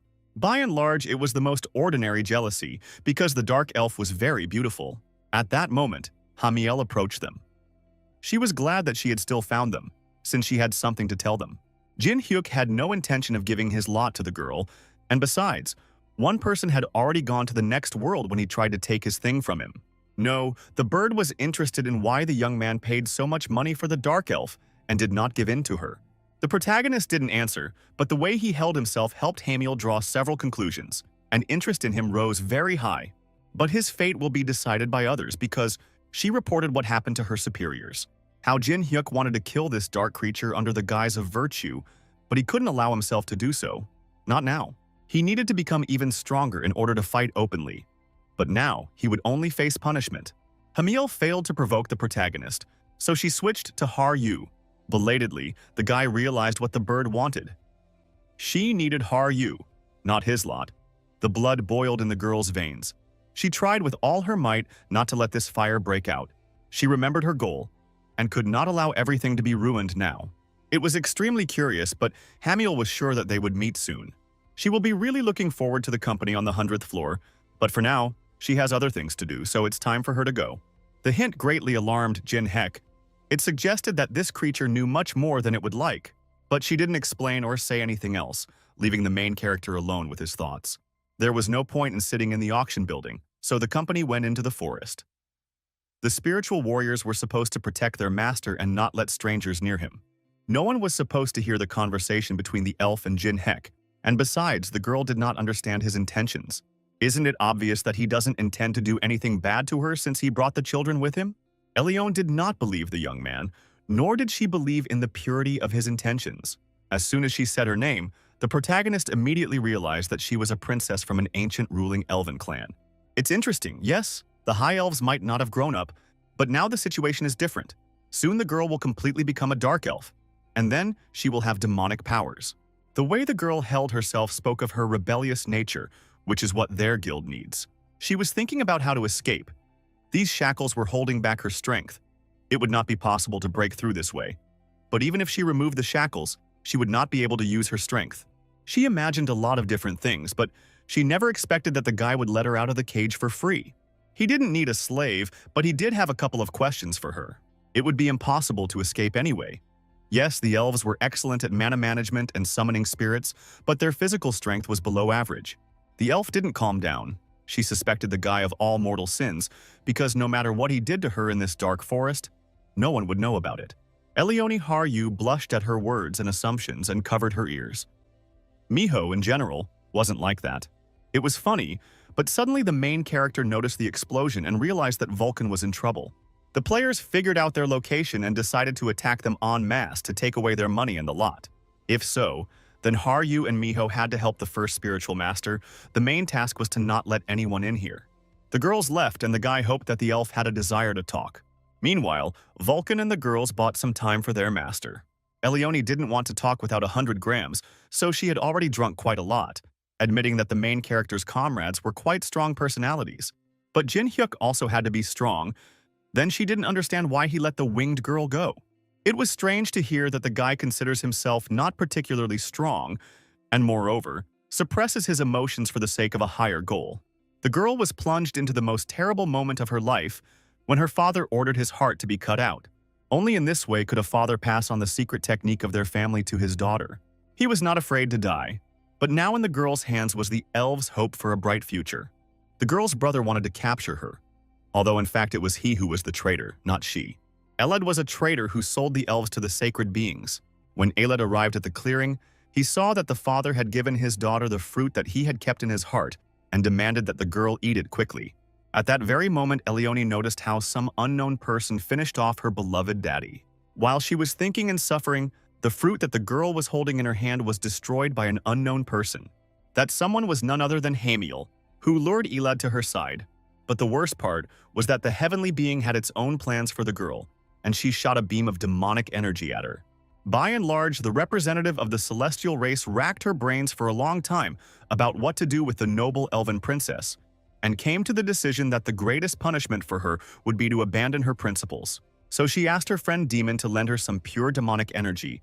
With its help, she could crush the high elf with one blow. In this way, the heavenly creature was going to desecrate the nobility and pride of the elven princess. Slowly, she will make it so that the girl will fall into hell, unable to resist the dark energy. After this story, it became clear to the main character that sacred creatures were hunting the elves, but the elves of the 300th floor were too powerful to simply exterminate them. Even sacred creatures could not cope with their mana and spells. In such cases, the most effective way to get rid of the problem is to use a traitor among your own. Now the main character understood that the story, like the girl's life, was not over yet. Those bad people who made her a slave and took over the kingdom were still alive. And until someone, either she or they, died, nothing had ended and would not end. So he offered her to join the confrontation, and then he could help her deal with all the enemies. Meanwhile, in another clearing, the battle was coming to an end. Many players had fallen to Haryu's sword, and the girl was already quite tired. But Goblin was thinking about something else.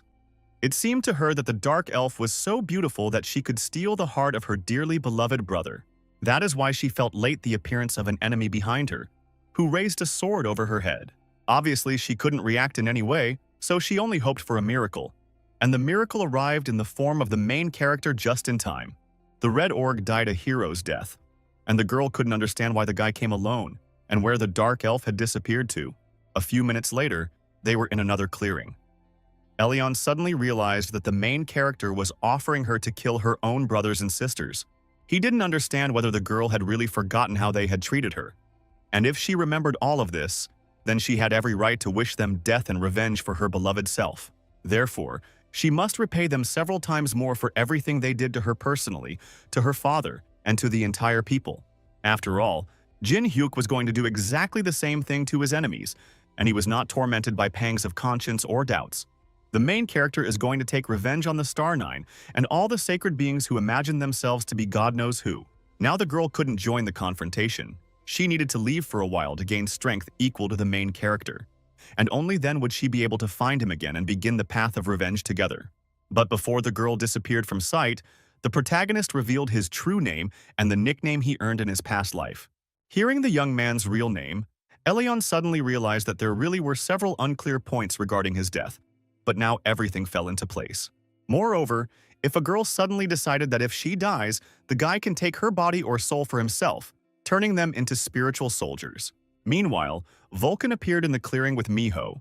He suggested that the main character and Haryu leave quickly, as they had attracted too much unnecessary attention. The protagonist himself understood that it had now become dangerous to stay on one floor for too long, so their main goal was to break through to the 60th floor. It was there that they were supposed to meet the Golden Lich, who was currently in some trouble. It was a lousy realization that somewhere, after all, the man had miscalculated and his opponent had brought an entire army with him. And even a player like William had a hard time resisting it alone. Below, the Puppeteer Trade Guild was fighting and defending the battle. They created this trading company to sponsor the confrontation. If the connection between this movement and the Golden Lich becomes known to the Star Nine, then it will be the end for everyone. Therefore, the Golden Lich must under no circumstances interfere in this matter. He must resolve the situation himself by any means necessary. But he ran into unexpected problems in the person of Jose Yan, the head of one of the guilds. Now it slowly began to dawn on the man that the main goal of this entire raid was to turn this place into real ruins.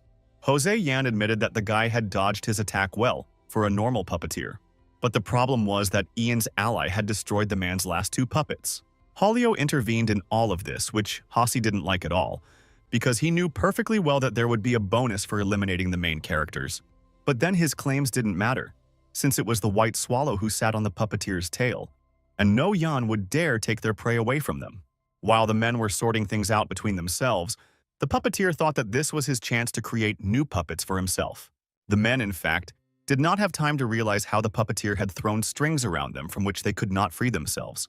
But things didn't go according to plan, as the fight was interrupted by Mei, the head of another guild, who really wanted to curry favor with her superiors, after which she turned to Asura and asked that it be recorded that it was she who caught the puppeteer, and that the reward would be read specifically to her. But the man had a different opinion, because it was the lower guild leaders who allowed the Phantom Mask to strike, and now they must bear responsibility for desecrating the honor of the holy state. This time, Holio and Yang teamed up, believing that they didn't have to listen to Asura's lectures just because he was a little stronger than them. Mei didn't care about the men's squabbles. She wanted to grab what was hers and nothing more. The puppeteer stood up. He understood that he had no right to give up now, so the only way out was to use his own technique on himself to prevent these people from coming further. The guild leaders could never have expected such a turn of events, that someone would decide to use their own skill on themselves. It was all simple. The man wanted to be like the Golden Lich, who was his ideal and idol, so he couldn't let anyone else through. She formed a new attack and launched a beam of energy at her opponents. The guild leaders began to realize that the puppeteer had turned himself into a puppet and was using powers beyond reason. At some point, the young man realized that something was blocking his attack, but he couldn't figure out what it was yet. But this something turned out to be a huge snake, which was aiming at his beloved. Who would have thought that one blow of the tail could cause such great pain?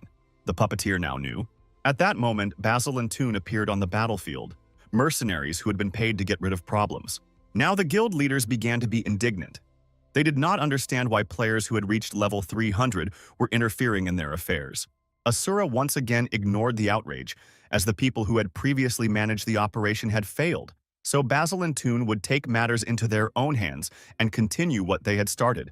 No matter how indignant the guild leaders were, they would have to accept this decision, because it was a direct order from Cain. But if they obeyed him, they would go against the Star Nine. In that case, Asura and his mercenaries could do whatever they wanted, but the leaders were going to leave the battlefield. But they had not hoped in vain that they would be able to leave here alive, because Asura believed that these people had betrayed the sacred state and the Star Nine, and therefore deserved death. Now Toon could take up his necromantic work, turning the former guild leaders into his loyal skeleton warriors. Asura was pleased with this result, and now he could use the guild leaders to his advantage. They would not object, ask questions, or interfere. But all this was of no interest to him.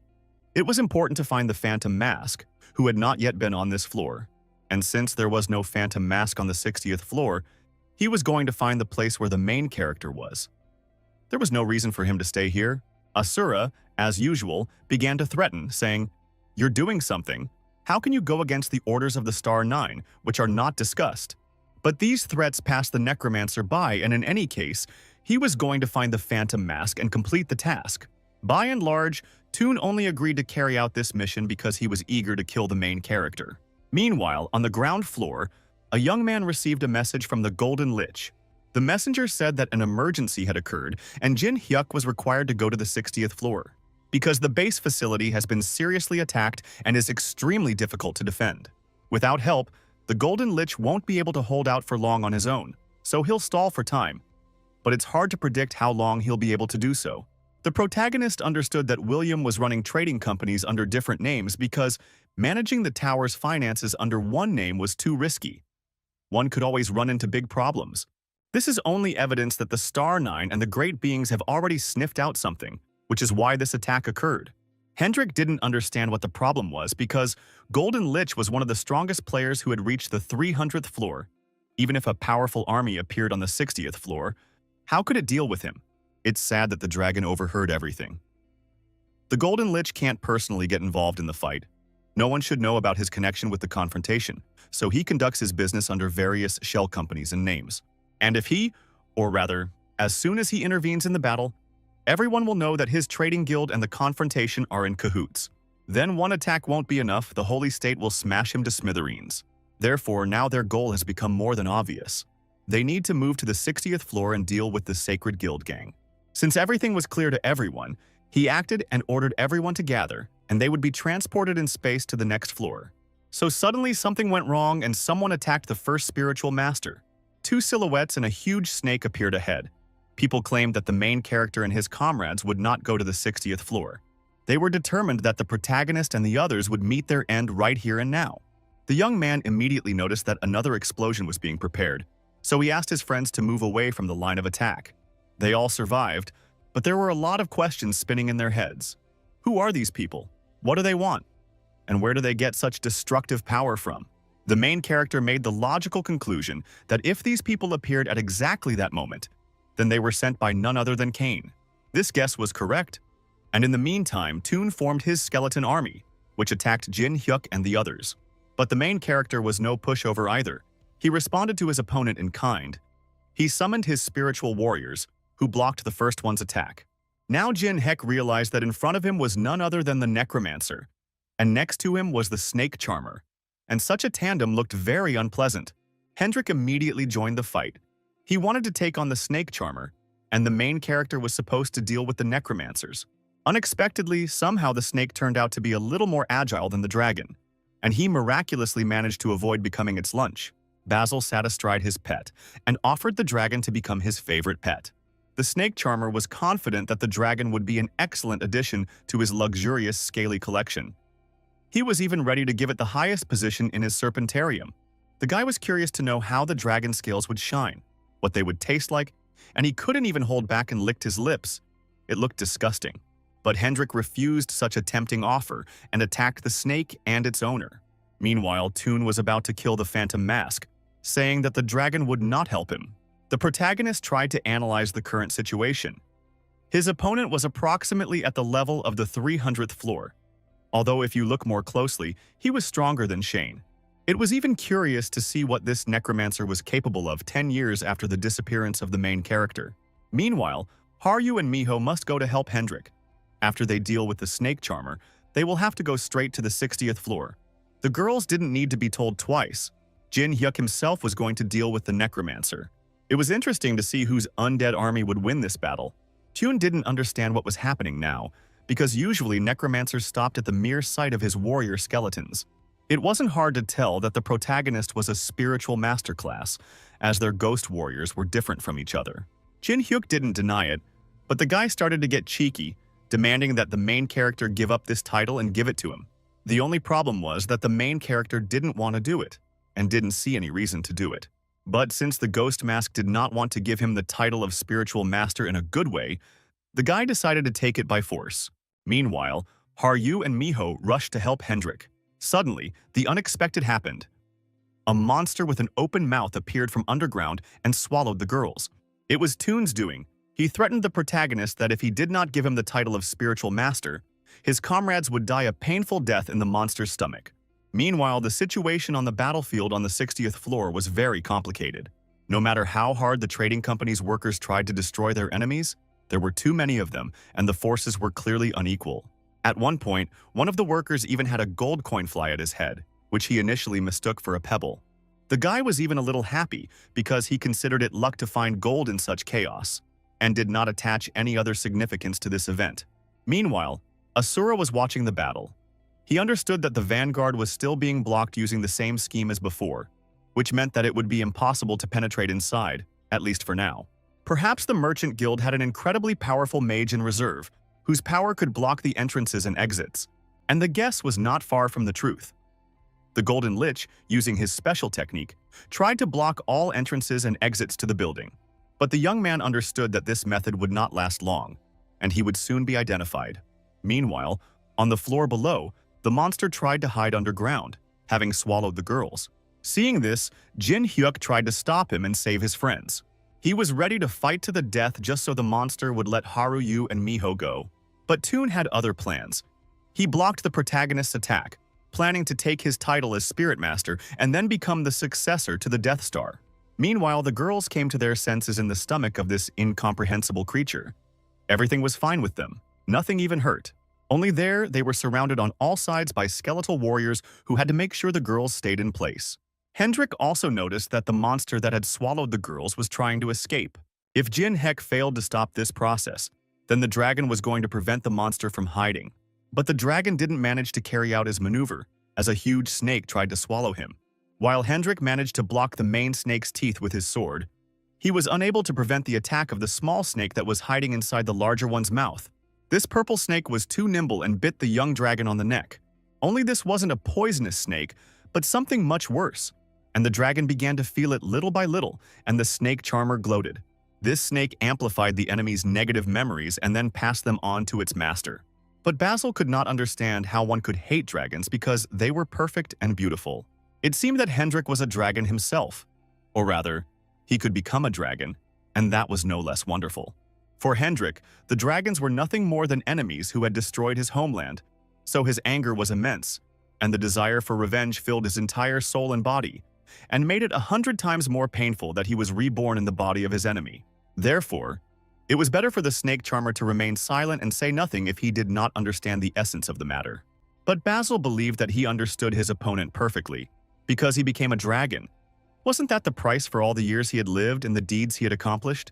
After all, Basil had killed many snakes in his time in order to collect his collection, in order to get to such incredible beauty, to become its owner and sole master.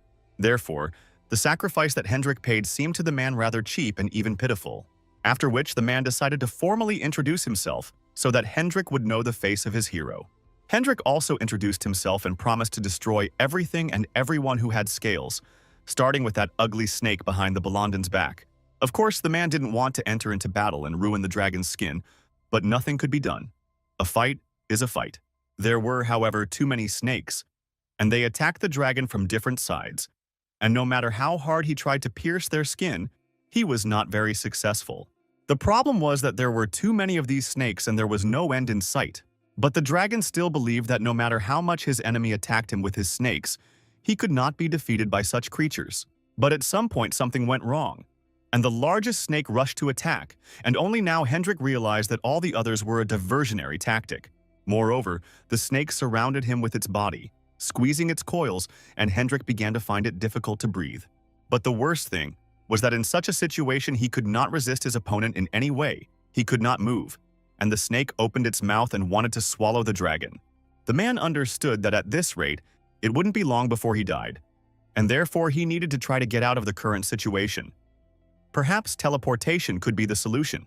But this idea also failed because, instead of a snake, the snake charmer attacked him, hitting him in the face and not allowing him to pronounce the necessary spell. Now Hendrik was completely at the mercy of his opponent, who seemed to be enjoying what was happening. By and large, Hendrik was too inattentive, and he was still too weak to fight the Snake Lord. So the best thing for him was to become his pet and not think about anything else. After that, he used his special subjugation technique on the dragon. From that moment on, Hendrik became the snake charmer's slave. There was only one way to escape this spell, to turn into a dragon and get rid of it. But Basil knew very well that Hendrik would not be able to do this, because he had too much anger towards the dragons. And it was more than obvious that Hendrik still could not fully accept the fact that he was now a dragon, and not a man. And if he doesn't want to become an enemy again, then he needs to accept the snake charmer's terms of the game and submit to his will. At that moment, Hendrik remembered the words of the protagonist, which he had said to him not long ago in the forest. They boiled down to that simple question. Is it really because Hendrik does not want to become someone's enemy, first of all his own, that he will allow such a huge power that lives inside him to simply disappear? Besides, Hendrik was making another big mistake, thinking that he was just a dragon slayer, which was far from true, because they were all the ones who reached the 50th floor. And next to them lay an unconscious girl whose level was equivalent to the 300th floor, and they were able to defeat her by throwing out all their strength. Still, even if they were still too weak now, but had to use any means possible to win, these words played a key role, and Hendrik transformed into a dragon, accepting his essence. The spellcaster couldn't believe that the boy had transformed and dropped the spell of his subjugation. Hendrik now admitted that he was still weak, so when fighting those who were stronger, he must always try his best, using all available methods. So now his only desire was to destroy the snake charmer by any means necessary, even if it meant becoming a dragon. But Basil was a bit of an interesting character, and instead of getting scared and trying to run away, he stood and admired the reptile's scales, which glittered in the glow of the fire. Meanwhile, Jin Hyuk continued to actively fight with Toon. The protagonist noticed that his opponent was starting to give in to him little by little. But the most offensive thing was that this guy had completely copied his original technique from his past life. But at the same time, his head was filled with other thoughts, for example, how to save Har-Yu and Miho, as well as go to help the Golden Lich. But at the same time, the young man understood perfectly well that such thoughts only hindered him from resisting Toon, confused and distracted him, and in order to solve all the problems at once, he simply needed to kill this guy. Well, in order to confirm at least some of his guesses, the main character asked Toon where he learned this interesting technique, not mentioning that this is precisely his technique and he did not pass it on to anyone. But nevertheless, it was necessary to come up with something more interesting, and a brilliant idea came to the head of the main character, which he now wanted to implement. For this, it was necessary to provoke Toon, and Jin Hyuk confidently declared that he was stronger than the Death Star. It worked flawlessly. Toon fell for the open provocation and slowly but surely began to lose his temper. And then he jumped to the ground and was surrounded by an army of skeleton warriors. However, magic began to happen below. The protagonist tried to combine magical divine and demonic energy. Toon froze in midair with his mouth open, as this couldn't really be happening. However, the two energies, divine and demonic, united in one body, that is, in the body of the protagonist. Thus, the system recorded him in the Book of Achievements of the Tower. Meanwhile, the main character was thinking about what needed to be done to defeat the Death Star, even if it wasn't real. Yes, the young man understood that his enemy had a stronger army, but at all costs he had to trample him like a bug. There was only one way to destroy the beast, and it would have to be used no matter how disgusting it was. Yes, the participants in the process have changed, but the structure of what is supposed to happen remains the same. First, it was necessary to unbalance the enemy. So the protagonist again spoke of the Death Star with obvious disdain. He assumed that since the guy in front of him didn't have the highest level of necromancy, then the Death Star's abilities were probably about the same level, since he stood like a fool before the divine power, and then went to meet the forefathers. The mention of the Death Star had infuriated Thune more than once, so he summoned all his strongest soldiers to silence the protagonist and stop insulting his idol. However, he did not frighten the young man with this, as he used a double strike of demonic and divine power. The divine and demonic power inside the sphere will be unable to do anything to Thune, and will be able to cut through his physical body. But even after such a powerful attack, he still remained standing on his feet. How this could have happened, the main character did not yet understand, because he put part of the divine powers that he possessed into his blow. The thing was that the young man had come up with a way to magically protect himself from the influence of divine power, because he didn't want to repeat the mistakes of his idol, and now he would make his opponent pay for all the insults directed at him. The outlook for Jin Hyuk was not very bright. He somehow managed to block the next attack, but it was quite powerful and it was not possible to hold it back for long. At one time, the main character did not think to study and use protective magic against divine power. But now, his divine and demonic power were blocked. And if you analyze the force of the enemy's blows, it was very, very high. Simple blows from his arsenal were not enough to defeat this undead in Thune. He needed to come up with something new and faster. For example, using divine and demonic energy at the same time. Only now the system has issued a warning that divine and demonic forces are opposite to each other and cannot be used simultaneously. But this isn't the first time Jin Hyuk has gone against the system. So if he said he would use both divine and demonic powers at the same time, then he will. He doesn't care at all about any of the rules in this tower. Yes, the system resisted. It didn't want to use these two forces at the same time. And since it didn't want to do this, the main character will force it to do it. And to do this, he will eat both forces at the same time. They scared the cat with a sausage. The system could fail him as many times as it wanted, but both powers belonged to the protagonist, and he was going to combine and absorb them. And then a fusion of forces occurred within the protagonist, forming an incomprehensible black substance that destroyed Thune's defense. All the skeletons created from the guild leaders who were protected by special magic were destroyed. How this could happen, Thune couldn't figure out, because the protective magic was created specifically to repel the power of the four sacred creatures. This means that the main character has a power that far exceeds theirs. But Jin Hyuk himself didn't yet understand what had just happened, because it didn't look like either divine or demonic power. At that moment, a congratulatory message came from the system, in which we were told that he had become the owner of the skill of the unified origin. That is, the divine and demonic forces combined and formed an explosive force. That is what happened now. The main character definitely liked this, and now he was ready to finish off his opponent once and for all. Meanwhile, Thune ordered his skeletons to cover him at all costs, seeing how strong and unpredictable his opponent had now become. It was all in vain that they tried. The main character destroyed them with one blow and now headed straight towards his opponent. However, the guy managed to block the main character's blow, but this did not save them from the explosion that thundered unexpectedly. Well, even after such an explosion, the young man was still standing on his feet, although no longer surrounded by an army of undead. Jin Hyuk was curious why this guy was so fixated on the Death Star. This is all because the main character himself once said that he is the most suitable for the master of the tower and that one day he will become one. The protagonist still didn't understand his opponent's position, since the generally accepted version was that the Death Star had betrayed humanity and died. Could it really be that he was still revered? The guy was sure that the Death Star had fallen into a trap and that his friends and comrades from the Star Nine had betrayed him. But this was already a very big surprise for the main character to hear something like this, because he did not expect that anyone other than him and the traitors knew the truth, or at least believed in the unofficial version of the events. It was quite curious to know that at least one person on the planet believed in his innocence and was ready to risk everything to reveal the truth about that day that turned the main character's life upside down. Seeing that he didn't understand the person standing next to him at all, since he was holding the Star Nine spiritual master in his hands, wasn't he interested in knowing about his death? He considered Death Star to be the greatest necromancer in history. The Star Nine he was a part of, namely Cain and Carmen, one day took him and betrayed him. His idol was trapped, so no one dares to insult him. He is not guilty.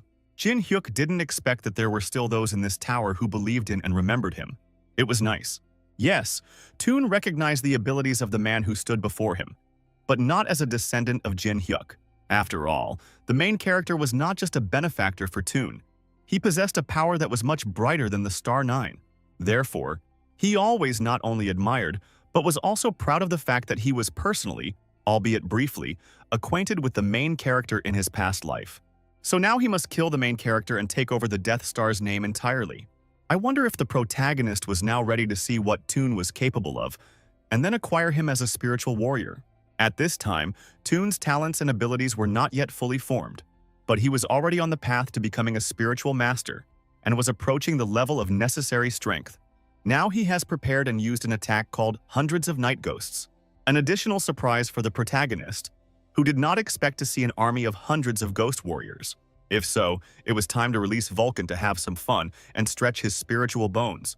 The first spiritual master used the soul laser, realized that the signs in front of him were second-rate, and even felt a bit unpleasant.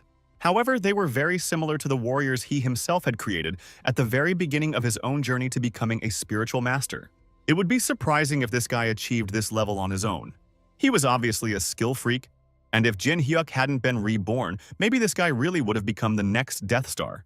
In such a case, it was not good to stand aside with difficult hands. So the protagonist decided to respond to his opponent properly. While Yoon and Jin Hyuk were dealing with each other, Vulcan had to destroy the army of ghosts. The battle was beautiful and spectacular. Everything around was exploding, and it was unclear who was striking whom. The protagonist was quite fond of his opponent and was impressed by his skills, which helped him block even the most dangerous attacks. Now the young man understood that all the unformed ghost warriors had their advantages. They could be used to detonate themselves, and the guy did so. Meanwhile, the boy had already begun to form a new attack, which painfully reminded Jin Hyuk of his own technique. Toon tried to create the Spirit Fury. There was no doubt. Now the protagonist understood perfectly well that this was one of his signature techniques that he used in his past life. Now he felt as if the wave of spiritual power of the enemy was ready to engulf the entire world around him. But such techniques could not engulf his soul. Toon couldn't believe his eyes, but he admitted that his technique was still imperfect. But he didn't understand how his opponent managed to resist the Spirit Fury, the Fury. In general, the main character admitted that it was quite good, as if he saw himself 10 years ago. As a reward for this excursion into the past, he will show Toon the real technique of Spirit Fury. And what Jin Hyuk did now was many times different from what the guy did. The newcomer was happy, because he felt the presence of the person dearest to him. And then Toon and Jin Hyuk met as two great masters of necromancy, as a teacher and a failed student. But the guy shouldn't be too sad. They would meet again soon. As he lay dying, he realized that all this time, while he thought the Death Star was dead, he was alive. This man had definitely exceeded all his expectations. Yes, he died, but that didn't mean that his existence was over, because he heard the call of the Death Star. It was time to open his eyes. Now Toon has become the protagonist's ghost warrior, who must serve only him and no one else. Abruptly, unexpectedly for everyone, Toon knelt down, lowered his head, and began to ask forgiveness for such unacceptable rudeness that he allowed himself in relation to his master. The guy admitted that he didn't recognize the main character, which is why he acted the way he did. Meanwhile, something strange began to happen with the monster that Toon had previously created and which had swallowed the girls. It turned out that after losing its owner, this monster went crazy, so it needed to be dealt with urgently, but Jin Hyuk's shout stopped it. The monster's mouth opened, and in the blackness one could see two pairs of glowing eyes. Haryu and Miho had escaped the trap on their own, alive and well, and both in need of a hug. Haryu explained that Miho had charmed the huge beast, and that was how they managed to escape unharmed. Tiyun realized that Miho had cast a powerful spell and charmed the undead, and Haryu had dealt with all the skeletons that were inside. It was something incredible. At that moment, Hendrik's beam of fiery true breath flashed over their heads.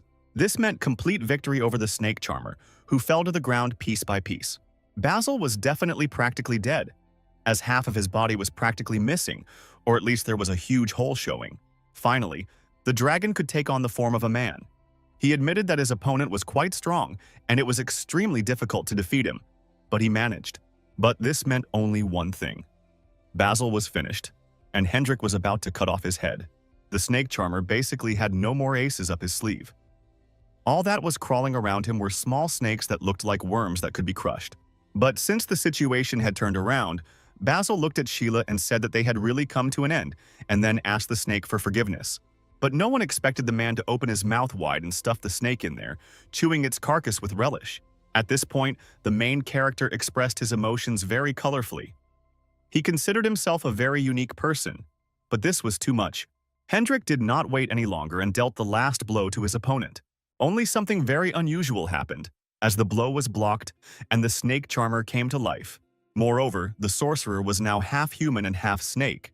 That was the transformation that had happened to him. Only with the missing body parts did the snake charmers gain new powers and abilities, so he decided to finish off the dragon. It would be funny if it weren't so sad, since the man claimed to love snakes, was so proud of them, how dear they were to his heart. But instead, he used them as consumables, which didn't even smell like love. Only Basil had his own opinion on this. He believed that there was nothing more pleasant and beautiful than becoming one with the object of adoration. Jin Hyuk understood that Hedrick was in trouble, so he asked Haryu and Miho to cover for their comrade. But the dragon was against interference in his duel. No one has the right to touch his prey, which he wants to tear into small pieces with his own hands. This subhuman sub-snake deserved to die, so the dragon mercilessly thrust the sword into the snake's open mouth, and she went and swallowed half the dragon's hand. The dragon could no longer use his sword, so what should he do in this situation? But the truth is, Hendrik was a dragon, and that couldn't be changed, so he partially transformed his human hand into a dragon's hand, with huge long claws, and swung at his opponent. Yes, the Lord of the Serpents was living out his last minutes after such a powerful blow. But he understood that in front of him was neither a man nor a dragon. Something in between, unpleasant, disgusting. It was only during this battle that Hendrik found the answer to the question. He was none other than the Dragon Slayer, and nothing would change that fact. Now Basil no longer had the strength to resist. Half dead, Hendrik grabbed him by his long hair and dragged him towards the main character. Toon looked at all this, realizing how strong a team Jin Hyuk had assembled. In this composition, the protagonist was going to continue climbing the tower, but now Toon would be part of their team. They couldn't leave him here in splendid isolation. Of course, everything was fine and wonderful, only Hendrik reminded them that they didn't have time for unnecessary conversations. And indeed, they needed to move to the 60th floor as quickly as possible and help the Golden Lich repel the attack. But he fell to his knees and asked the protagonist not to go to the 60th floor, because certain death awaited him there, and he could not allow that. After all, now the troops on the 60th floor are led by Asura, who was the leader of one of the guilds, and the head of the Divine, which occupies the lower levels of the Holy Empire. Asura and his soldiers were equal in level to Toon. They were paladins of the 300th floor. Henrik was confident that since Toon and Basil had lost, the company had every chance of defeating the Asura army. But that wasn't the problem. The problem was that after Cain and Carmen saved the man, he was their most loyal soldier and most fanatical follower. Meanwhile, on the 60th floor, the Golden Lich was hiding in the building, realizing that although he had dealt with the soldiers on the front lines, he would not be able to drag it out for long. But the problem was that Acer had secret features. Namely, Cain and Carmen endowed him with divine power. Thus, he can self-heal from any wounds and resurrect his fallen soldiers. The Golden Lich did not expect such a turn of events as he looked out the window. The situation, however, was worse than ever, and it was important for the protagonist to hear what Toon was proposing to do to somehow turn the situation around.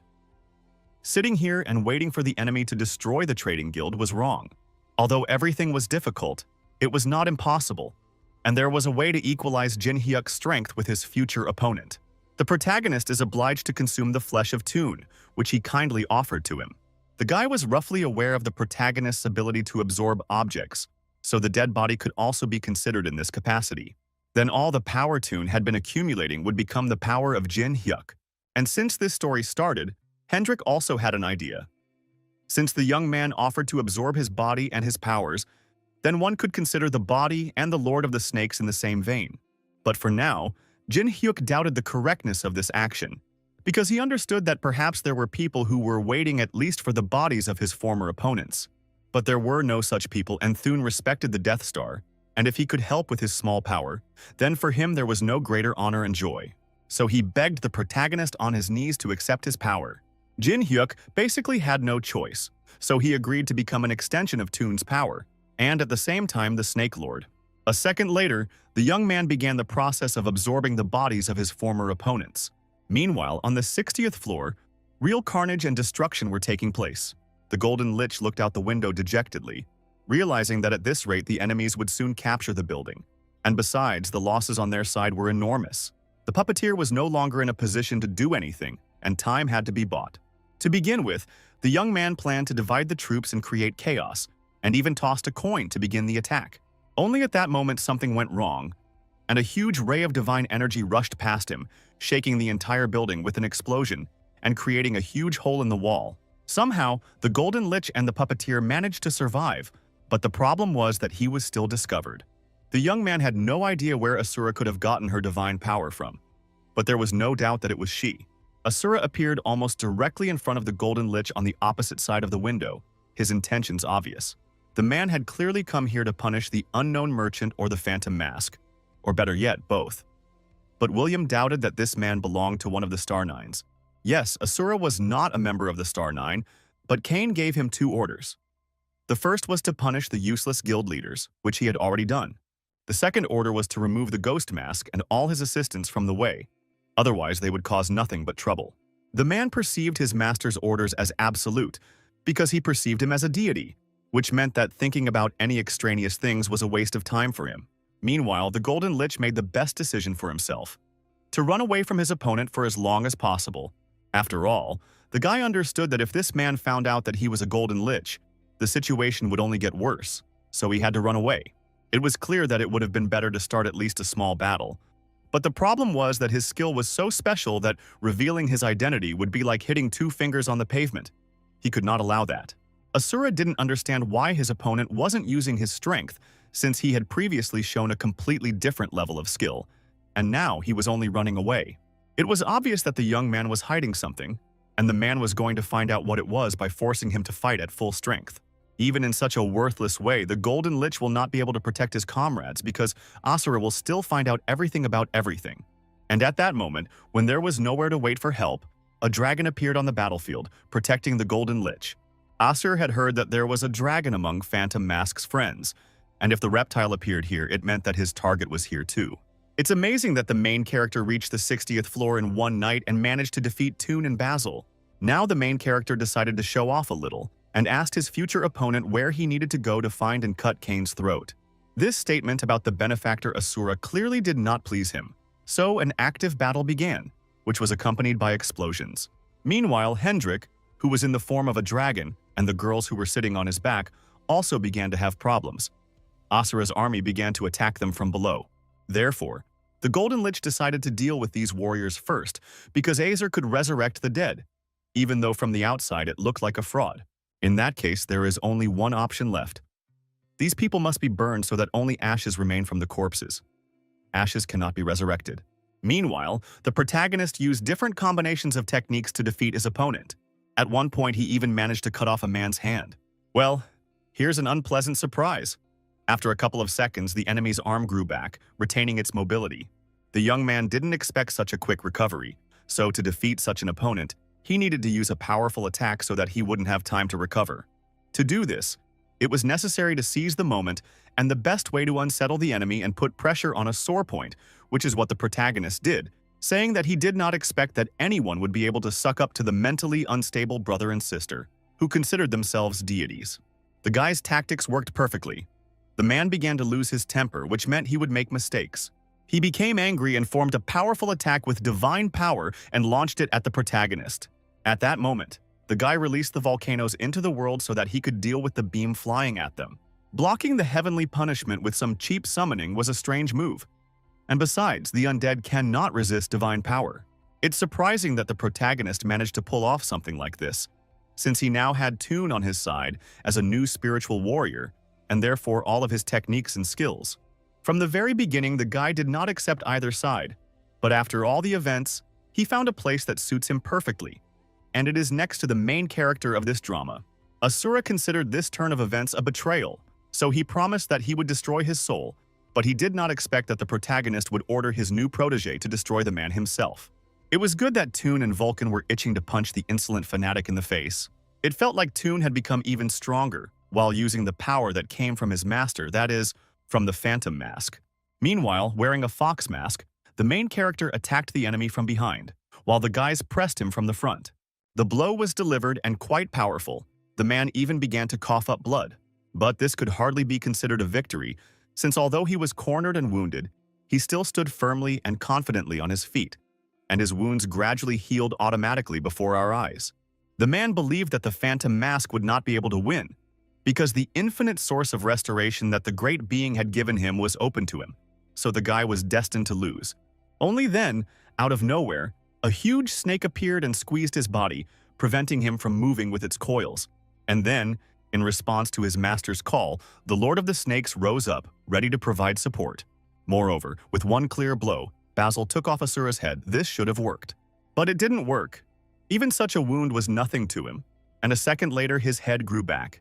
It was necessary to realize and accept that, even after tearing off his head, Asura still comes back to life and grows back the missing part of his body. It seems he can regenerate infinitely if he doesn't run out of divine powers. Asura was confident in his powers, so playing with the spirits was useless. They couldn't kill him anyway. In his humble opinion, the main character's plan was that he absolutely had to be killed. But things turned out a little differently. The spiritual soldiers received an order that was not to kill, but to bring him alive to the protagonist. And when this happens, the young man himself will figure out what happened in general. Now the protagonist was about to create a strike of maximum power by combining the two types of powers he possessed. At first, Asura thought that the main character was using divine power, but then he realized that it was something completely different in nature. And just a couple of seconds later, Asura experienced a tenfold blow from the combined divine and demonic energy. The sight after this attack was not a pleasant one. The man had no arms or legs and basically turned into coal. Vulcan and Toon looked at him carefully, waiting for what would happen next. They would have liked, of course, for nothing to happen. By and large, they truly perceived this event as a victory. And Vulcan was also happy that Toon really did look like a successor, even though he too considered the main character, not him, as his teacher. Meanwhile, below, Hendrik reported that everything had also been settled. The dragon looked at the remains of Asura, realizing that in order to revive such a piece of ember, it would be necessary to summon either a deity or a demon. It would be impossible to restore itself on its own after something like that. It is obvious that the opposition managed to defeat this attack and show what they are worth.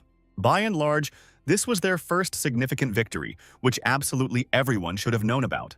Until this day, all their enemies could justify themselves by saying that it was the resistance that was showing aggression and attacking them. From today on, their enemies have truly lost, because they launched the attack and were routed by Jin Hyuk and company. People need to hear about this, and when it happens, they will start to think and make the right choice and conclusion. The mission of spreading rumors this time, as before, fell on the shoulders of the Golden Lich, so he hastened to take his leave and begin carrying out the task. Up until this point, everyone was still rejoicing over their victory, but some kind of uneasy feeling settled in Miho's chest, and her keen hearing detected some movement.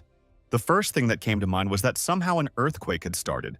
But no, the space itself was shaking around. And then something truly amazing happened.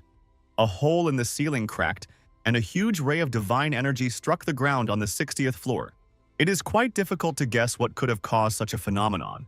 Although on the other hand, the main character had certain suspicions, especially when Toon pointed out the direction in which the beam struck. His worst fears had been realized. Divine energy had been directed at the ember that remained of Asura's body, and now it was being restored again. Now, watching this whole process, forgotten feelings stirred up inside the young man, and episodes that he would like to forget forever surfaced in his memory. Clearly, it was none other than Carmen who was behind what was happening now. It was sad to realize that all their efforts had gone to waste, and Asura was already healthy and full of strength.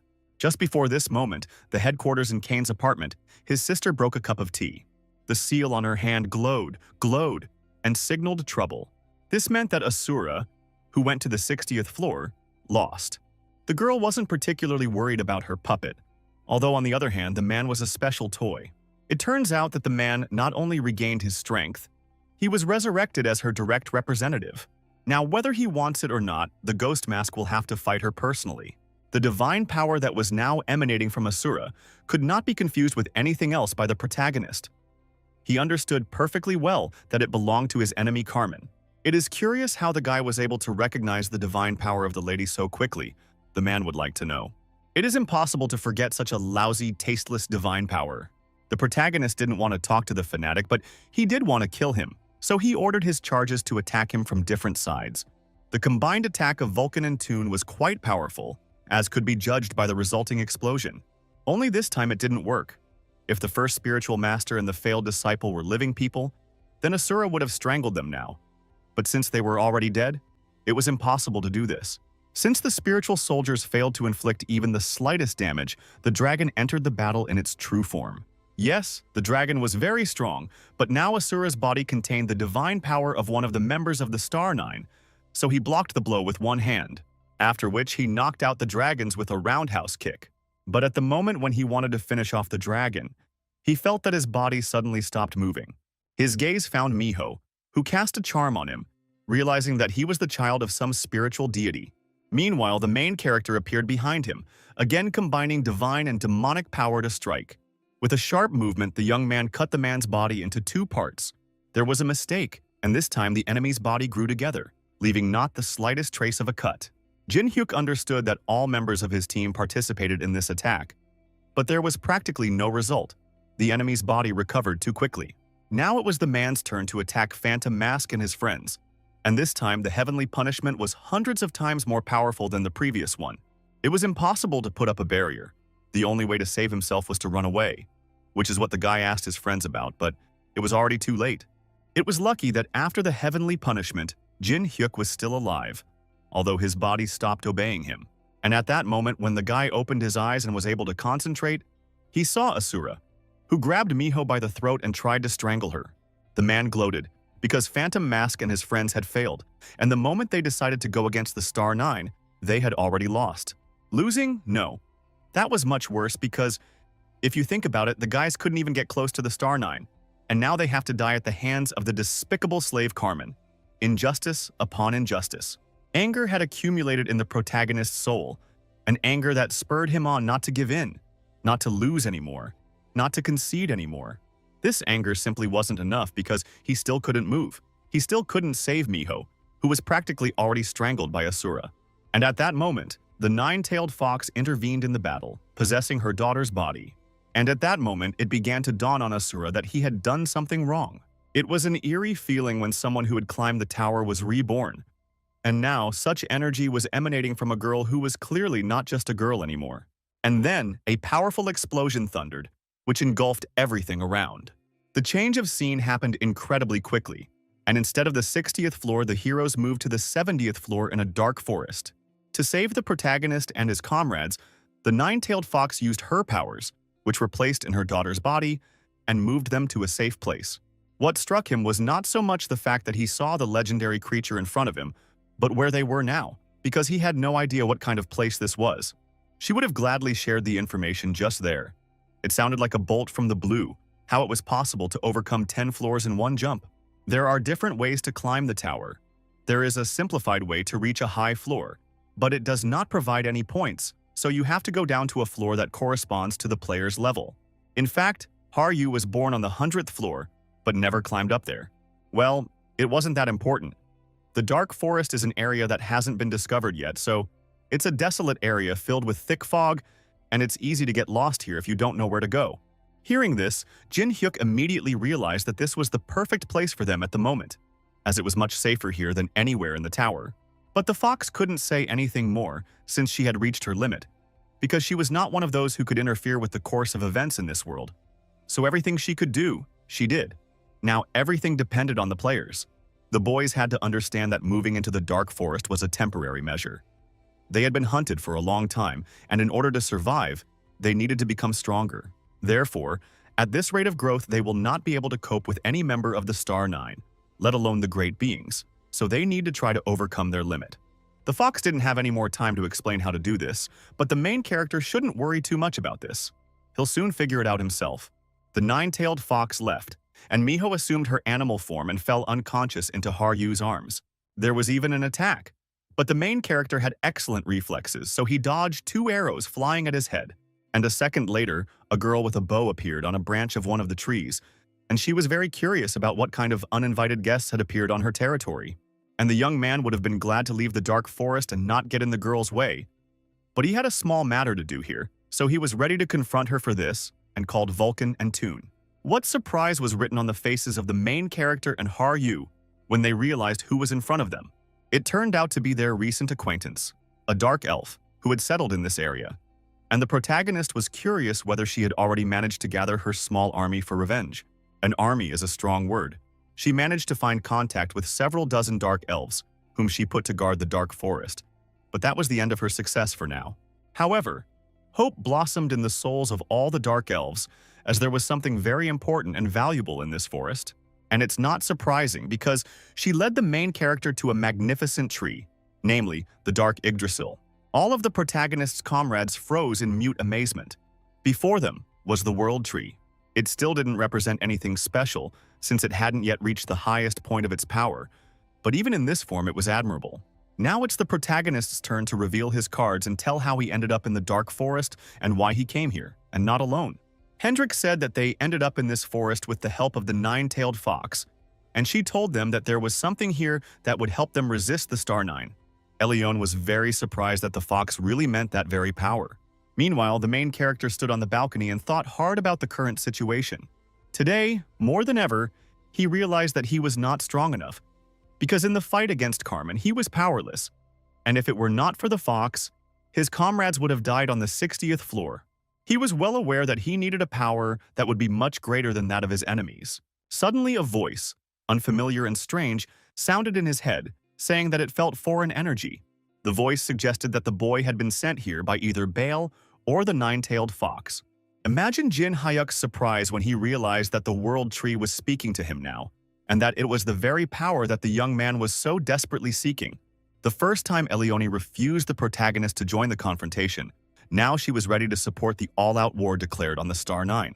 Now the girl was ready to stand up for Jin Hyuk and the others, because if it weren't for him, then that day at the auction her life would have turned into the worst nightmare. Haryu was very happy because the dark elf was now on their side, and she also understood perfectly well that the protagonist would be happy with such a timely decision. It was all good and wonderful, but the elf suddenly realized that everyone was in the room except Jin Hyuk.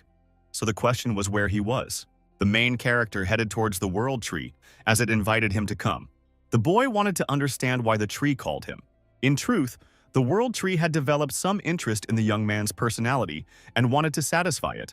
This was a bit of a nuisance for the protagonist, as all the creatures who showed such an interest in him were themselves somewhat interesting, such as Baal, who claimed to be on the protagonist's side, which rather surprised him. But the tree simply didn't allow the main character to be indignant and surprised. It transported the guy to itself, to where the flower was blooming. And when the flower opened, in the middle, the young man saw the fruit of this tree. But the most interesting thing was that the world tree was ready to give its fruit to the main character. Jin Hyuk thought for a moment. He was well aware that such riches went mainly to the ruling families of the elves, but not to humans. But if we take into account all the changes that occurred in the dark elves due to demonic energy, then one could assume that this fruit is a demonic crystal, and if the guy absorbs it, he will be able to gain enormous demonic power. This was all well and good, but he wanted to understand why the world tree was ready to give its treasure to him, and not, for example, to the dark elf. So be it. The tree decided to explain its decision with the help of leading questions. Everything was contained in the history before the tower appeared. Yggdrasil was created by a god who had existed since the time of the last tower. It was a gift to the elves and his creation. This god loved and cared for all the elves who inhabited this world and were children of nature. The first beings were beautiful, controlled spirits and possessed virtues, and no other beings could compare with them. Only over time, all these beautiful creatures were blinded by their own beauty and decided to live in seclusion without contact with other races. By and large, they weren't worried about it, and they were happy with it. But it wasn't for others. Therefore, they could not climb up the tower with the same zeal as other players, and as a result, for several thousand years, there was not a single elf who could climb the tower. Now the question is, why do the gods need creations that climb up the tower? It was all simple. For the sake of becoming another god, and these creations were their power, and those workers who received payment but failed to complete the task, what, in the guy's opinion, would happen to them? It was difficult to get into the god's head, but the protagonist suggested that such workers should be fired, and those who would be obedient and submissive should be hired. Therefore, now the god of the elves had much more faith in the world tree itself, and in the dark elves, since the light ones had outlived their usefulness. Now the elves have become too corrupted. They have begun to unite with other races and threaten the order of the tower. And at the center of these events stands the Star Nine, who were powerful warriors, and the main character dreams of revenge. The World Tree felt sorry that Elion could not become strong enough to obtain this dark crystal. Therefore, the World Tree decided to give this power to the main character and to conclude a contract, the main condition of which would be the clause in which the guy must unite the Dark Elves. The task seemed quite simple, so Jin Hyuk did not deny himself the pleasure of a delicious meal. But the guy understood perfectly well that if he swallowed something like that without preparation, the demonic force would destroy his body from the inside. Since they all had a common goal, the father of the World Tree decided to help the young man in absorption. The tree around the main character wove a cocoon from its branches, and since they contained demonic energy, they were supposed to prevent the fruit from destroying the guy's body. But before the absorption began, the young man called on Vulcan and Toon, who would have to protect him during this or be there until he died. After this, Jin Hyuk assumed the lotus position and began to consume the gift. Meanwhile, the protagonist's friends began looking for him, and unexpectedly they saw a cluster of demonic energy near the World Tree. Haryu understood perfectly well that this demonic energy was connected to Jin Hyuk, but suddenly an explosion was heard behind her. The problem was that Asura came for their souls and didn't forget to kill several Dark Elves. Even filled with divine power, he, of course, could not help but harm the Dark Elves, so now they were lying on the ground and died from pain. True, one Dark Elf, thanks to the magical sphere inside him, was able to survive. The elf was curious about how Asura was able to find her. It was all very simple. The Star Nine had eyes everywhere, so it was logical to start searching in those places where there were the fewest of these very eyes. And if the girl didn't want to die now, then she had to call the ghostly mask here, asking him for help and support. Only instead of the phantom mask, Hendrik flew onto the battlefield in half-dragon form. It wasn't exactly what the man wanted or expected, but it would do for a start. The dragon still managed to fight off the elf, but he understood that his strength would not be enough to resist this creature. Asura openly mocked them, because they were supposed to bring the phantom mask with them, or at least the relic that helped them escape last time. The only problem is that Miko still hasn't come to her senses since that incident. The dragon was thinking that the demonic energy above the World Tree most likely belonged to Jin Hyuk, but the guy himself was still nowhere to be seen. Therefore, it is logical to conclude that he is again absorbing something incredible and is not yet able to fight. But the dragon had no choice now. He was the only one who could somehow stall for time until the protagonist could take part in the battle. Haryu had to take the Dark Elf away from here and get out herself. The girl was not going to do this, since they must stick together until the main character returns. The only problem was that she didn't have enough strength for anything right now, so it was better for her to leave and not get in the way. Meanwhile, Asura suddenly realized that since there were only dragon and goblin here, the ghost mask was again plotting something big. But to make sure his life didn't seem like a bed of roses, the man decided to kill his comrades with his divine power. The dragon understood that Haryu needed to leave immediately. There was absolutely no time for arguments. As unpleasant as it was for the girl to realize her weakness, she still heard the grain of truth in Hendrik's words, so she grabbed the Dark Elf and ran away. But Asura wasn't going to let her go just like that. But at that moment, one of the Dark Elves launched several arrows filled with demonic energy into his hand. It was the princess of the Dark Elves, who was very unhappy that someone dared to offend her subordinates. Thus, Asura declared war on all Dark Elves and untied her hands. The man understood that the girl's demonic energy was different from that of the phantom mask. Moreover, it interfered with the restoration of his strength, so he could not constantly fall under her attacks. Otherwise, he could really die forever. That's why he decided to deal with Elion first and then deal with the dragon. Only Hendrik took his blow and blocked his attack, after which he formed a true flame in his throat, preparing to shoot it at the enemy. The dragon's breath this time was incredibly powerful and all-consuming. Until Asura recovered, Elioni had to leave the battlefield. But the girl, watching as her opponent's arm, severed from the rest of his body, approached her, understood that she couldn't escape, but needed to act decisively. Before she could think of anything, the man squeezed his hand on her face, after which he slammed the girl into the ground with all his strength. Be that as it may, the Dark Elf princess was still alive but seriously wounded.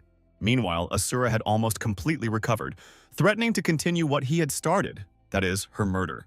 Meanwhile, he slowly raised his head up and saw a huge clot of demonic energy. Now he understood where the ghost mask had been hiding from him all this time. Now he could send him to the next world. The dragon was going to stop his enemy by any means necessary, since the absorption process could not be interrupted. He was their only hope. Provoke your opponent to leave the main character alone and switch to him. As a result of their debate, the dragon's powerful attack and divine power clashed, causing an explosion. What they left behind was a scorched, cracked earth, but both opponents were alive. Now Asura felt on his own skin that the dragon was not such a weak opponent as he seemed at the first encounter. He was a completely worthy opponent. Hendrik was seriously injured, so the man's unnecessary talk got on his nerves. Asura also had no arm, but unlike the dragon, his would grow back soon. And besides, the man understood that his opponent had an inflated sense of self-worth. And if it weren't for the dragon blood in his veins, he would have kicked the bucket long ago. And while Asura was ranting about how these were the dragon's final moments, Haryu appeared behind him, fully prepared for battle. Now he had to think about how to dodge her merciless demonic blade. Her attack speed was so fast that her recovery couldn't keep up with her attacks. This was the legacy that the goblins left behind as they faded into the sunset of their history. Meanwhile, the spirit of the blade was talking to the girl. He was saying that nothing would come of this idea. It would only be a waste of time, nothing more.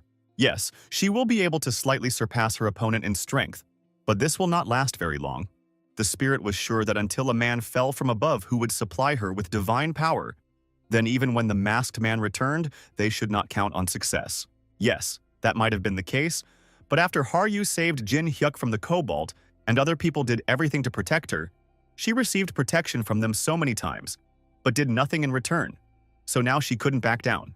Besides, she was sure that the main character would find a way to defeat this creature, and she needed to buy him some time.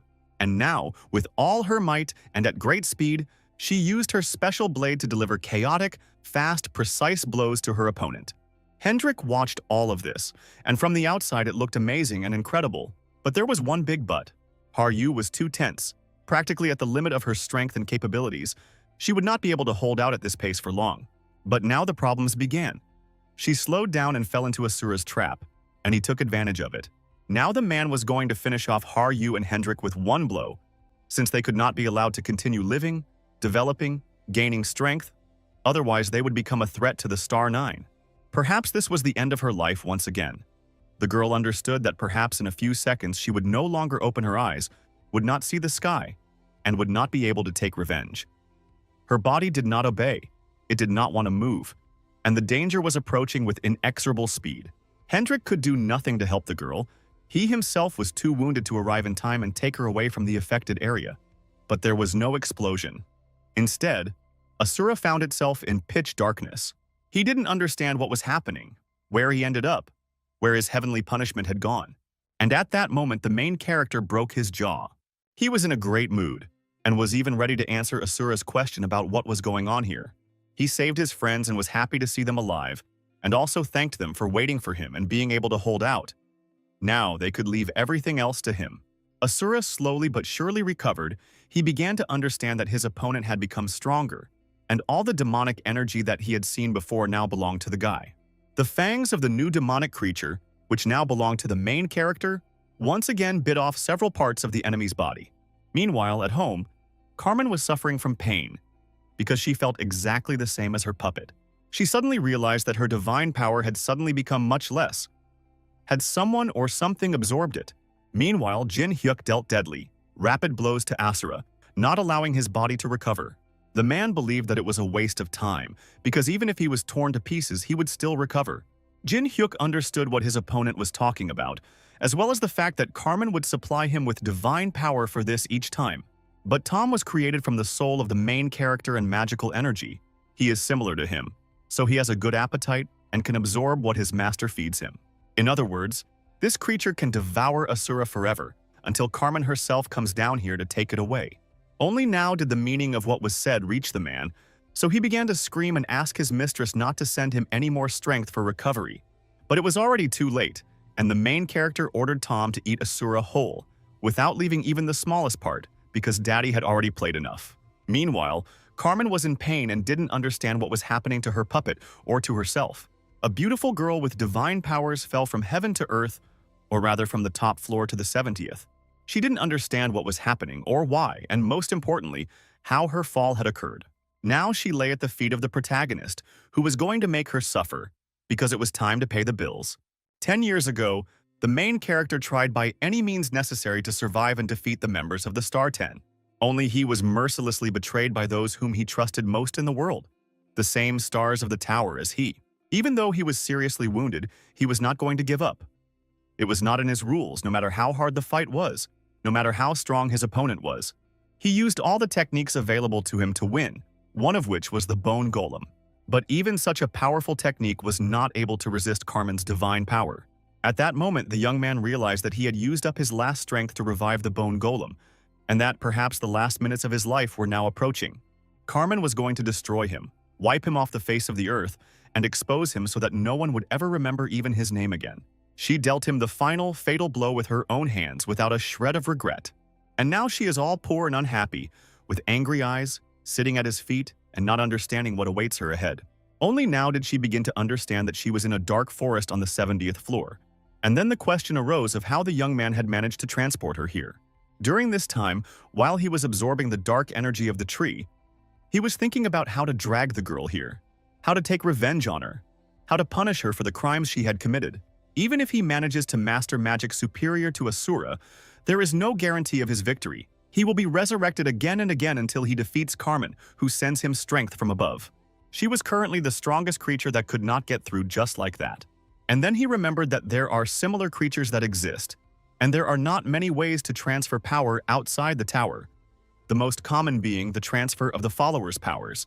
A prime example being Miho and the nine-tailed fox, and so the young man used the coming through Asura, and thus Carmen ended up here. After all, unlike other players, she is a creature inside the tower, and now she has personally appeared in the dark forest. The main character was confident that he could defeat the girl, but for some reason she just started laughing strangely. She didn't believe that the main character had enough strength to defeat her, because by and large he was just a pathetic puppy who hadn't even managed to climb halfway up the tower and was already starting to bark at his owner. She was confident of her unconditional victory, and the divine power she possessed would help her sort everything out. But there was a mistake. The girl did not feel her divine power, which she had become so accustomed to counting on, after which she received a roundhouse kick to the jaw. And the main character did not care that she was a girl and hit her with all his strength without a twinge of conscience.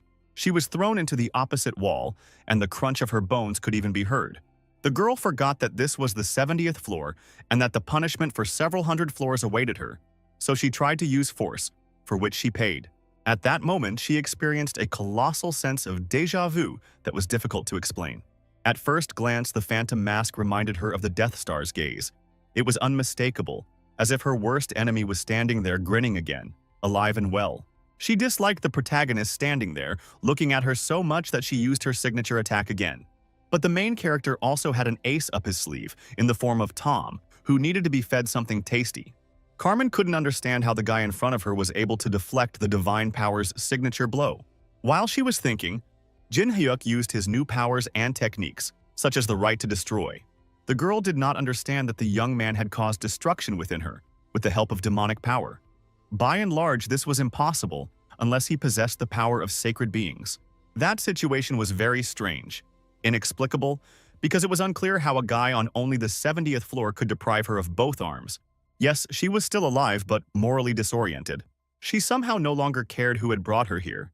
But in front of her was a guy who dared to ruin her perfect face and body, for which she was ready to tear him apart like Tuzik a hot water bottle. But as soon as she looked ahead, she saw a huge flower of divine power blooming over Jin Hyuk. He didn't need divine power, and he was going to return it to Carmen. Now heavenly punishment fell on the shoulders of the girl who brought him the death sentence of his past life. He stood silently, looking at the work of his hands. He had been waiting 10 years for the opportunity to take revenge, and now this opportunity had come into his hands. The protagonist's friends watched what was happening, realizing that he had driven the enemy away, and now it was necessary to help the wounded. The Dark Elf informed the others that Carmen had weakened from the punishment, so it was quite possible that Jin Hyuk would be able to defeat her, while his spirit assistants were healing the dragon's wound. It's clear that the fight won't be that easy, since Carmen has risen above the 600th floor, so the main character won't be able to inflict that much damage on her. Indeed, even after the last attack, Carmen was still alive and attacked Jin Hyuk. Only he, too, was no longer the same boy who was so easily killed by a beam of divine power. He was able to easily dodge it without even taking a step to the side. Besides, He didn't kill her only because he simply felt sorry for her to let go so easily. After everything she had done, she should have felt the depth of despair. Still, arrogance is a bad thing. It does not play into the hands of its owner. For example, Carmen considered herself invincible and the strongest in this world. Yes, it's unlikely that anyone else could have done what she did. Everything around went up in flames, started to smoke, and began to collapse. It was a real fire Armageddon in action, but the main character was able to dodge this nightmare for now. Everything around was terrible. The dark elves tried to run away and save themselves from the raging elements. The only way to salvation now, according to the princess of the dark elves, was their sacred tree, where she asked all the elves to climb. Haryu and Hendrik were also going to follow this advice, continuing to closely monitor Jin Hyuk's actions, but they couldn't help him in any way right now. Carmen understood perfectly well that her opponent was not stupid, so he had already read that the fire element would rage, but not for very long, but during this time it would cause maximum damage to everyone. This girl was truly a little crazy. She used her power to the maximum. Despite the fact that she would receive punishment for it, it seemed like she didn't give a damn about it. If only she could win. But victory was needed not only by her, but also by the main character who attacked her. It is a curious thing that when two opposing energies overwhelm each other, one should expect an explosion, and that is what happened. The girl was sure that if she applied a little more force, she would crush her opponent like a worm after rain. Perhaps this would have happened, but at some point, she felt that her head and her whole body were in someone's dark paste.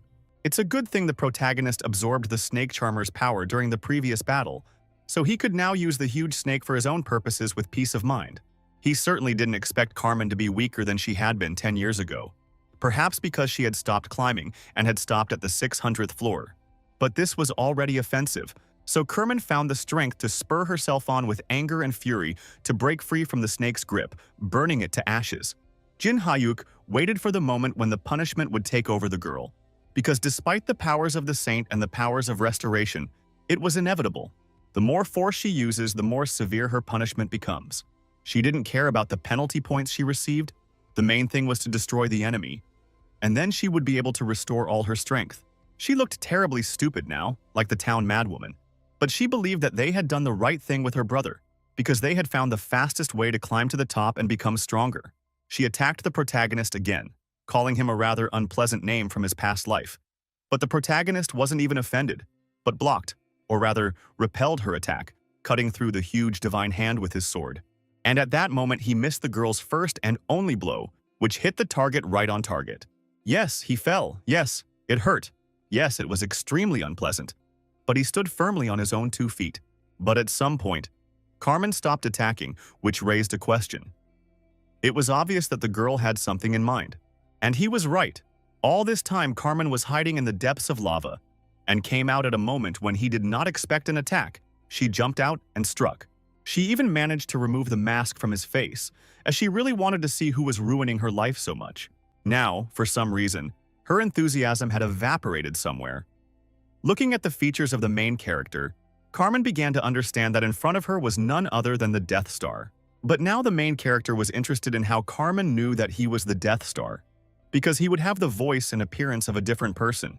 She was in no hurry to answer the protagonist's question, but began to demand clarification. Yes, she was absolutely right.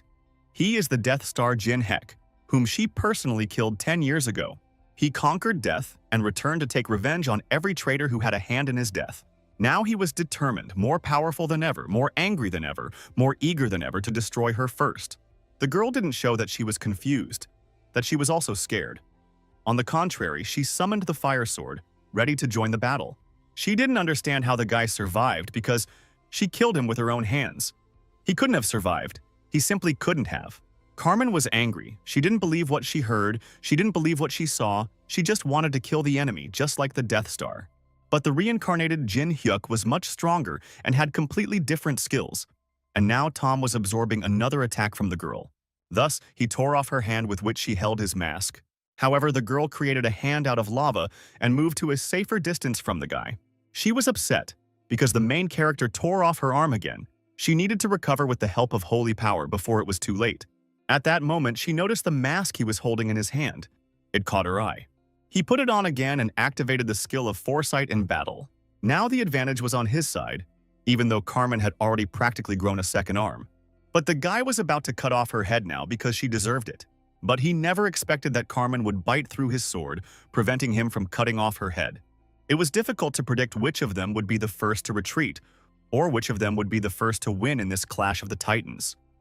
Good under the guise of evil, or evil under the guise of good. Overall, Carmen believed that if the Death Star was lucky enough to survive, he should have kept a low profile and kept a low profile.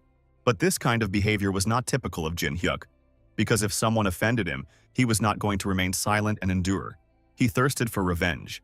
But the Star 9 was not his ultimate goal. His plans were much larger, to destroy those who stood behind it. Carmen was ready to hear anything, but not such blatant delirium of a madman. His opponent had become weaker due to the punishment and the blows the boy dealt her. In that state, she was only capable of one blow. So, everything was at stake for both Carmen and Jin Hyuk. She wanted to get in. He wanted to fend off the unknown. Who would be lucky? Carmen believed that Jin Hyuk should be in the grave with the bones. And if he somehow miraculously got out of there, he should climb back there, and she would help him with this. She formed a huge fireball of divine power. It was obvious that under the influence of such an attack, all living things within a radius of several kilometers would die. So the Dark Elves and the protagonist's comrades needed to flee as quickly as possible. The only problem is that if this ball falls down, then the entire Dark Forest will be destroyed, as will all living things in it. Escaping is not possible. There is too little time. The only one who believed that everything would be fine was Yu, because Jin Hyuk had not yet started moving the pieces on the chessboard.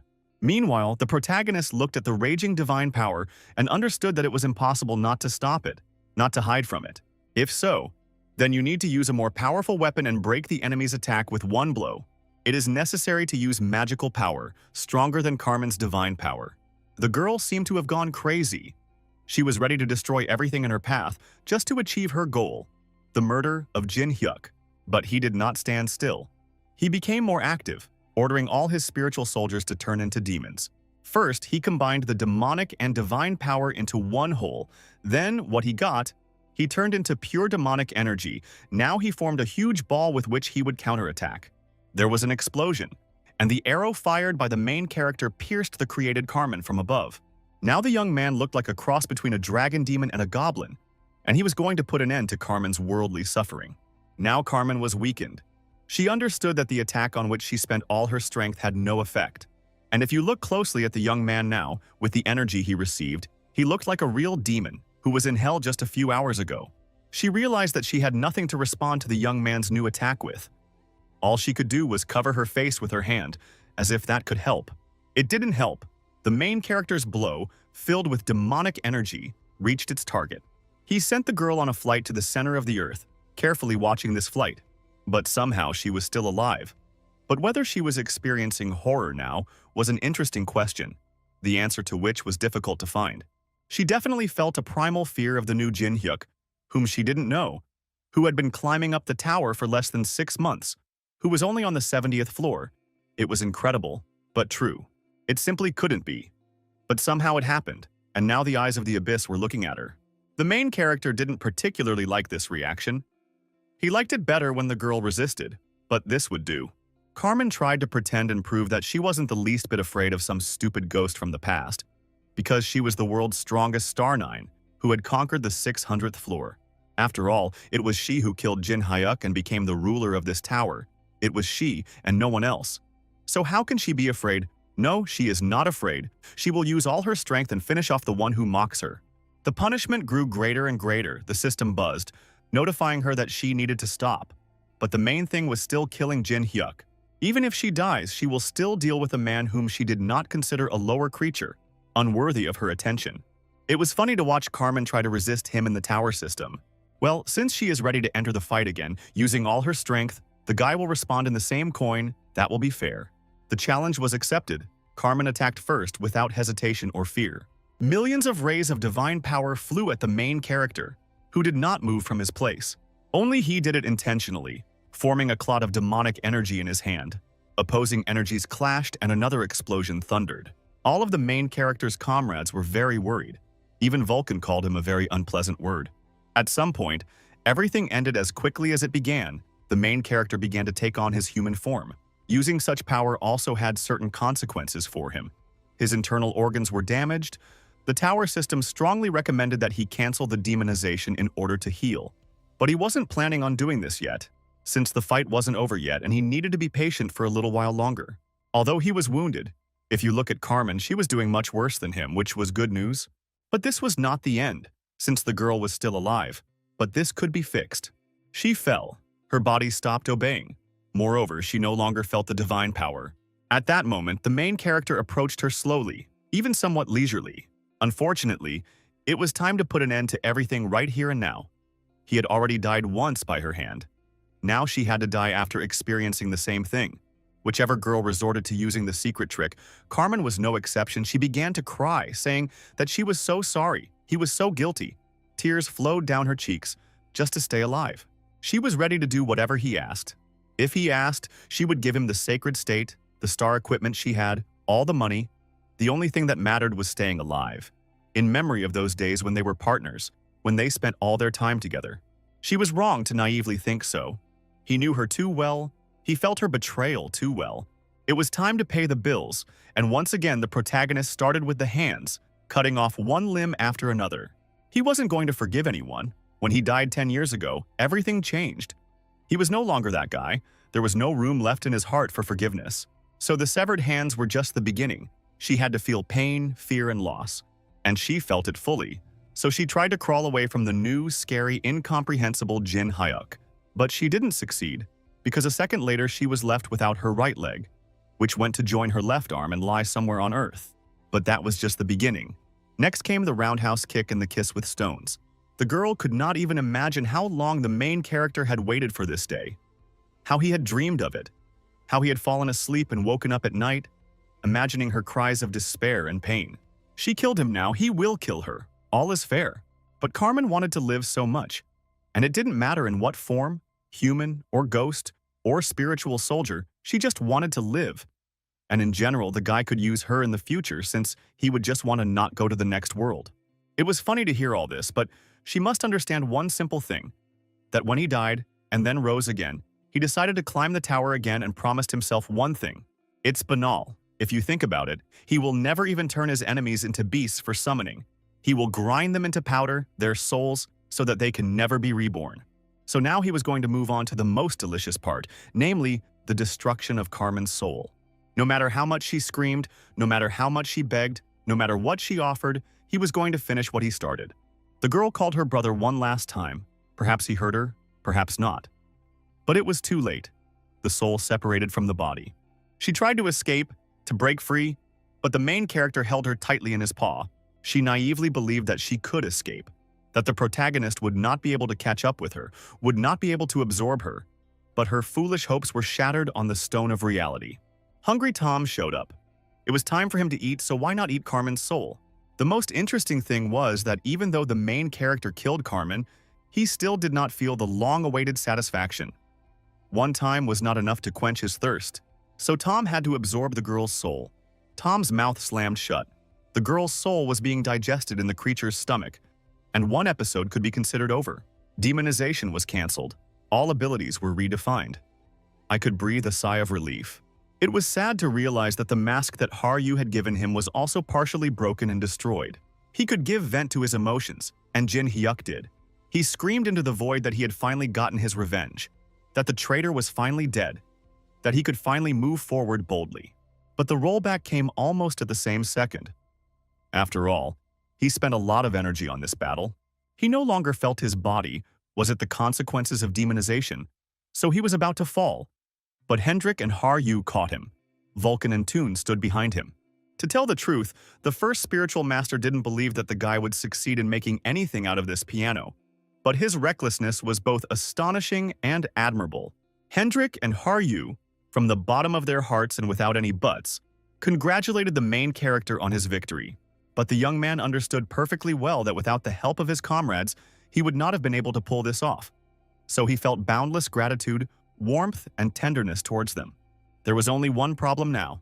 The dark forest was completely destroyed. The elves had nowhere to go. This is certainly good, but if the new lair is in this condition, it is unclear how one can live here. Nevertheless, Jin Hyuk promised the princess that he would help restore the area so that the elves would be comfortable. There was no need to worry about money either, because they had a wonderful sponsor who still needed to be made happy with new expenses. However, the World Tree demanded that the Dark Elf Princess and the rest of her kind leave this place, and do so right now. And all because any minute now Cain will appear here, who lost his own sister and wants revenge on those who killed her. It was obvious that none of those present had the strength to fight Cain now, so if a clash occurred, they would all die. The protagonist also agreed that now was the best time to hide and gather strength. Only this time they won't leave cowardly, tail between their legs, but will leave behind some very unpleasant surprises for the uninvited guest. It got dark. It started to rain for a while. Cain arrived on the 70th floor to look for Carmen, who went there and did not return. It was obvious that a battle had taken place in this place, as there were signs of destruction everywhere. But in one of the grottos, a young man discovered a huge skull, which suggested that the Death Star, which died 10 years ago, had a hand in it. It was an eloquent message known only to the Death Star itself and the members of the Star Nine. Come to think of it, Carmen sent Asura to the Phantom Mask, which means the Phantom Mask is connected to this place, but then why did the mark of someone who died 10 years ago appear here? And then where did Carmen go?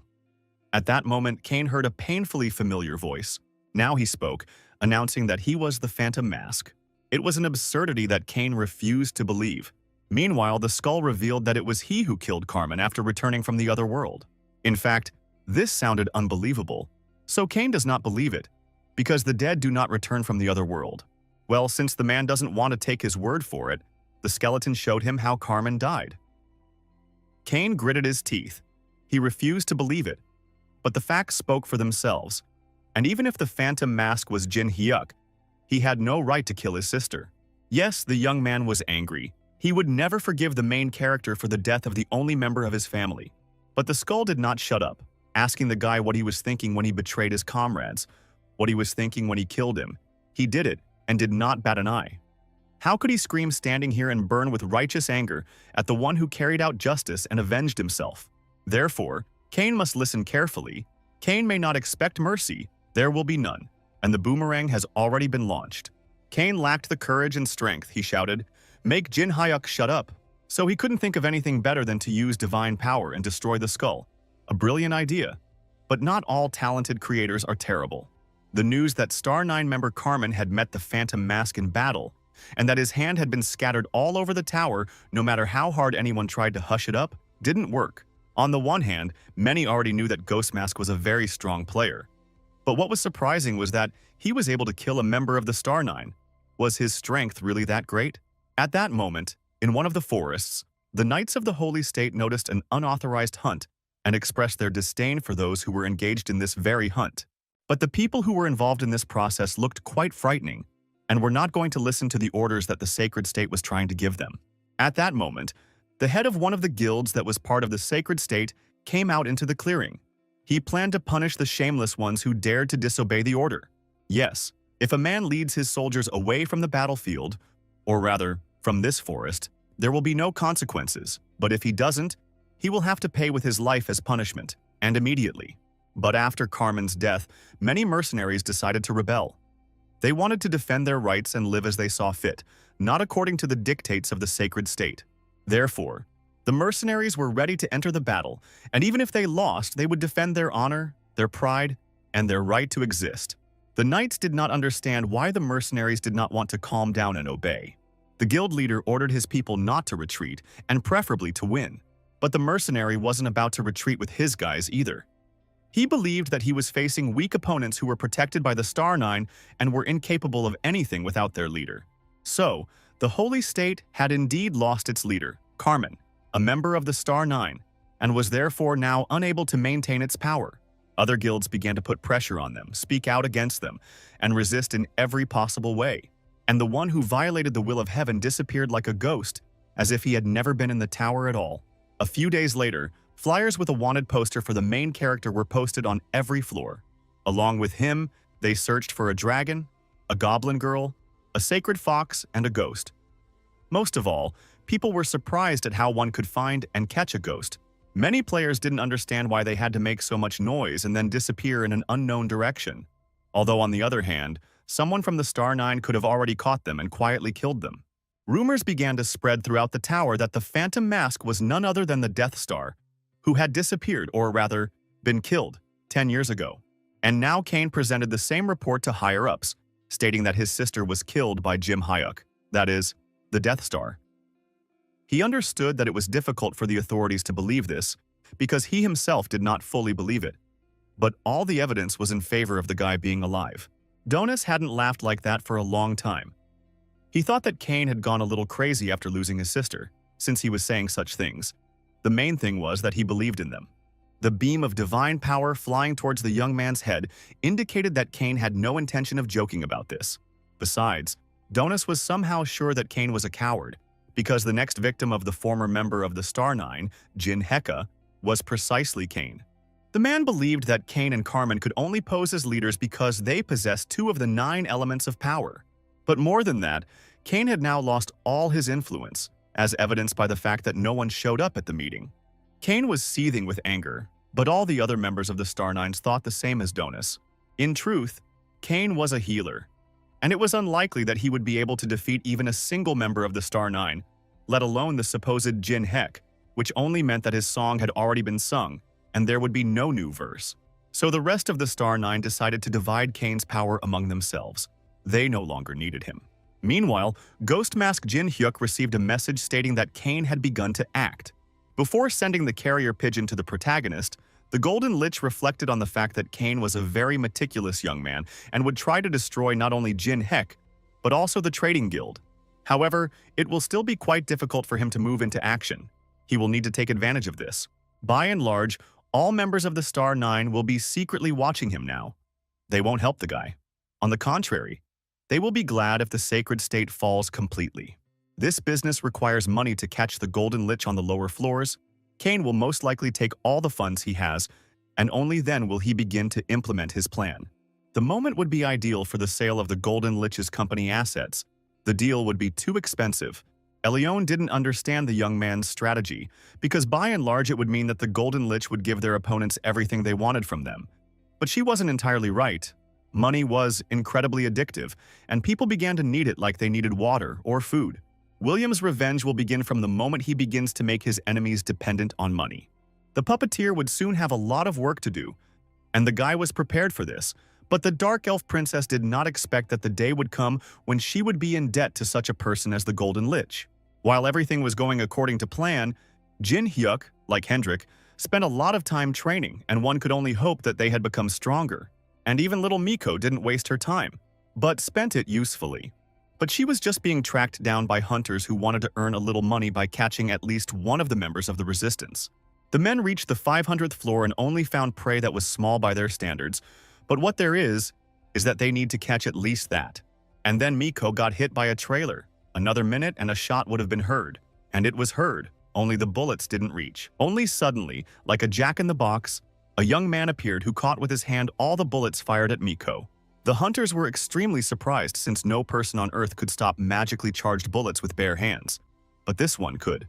In addition to stopping the bullets, the guy got very close to his enemy in a few seconds, preparing to strike.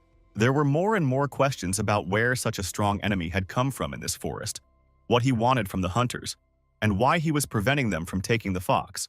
Only now did the old man notice the kimono and jacket that the young man was wearing. And when he realized who was in front of him, it was too late to run away. A blow to the jaw and a knockout. That's what awaited the hunter. It turned out that the fox cub was saved by none other than Battlestar Gyung-hoon. Meanwhile, the main character was on the 100th floor, which took a little longer than he expected, because hiding his identity and climbing up turned out to be not so easy. The boy and girl were waiting for the rest of their group members. They had agreed to meet on the 100th floor that very day. But for some reason, everyone was late. The girl was unusually silent, because not far from this place was her destroyed village. The young man immediately understood her condition and suggested that the girl go to the village, so to speak, to visit her native places. But Haryu protested, since now was not the time for this. Nevertheless, the young man believed that the girl needed to go there.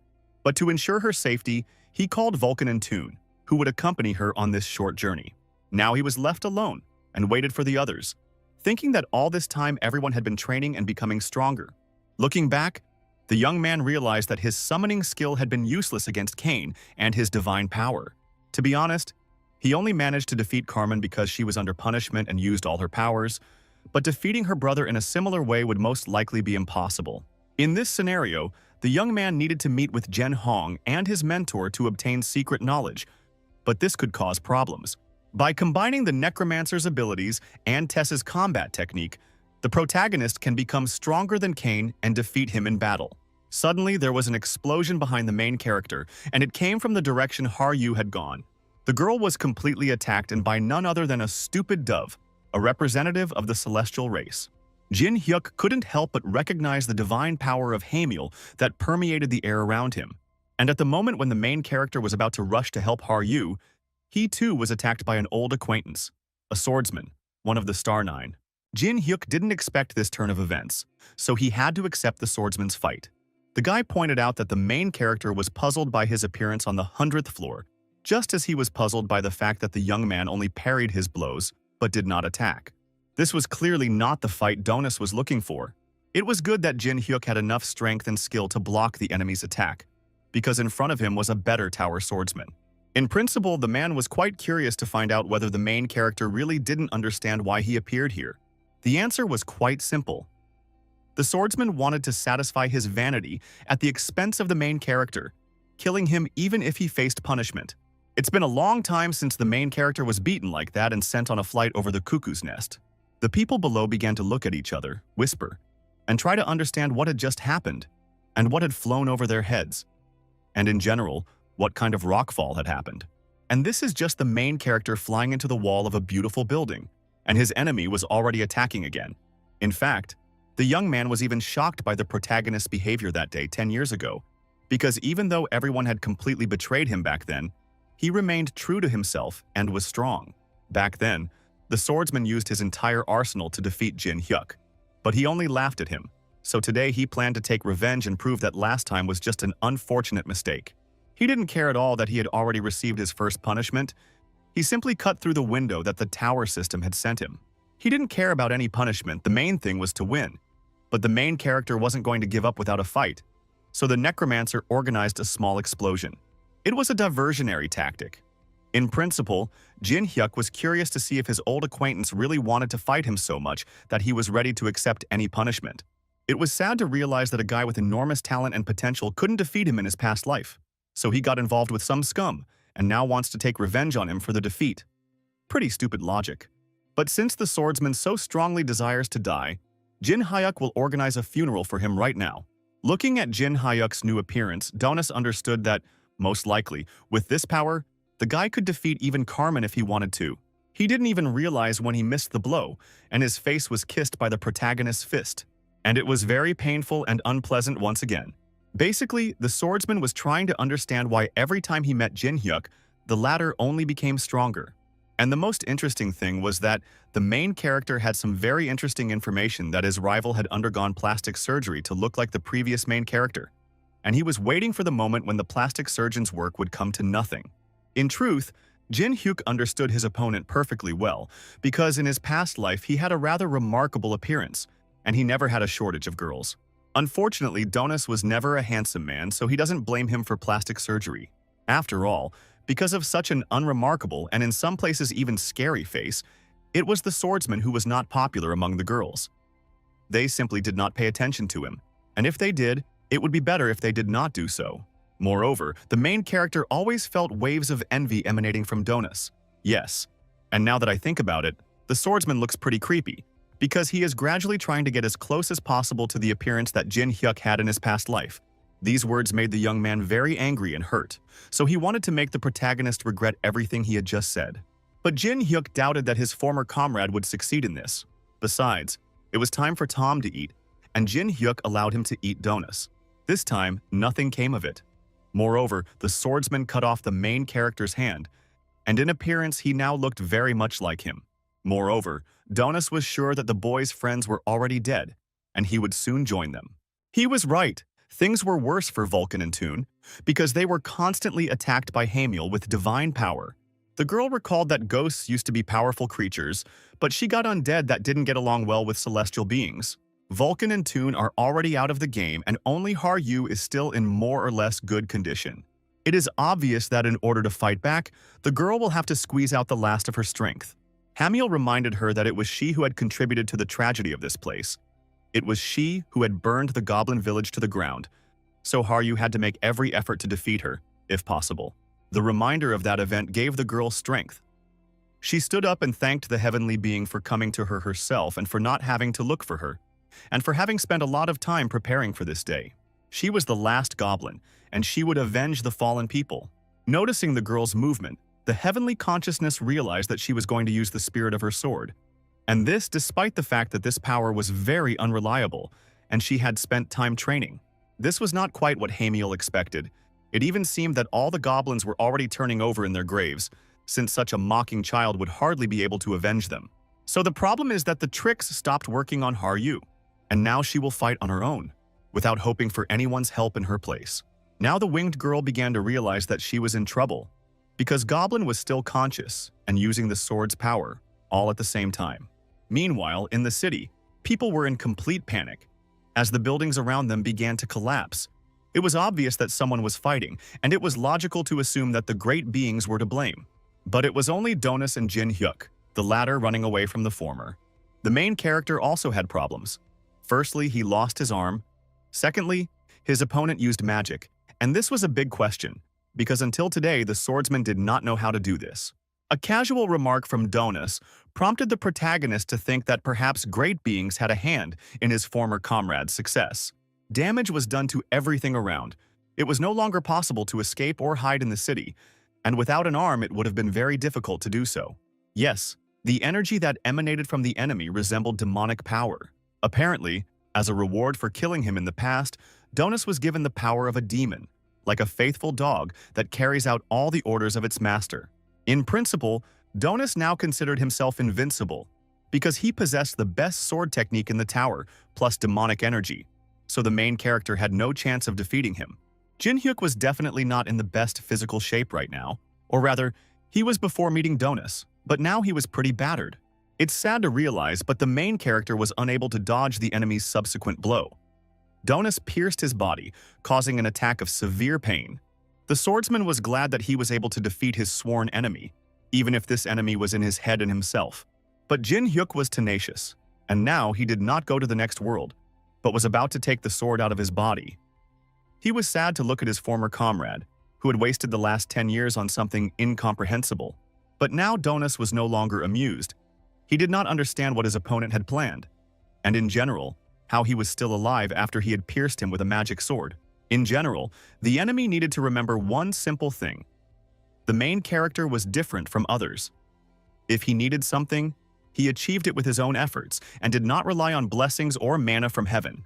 Now the young man has combined magical and divine power into a single principle, and the resulting result has been converted into purely divine power in order to heal his wounded body. And after just a few moments, the main character looked not like a demon, but like an angel radiating divine power, and a healthy one at that, with all his limbs. Throughout his life, Donis looked up to Jang Jin Hyuk, who was his idol, and showed him that boundaries could be pushed. And now, when I told the guy that he too had expanded his boundaries, that he too had become strong, that he could overcome the relic of the past, everything had gone to dust, that they didn't need it. But whether you like it or not, sleep my beauty, Jin Hyuk also wasn't going to tolerate the beatings any longer. Now Donis will experience the power of heavenly punishment. The body after the explosion was huge. The consequences after it were colossal. The smoke began to slowly develop. Donis was more likely dead than alive, as his body was torn down the middle into 2 pieces. In truth, 10 years ago, it was the swordsman who was the strongest among the entire Star Nine, and the protagonist admitted it. Yes, everyone had their own hidden trump cards, but in the opinion of the main character, it was Donas who was the strongest. But today, Jin Hyuk was convinced that his opponent's sword had become much weaker than before, and it no longer had the same strength of confidence and passion. Donis dug his own grave when he relied entirely on the demon's power instead of honing his skills for 10 years. If he had done so, the main character would have lost today. However, the use of divine power produced results, and the rollback was not long in coming. The protagonist used the elements in 2 ways in a row, so now he feels a strong recoil. He needs to become stronger so that he has the strength to naturally use these elements. Meanwhile, Donis' soul left his body and tried to hide in an unknown direction, but the main character didn't plan to let the enemy go.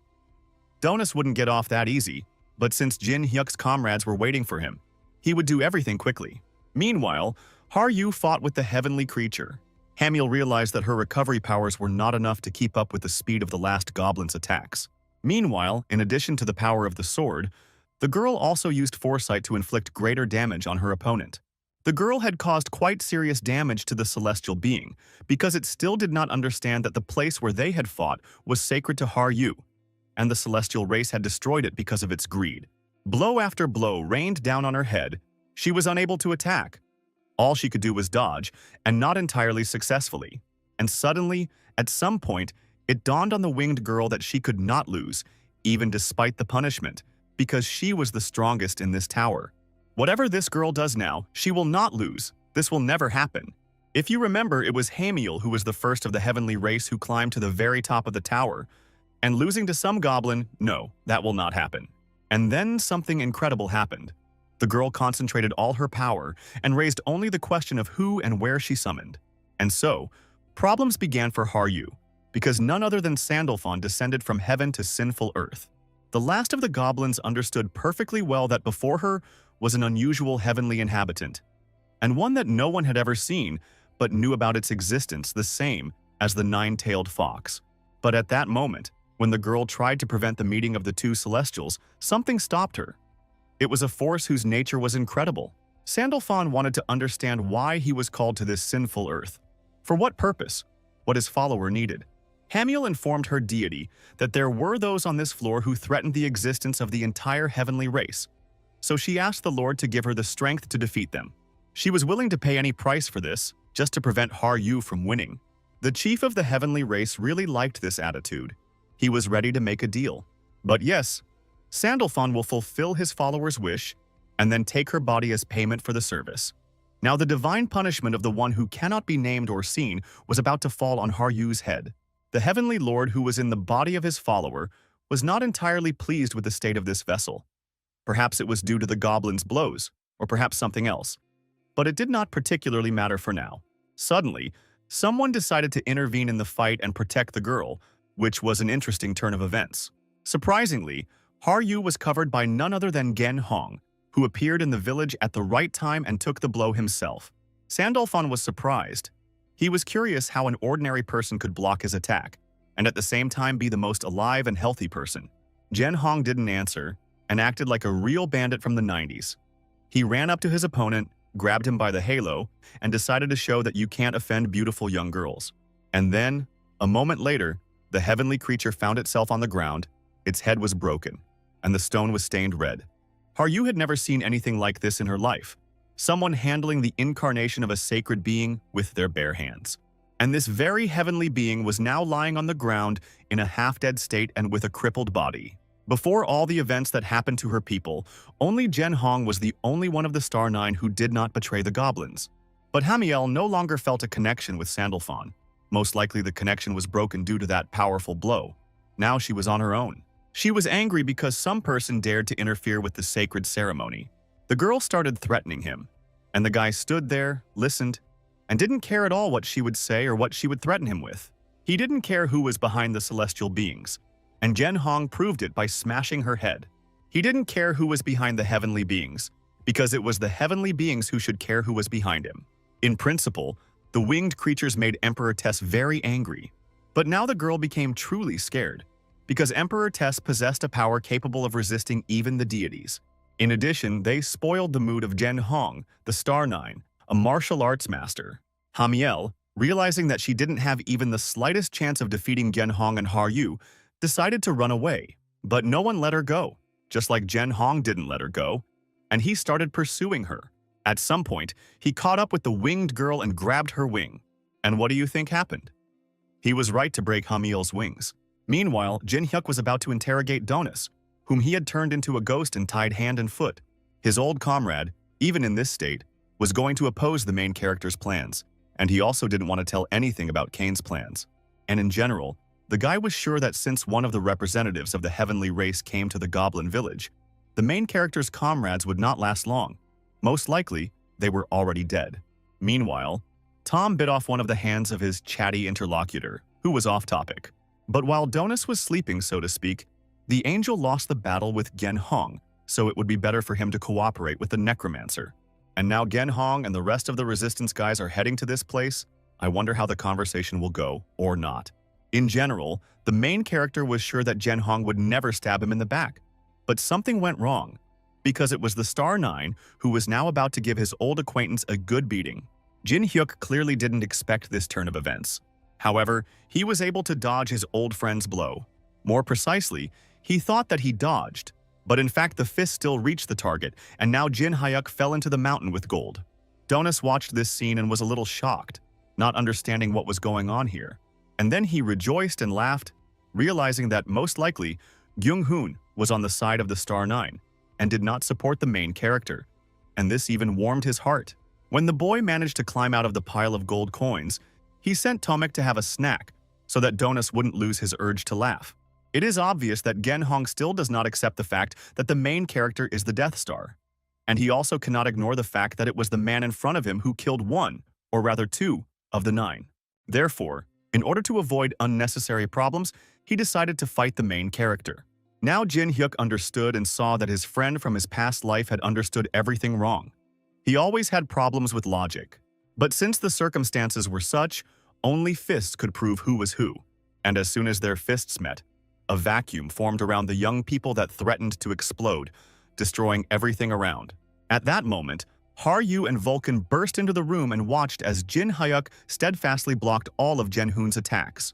It was the kind of battle that the young man enjoyed, because his friend had grown up and was now showing off his skills. This remark made General Hong stop and explain what the enemy meant. The thing is that when Gen Hong was 5 years old and in an orphanage, he once wet himself in bed, and his parents found out about it. So the children started laughing at him too. So the boy ran away to the men's room in tears. Yes, of course, it is obvious that the past is the past. It cannot be changed. It has already happened. You just need to accept it. And then I added a little color about how everything happened in the past. Now Ogun Hong was sure that this was his old friend in front of him, and to stop him from telling shameful details from his life, he hit him in the jaw. Now they started arguing like good old friends. One was offended because he got hit on the head. The other was offended because no one told him anything, and in general, that he found out that his friend was the last one alive. To tell the truth, Gen Hong believed that if Jin Hyuk had survived, he should have come to him, because he would have 100% taken his side and helped sort things out completely. And then something happened that no one could have expected. The stern Gen Hong hugged his friend, almost crying with joy. The hug seemed so strong to the protagonist that he felt like he would suffocate in it, when suddenly something moved behind his friend's collar. A moment later, Jin Hyuk saw his beloved little Miho in her animal form. Meanwhile, Kane gathered representatives from each race to discuss current plans. Hetz, Kanan, and Maria agreed to participate in the discussion and implementation of all plans related to the Great Beings, namely, in the destruction of the Phantom Mask and those who rebelled against these very greatest creatures along with him. Kanan was tempted by the conditions that Kane offered him, so he did not want to refuse. The benefits were greater than anything else. The demon also believed that this first task after the destruction of the Goblin Village would be the most interesting in recent times. Maria was looking forward to seeing how lower beings, such as humans from the lower floors, would convulse at the mere sight of them. Only then Hamiel, who killed Maria, suddenly appeared in the meeting room, so there you have it. Innocent heavenly beings.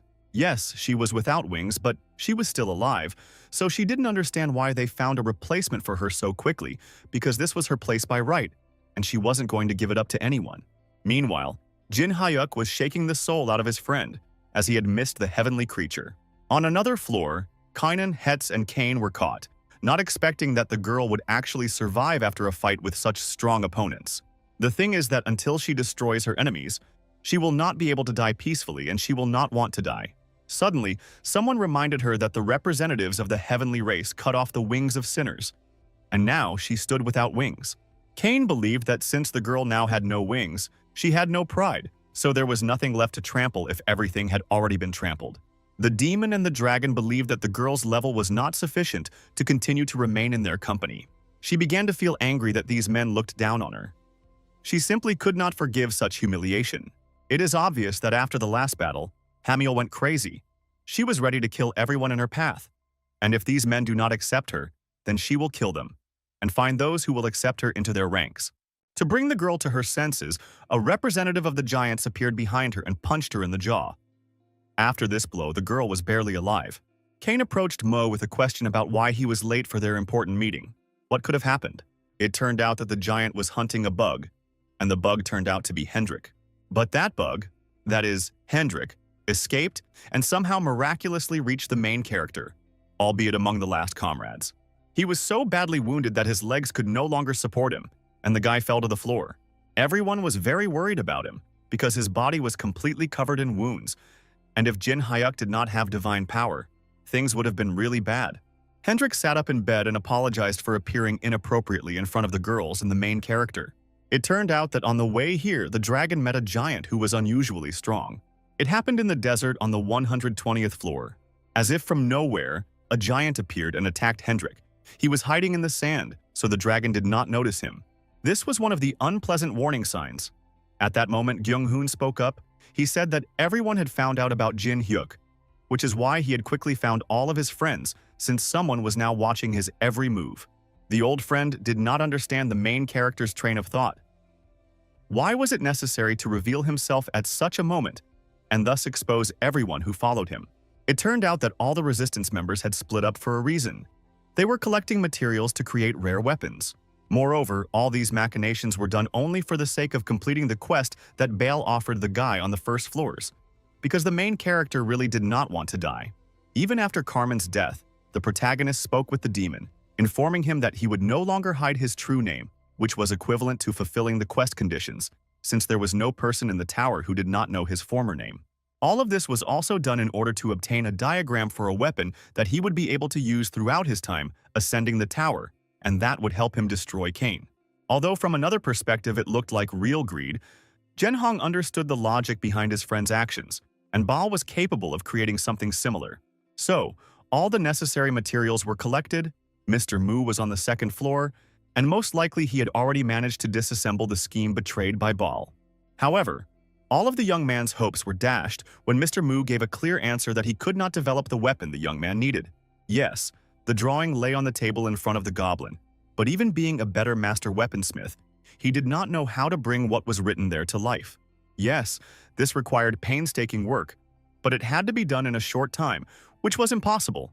But if he worked in tandem with another blacksmith of the same level as himself, then a positive result was possible, which was impossible under other conditions.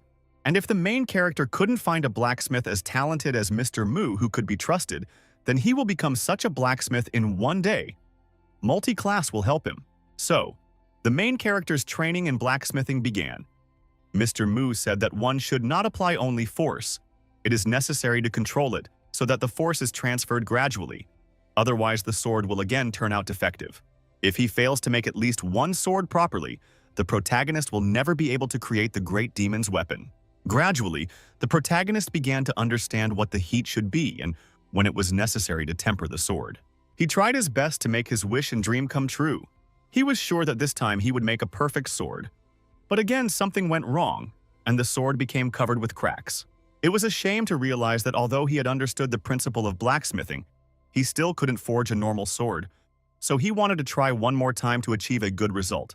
And when he was about to start a new attempt, Mr. Mu stopped him, and the main character did not understand how one could stop at the result achieved. But Mr. Mu believed that it was not worth wasting precious iron. But once Jin Hyuk gets himself in order, he will have to prepare all the materials he collected, as well as the drawing that Bal gave him. In fact, the main character had just used synthetic iron, which was a very capricious material that not even every top-ranking blacksmith could handle. But he managed to forge it, which was already a miracle. The training was over. The main character's skills were perfected. Meanwhile, another training session was taking place in the forest. Jen Hong saw that Haryu's speed was her advantage, and now it was not necessary to dodge or block his blows, but to try to resist him. Miho came to Haryu's aid, but their combined attack was too direct and failed. The girls fell, but it wasn't enough. The training continued, so they had to get up and continue sparring.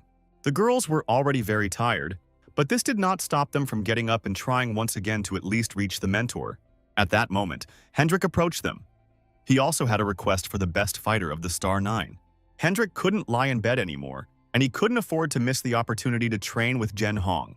One of the Star Nine really liked this attitude. His fists itched in anticipation of a good fight. However, they were unable to bring their plan to life as an explosion occurred very close by. This happened right in the direction where Mr. Mu's workshop was located. Mr. Mu was thrown back by the blast wave, but at the same time he was completely fine. Everyone thought that their plan to make weapons had failed, but they hoped for this in vain since Jin Hyuk was a stubborn person who was not stopped by obstacles and difficulties. In fact, Mr. Mu did not believe that such a weapon could be created in a day, but the protagonist managed to do it, and now a beautiful demonic bracelet adorned his arm. Meanwhile, the protagonist's spiritual soldiers continued to bite off pieces of donuts. Vulcan was even a little delighted, since this soul suffered the pain of its destruction, but did not utter a single word, which was not surprising because the members of the Star Nine know how to keep secrets. Donus knew that his soul would soon cease to exist, but each of the resistance would soon die at the hands of Cain, and they would then all meet together in hell. At some point, something incredible began to happen. Donus's soul began to recover, but he rejoiced too soon, since his restored hand was cut off again. After all, until Donus gave all the necessary information, the main character was not going to let him go to the next world. With the help of his miraculous assistance, the protagonist could restore Donus's soul as many times as he needed, and then tear it to pieces again until he achieved the desired result. Donus has already endured the destruction and restoration of his own soul approximately 17 times. Donus could continue to endure all of this, or he could give out all the necessary information and leave for another peaceful, painless life. The choice was his. The swordsman really couldn't stand it any longer, so he revealed the secret information. It turned out that this time Cain had decided to create an army in order to destroy the tower. The main character needed to know who would be part of this army. Donus didn't know the exact details, but he knew that the army would definitely include several gods and several demons. The man assured that he was not lying and asked to take his word for it. Obviously, torture of the soul could break anyone. Basically, Cain was now betrayed and abandoned by the Star Nine, so he collected all the money he had and also secured money from one of the guilds. That's all he knew. He had nothing more to say, and in general, the main character should believe him and kill him finally. If so, it was time to call Tom for lunch. The main course had already been served. Based on the information received, the protagonist came to the conclusion that Cain would soon come for their souls. There was very little time left to wait. Jen Hong was ready to rush into battle because the Star Nine dared to offend, betray, and kill his best friend. Such things are not forgiven. But Hendrik reminded that one cannot write off the 4 great creatures that destroyed the Goblin Village not long ago. After all, countless people have already died due to the actions of the 4 great beings, and it is unknown how many more will die. Therefore, no one knows when and how many of the 4 great beings will come and strike the next blow. Unfortunately, no matter how hard they tried, they couldn't counter the tactics of the main villains. But even in such a situation, they had a choice that they had to take advantage of. Meanwhile, Cain and his minions were discussing plans for further action. Based on all the information received, it could be concluded that somewhere on the 100th floor, the protagonist and his friends were finishing preparations for the battle. And there was a possibility that they would lie in wait for their enemies and organize some kind of trap. Hendrik shared similar thoughts with his friends. He believed that perhaps they needed to enter the battle right now, while they still had the strength and support of the Golden Lich. Jen Hong was against this option. On the one hand, of course, he understood the feelings and desires of the young people, and they had indeed become stronger. But still, this strength was not enough to fight the Star Nine and the 4 great beings at the same time. Meanwhile, Cain was also pondering where and when the battle should take place. There was no ideal place, but the main character believed that such a place exists, and he even knows where it is. This place was not so far from here, and besides, the heavenly creatures who had been expelled from the main tribe lived there. Hendrik didn't quite understand what the protagonist meant, especially when he said that the guy was well acquainted with them all. 2 weeks passed, and the protagonist and his friends, disguised, made their way to the 191st floor, where, posing as merchants from the Golden Lich Company, they carried goods to the store. So, it was time to remove the disguise. After all, they had made it to the 190th floor, and now they had to proceed to the next part of the plan. Everyone had to obey the main character. He didn't like that his old friend was saying strange things, so he asked him to stop and remember that it was unnecessary. Today their goal was to find the secret hideout of Alika and her comrades, who were hiding somewhere here from the main Sky Tribe. But the girl herself found the company and transferred it to her shelter. No one could understand what had just happened. Some were dizzy, Others had many questions about their whereabouts, because this was the strangest incident. The thing is, the girl transferred them to this space because she couldn't stay on the ground for too long without being spotted by enemies. Now everyone was in Dream City. Many have heard that in the tower there is a place hidden from human and other eyes. But it would never have occurred to Jin Hyuk that it was hidden in such a way, while Alika understood that if she and her friends had acted differently, the heavenly beings would have found them long ago. The guy was more or less clear about the place, but the question was how the girl managed to find him so quickly. Everything was much simpler than the main character could have imagined. The heavenly beauty didn't even have to put in much effort for this. She only had to tune into the energy wave with the feather she gave the guy, and his location was clear as day for her. Now everything fell into place, and Jin Hyuk realized why the celestial beings so zealously guarded their feathers, and why the girl's feather should not have fallen into the wrong hands. It was good that the guy kept it carefully, but that wasn't what they should be worried about now, but about the upcoming battle. But for Alika, this was a trifle because long before this moment, she and her friends were prepared for this turn of events, because all this was predicted much earlier than Jin Hyuk thought. The angel, abandoned by heaven, always remembered and cared for his offended children, so he warned them about this event in advance and asked them to prepare well. And now it was time for the main character to meet the priest of the rejected heavenly creatures. But the priest turned out to be a little busy. I wonder what important thing he was doing when the man from the prophecy came to him. But if that's the case, then the guy and the girl will have to wait a little until he's free. The thing is, the heavenly warriors hadn't finished praying to Lucifer, so there was no point in interrupting them at the most interesting part.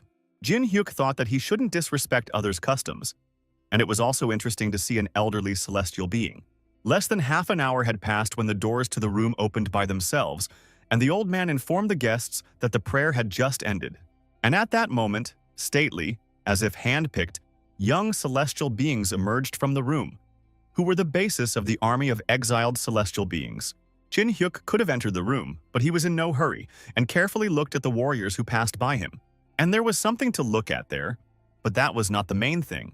The main thing was hidden in the reaction of the main warrior, in his gaze and the disdain that he bestowed upon the main hero. Jin Hyuk could, of course, have commented and hit the man, but he didn't do that. But he made a mental note to take a closer look at the guy, and now he had a meeting with the priest waiting for him, which he would have to go to himself.